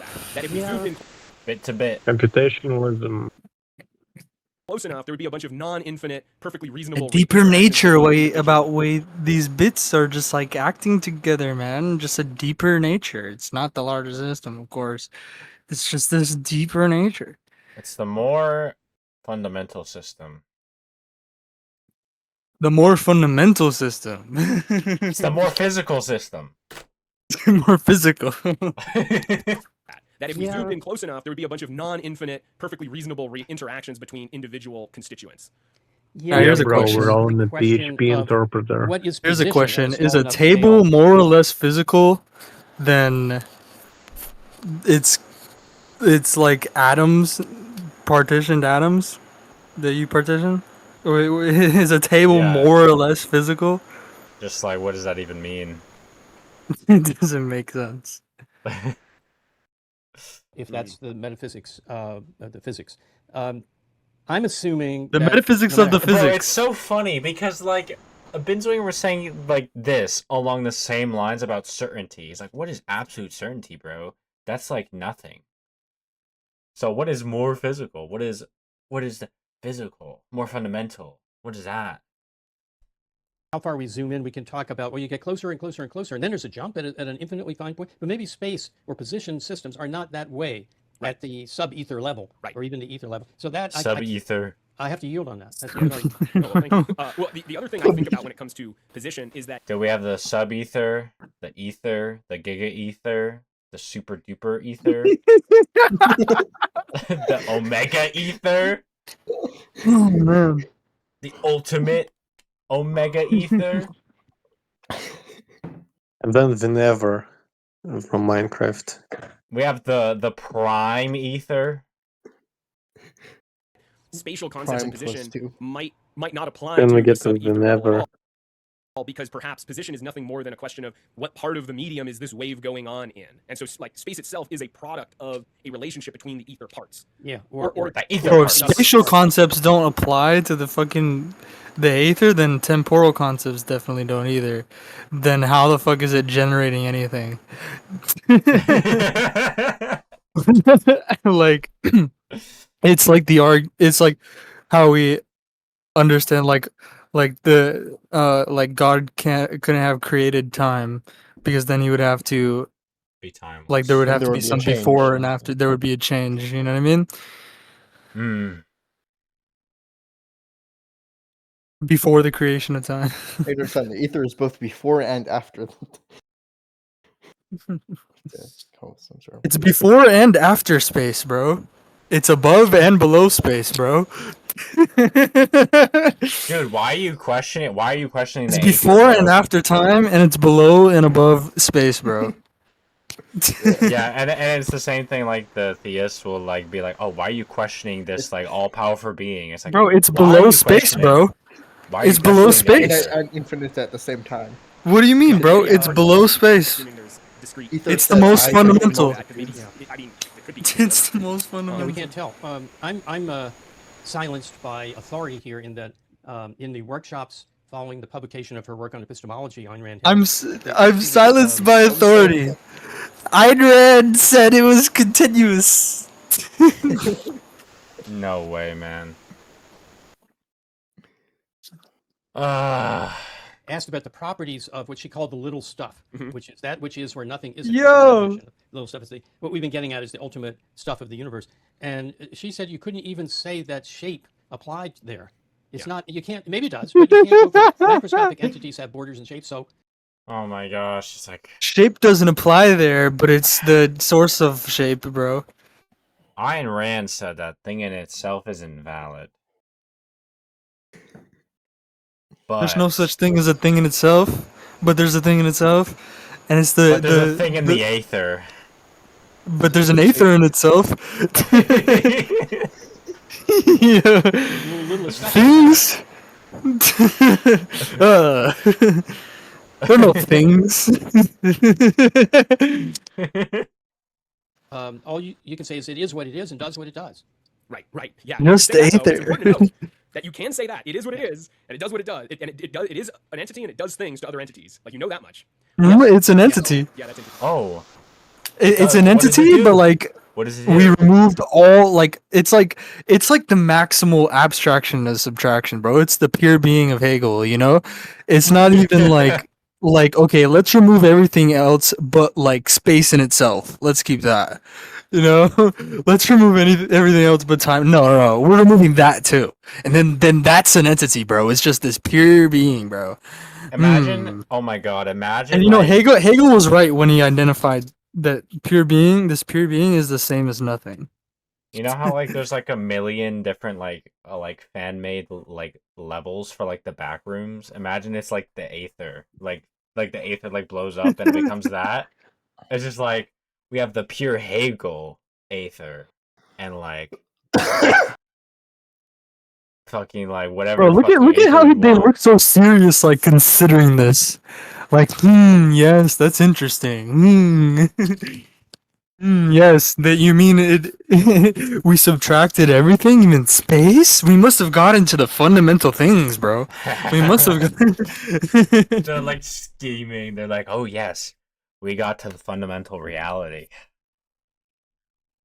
Now, I have a deeper question that sort of conditions all of this. I've said this kind of thing before. I'd be interested to know if you agree. I'm skeptical of the project of guessing at the nature of ultimate constituents at all. When I look at the history of man doing this, I see no progress. I'm skeptical of guessing the No nature of the ultimate progress. constituents at all. No progress. I wonder. I see no progress at all No progress in identifying what the nature of the ether is. I see no progress in the project of. I mean, my entire project that we need to have this theory of an ether. You mean my entire project is like, just like zero progress. Fucking futile.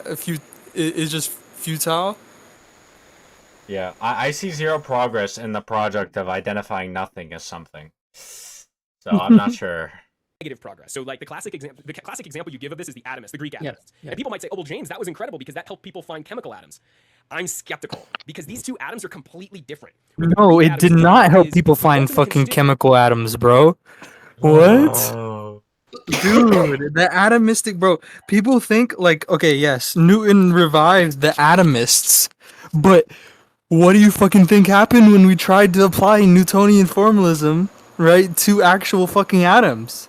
It didn't fucking work. That's why we fucking we had to get quantum mechanics, right? We had to create this whole new theory in order to deal with the really small, because fucking Newtonian particle mechanics didn't fucking actually work for particles.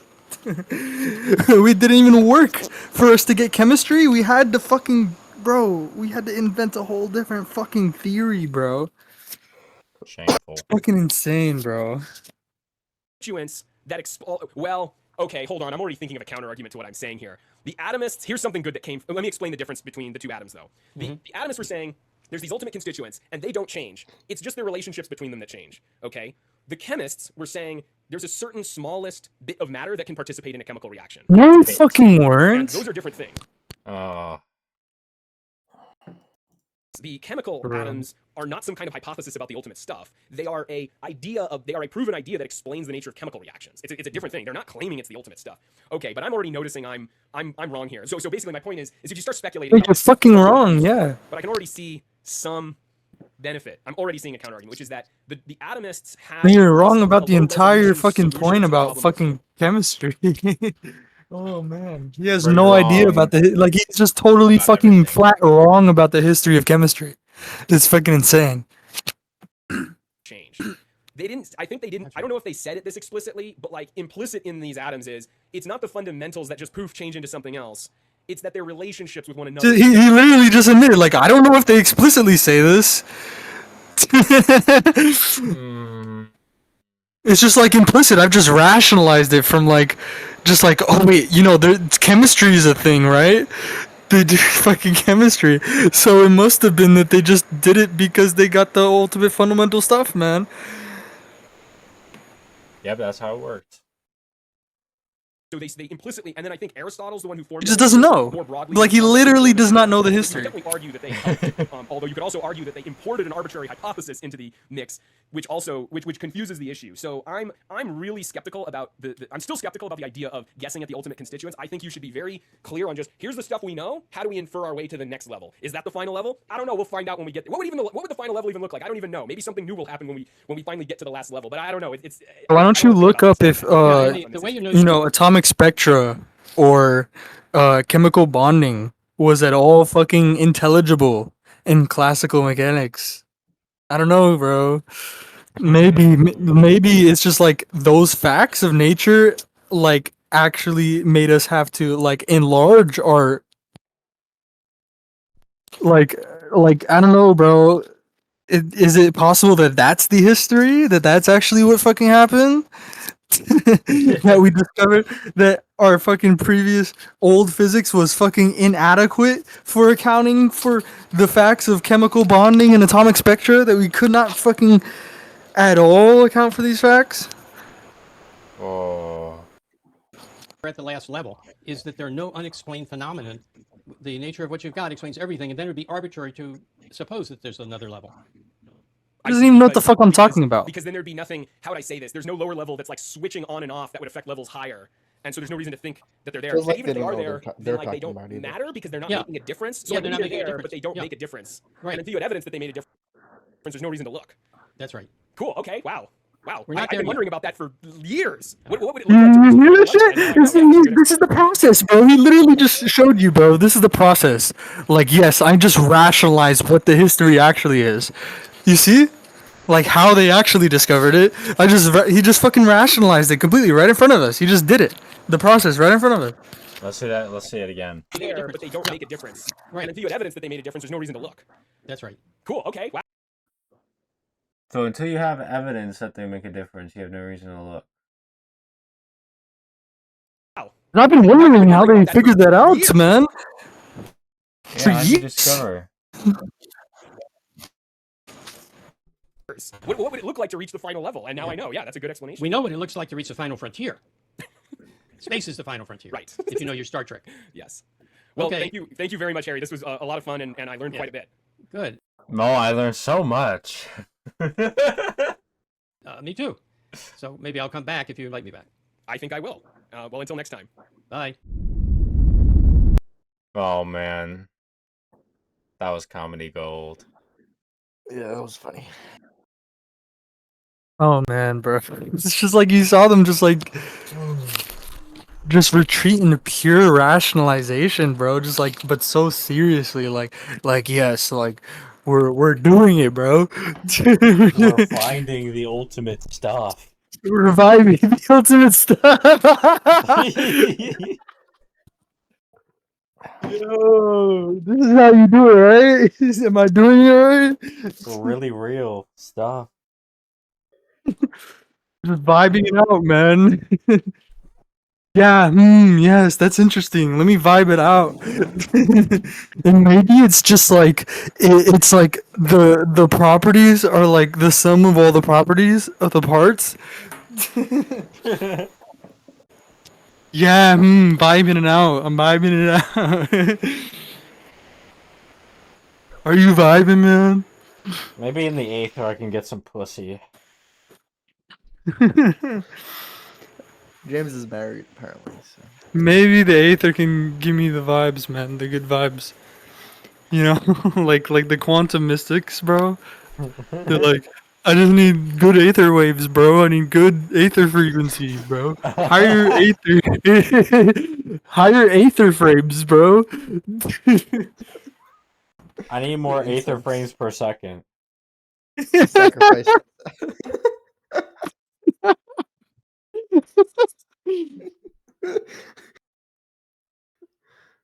I need more Aether frames per second.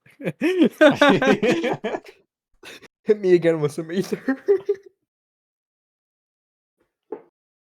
Bartender, one more shot of Aether, please. Just drinks like an empty glass. And it's like, man, it's so seductive. It's just like ether. Like they can spend so much time talking about nothing, bro. And that's what he was like. That's what Peacock was trying to say when like the arbitrary is nothing and it's like a black hole. You know, like it's like it just sucks in thought. You know, it just sucks in and obliterates thought. You just like you can think about the arbitrary endlessly, right? While thinking about nothing, right? And it's just you like the rationalist. You know, this is the rationalist. Like it's just what motivates them really You know, is like a lot of the time he is confronted with the arbitrary and he's like trying to rationalize it. He's trying so hard to think about the arbitrary, you know, and it's just impossible. And he's just like, it's the biggest like struggle for him, you know what I mean? And then he just gets like the ultimate nothing in his mind, and he's like, "Oh my god, I've been thinking of this for years, and I finally figured it out. It's It's nothing. nothing." That's what Hegel did, bro. Like, okay, I got the pure being, and then it just vanishes into nothing. Wow. Look at that, guys. Did you Incredible. see? The pure being, it vanished into nothing. As soon as I was saying, like, it's pure being, boom, it was nothing. Wow. Did you guys see that? That must be what becoming is. Shit, bro, I almost fucking become, dude.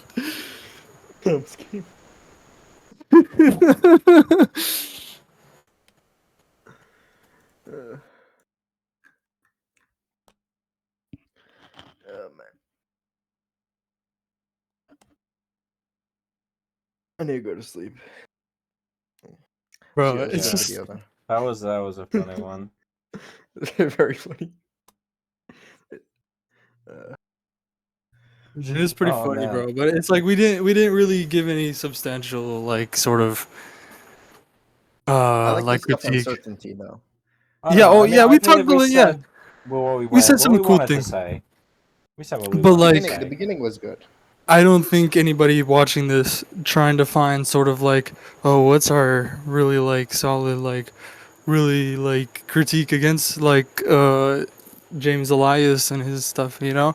That's not what we were trying to do here. Bro, So I mean, sorry if James wants to come sorry to around, then disappoint. Sorry if to James disappoint. wants to come around, he can come on. You know? Like what's it called again? You have what's the name? Luca Brasi, and he's like friends with James or something. Well, yeah, like if James wants to come around, or like even just like come in the server and talk about it. I don't know, just anything. Does James have a server? I believe so. I don't know. I don't know. I doubt it. It's probably going to be called the Aether or something. I've DM'd him on Discord, like I've talked to him. I introduced like him to Zulu and like Zulu to him. Oh, nice. Oh, so 'cause you're the I'm- problem. I'm the Yeah, problem. when Zulu spoke to him for the first time, It he was said that- me all along. I knew it. It was me.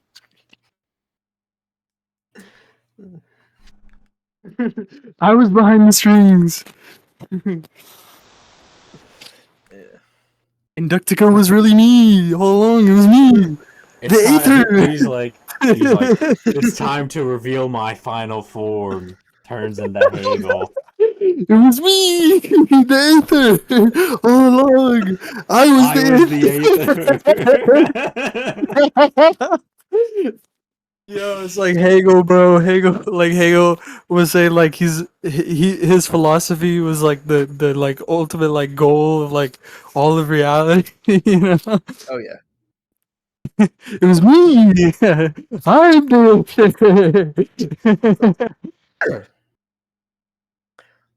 I am I made a become poem. Aether, the mover of worlds.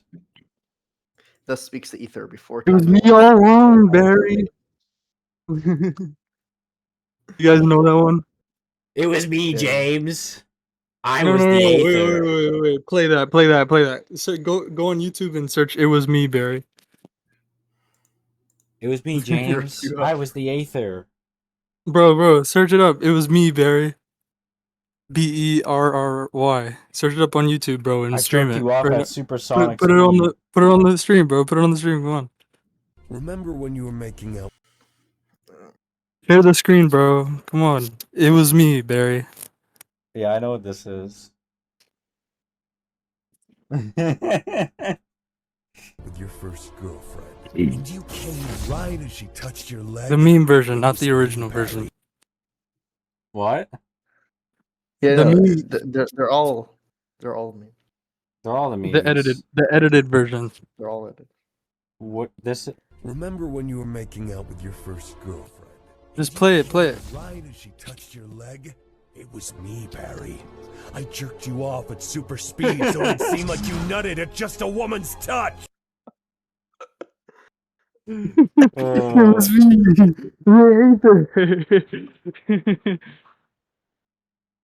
That's like the thing, bro.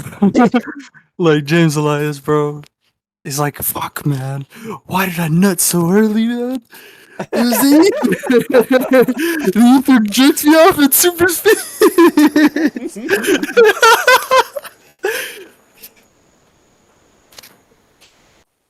But bro, I mean, like, how can you take this seriously, right? It's like, imagine he's telling his girl, bro, it wasn't me. It was the ether jerked me off at super speed.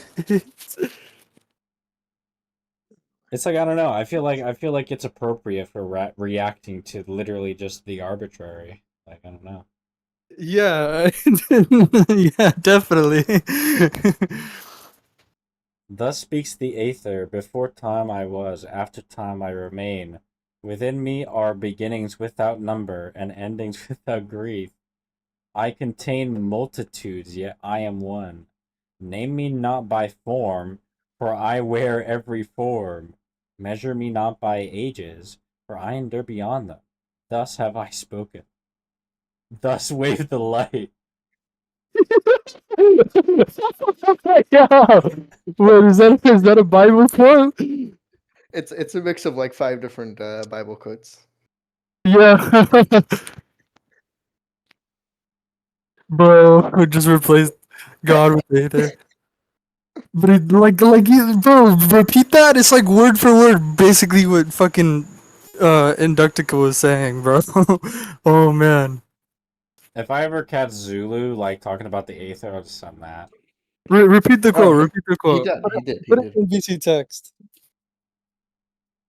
What? It's Oh what, yeah. This speaks the interviews. Aether. Before time I was, after time I remain. Within me are beginnings without number, and endings without grief. I contain multitudes, yet I am one. Name me not by form, for I wear every form. Measure me not by ages, for I endure beyond them. Thus have I spoken. Thus wave the light. That's fucking crazy.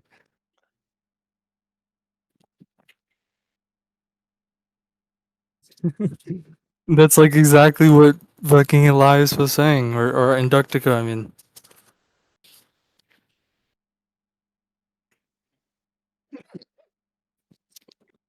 Ether all the way down. Yep, bro. You mean the chaos emerald? Yeah, so I think we I don't know, the ether is gone. We destroyed it. The ether is. Remember all you can say. Remember, the ether is. It's And it it's is not what it it's not it's not existence anymore. Not existences. It's ether. Ether is. Ether is ether. Ether is ether. That's the new objectivist axiom, guys. Ether ethers. Ether ethers. Ether waves. The ether. The ether waves. Bro, no, it doesn't wave, bro. It ethers. The ether ethers. Oh, man. What is the ether doing? It's ethering. That was my favorite part, bro. When he said the ether was ethering all the way down. All the way down. The Causality. ether, All the way all up. the way Causality. down. That was my favorite part, guys. But it was like the ethered all the way down. It was Honestly, ethering my all the way favorite up. part was when he was like, "Well, like, man, the way up, all the way down. I can't discount. I can't discount that something can't come from nothing. I can't discount that." That something can't come from nothing. Yeah, I can't It's like discount it would that, be man. really helpful for me if we could say that something can't just like magically be created. Yeah. It'd be really helpful. Yeah.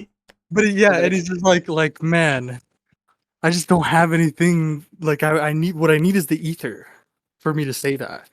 You know, that something What comes about from the nothing. laws of That something thermodynamics? doesn't come from Bro, nothing. I don't like laws, man. I can't stand them. Can't stand laws. Laws are just too unphysical, man. epistemic. That's literally his argument, bro. They're too unphysical. They're I not don't ether. understand. They're not ether enough, bro. They're not Your ether enough, bro. your argument is arbitrary because it's not physical enough for me. It's not ether enough.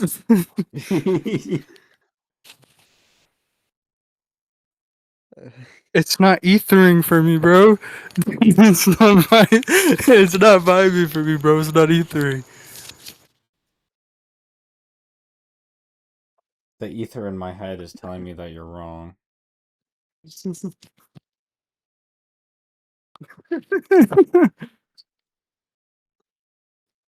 Oh, bro.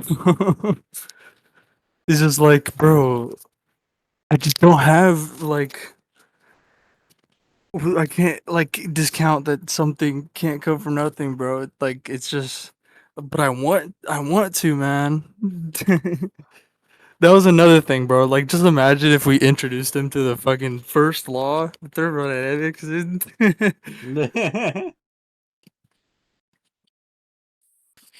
What?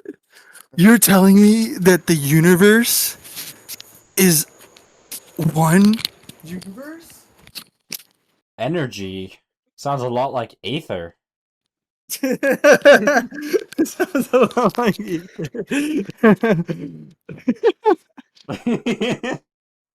That's the energy is just too unphysical, man. Like we need it needs to be more physical, bro. It's be bodies. Gotta be bodies. Ambient optic array? Don't you mean Aether Aether? optic array? Aether optic array? No, ambient aether array? The ambient aether arrangement? The arrangement of the aether? Around me? But what parts constitute of the ether?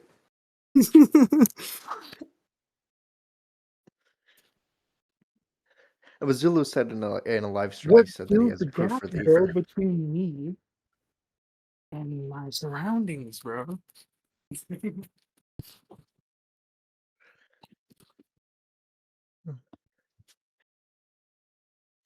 What did you say about Zulu? Zulu said in like a live stream, I don't remember when, that he has a proof for the ether. I'm presuming he got it from Inductica. The Soon proof is enough, there. Zulu's gonna be there.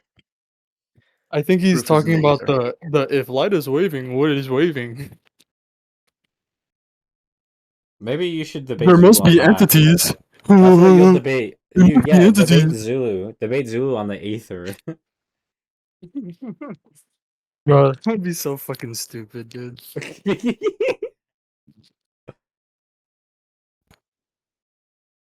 But what is waving? It must be entities. He's gonna just repeat that for like fucking 2 hours. What you're saying is it sounds like a mystical gobbledygook. I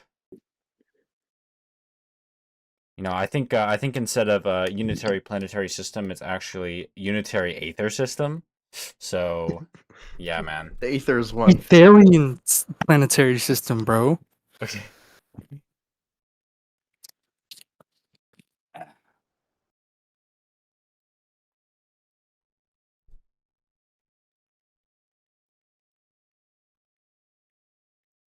Well, why can't we just say it gives us the perception of the Aether?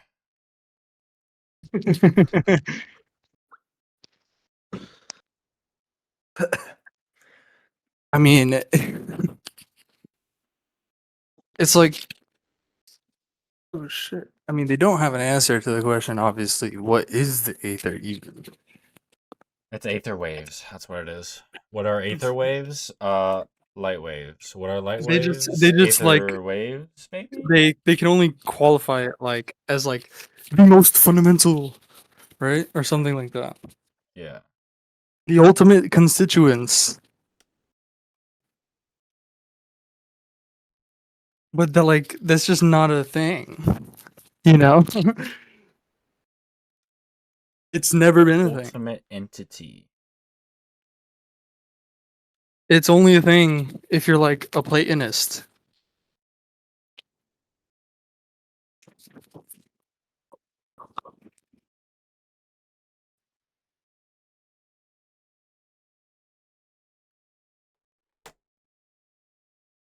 There's no metaphysical fundamentality, you know?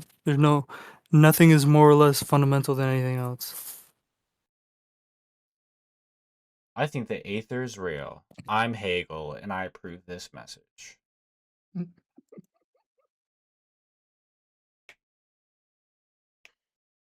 Yeah, so if I were to debate Inductica, the debate would really just revolve around like Light. the assumption that there is a fundamental family of analytical units. Hmm.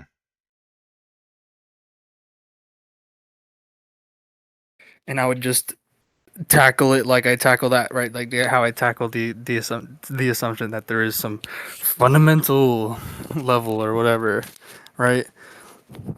Like that's very easy to attack. We're like on a bunch of on a bunch of different grounds. Ugh. Hmm. Like just like how it's a fact of measurement, right? That scale is relative, right? Hmm.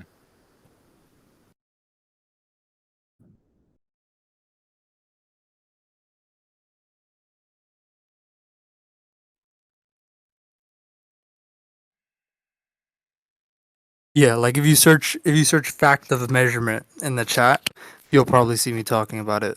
Or if you search like continua, you know, continue. I put that in the wrong chat. Bro. Or like atomisms. If you search any of this stuff for me, right?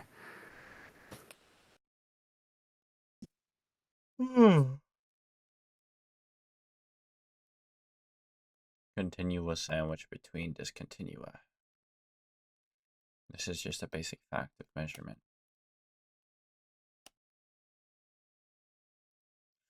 What the hell is this? That would be one of the main points I would make against Inductica.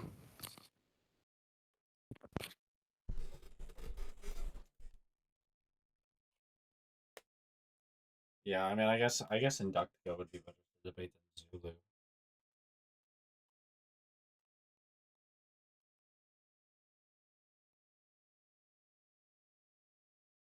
I gotta be honest, I don't think Zulu really cares that much, but maybe I'm wrong.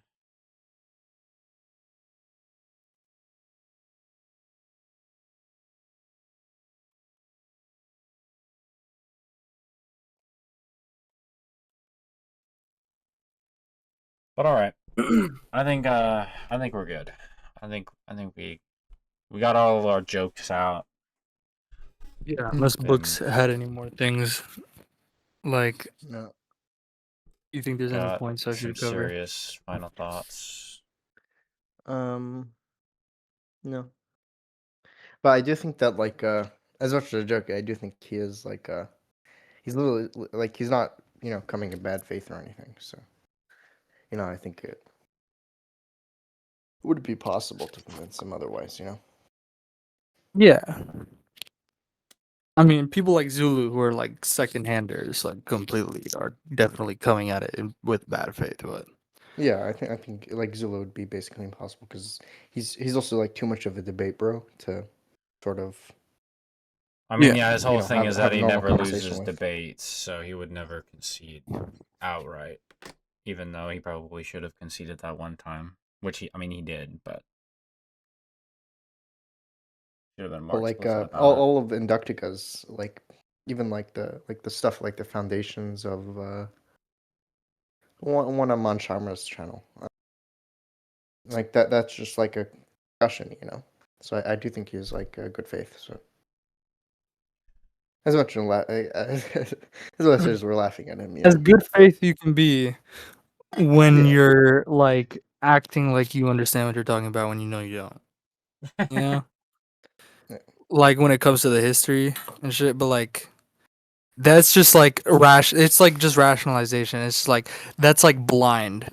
When you're doing it, it's like you're blind to it that you're doing it, that you're just like repeating some script like you've heard bits and pieces of like the history and then you just like rationalized it into some rationalization, right? You get what I'm saying? Mm-hmm. And Oh yeah. like you don't even realize that that's what you're doing when you're doing it until you actually know the history, until you actually like I'm gonna actually look into this shit instead of try to rationalize it. Like I'm gonna actually like investigate it. You know what I mean? Because it's available, it's empirically available for me to do so. Yeah. Then like it's like only then can you understand like, oh yeah, like I didn't know what the fuck I was talking about, like, at all. I was, like, pretty wrong here. Yeah. Oh. Just being a rationalist.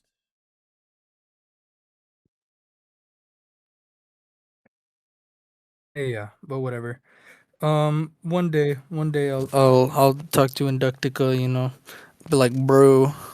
Well, Wizard's back, so we can have that debate with Wizard as well. Well, I don't know if he's gonna be up for it, No. honestly. No, he's trying. He's already tried to dodge it. Oh, yeah. Did In a way, I'm looking forward to what's it. his In name? a way, I'm not. Did Ziggy show you what Ziggy DM'd him? I mean, No, I what saw that he Wizard left the DM'd Ziggy? server. I saw he left the server, and I pinged you because I was like, oh, well, I guess we're not doing that debate anymore. But I saw that he got invited back recently. Like, what was that Look. about? Look.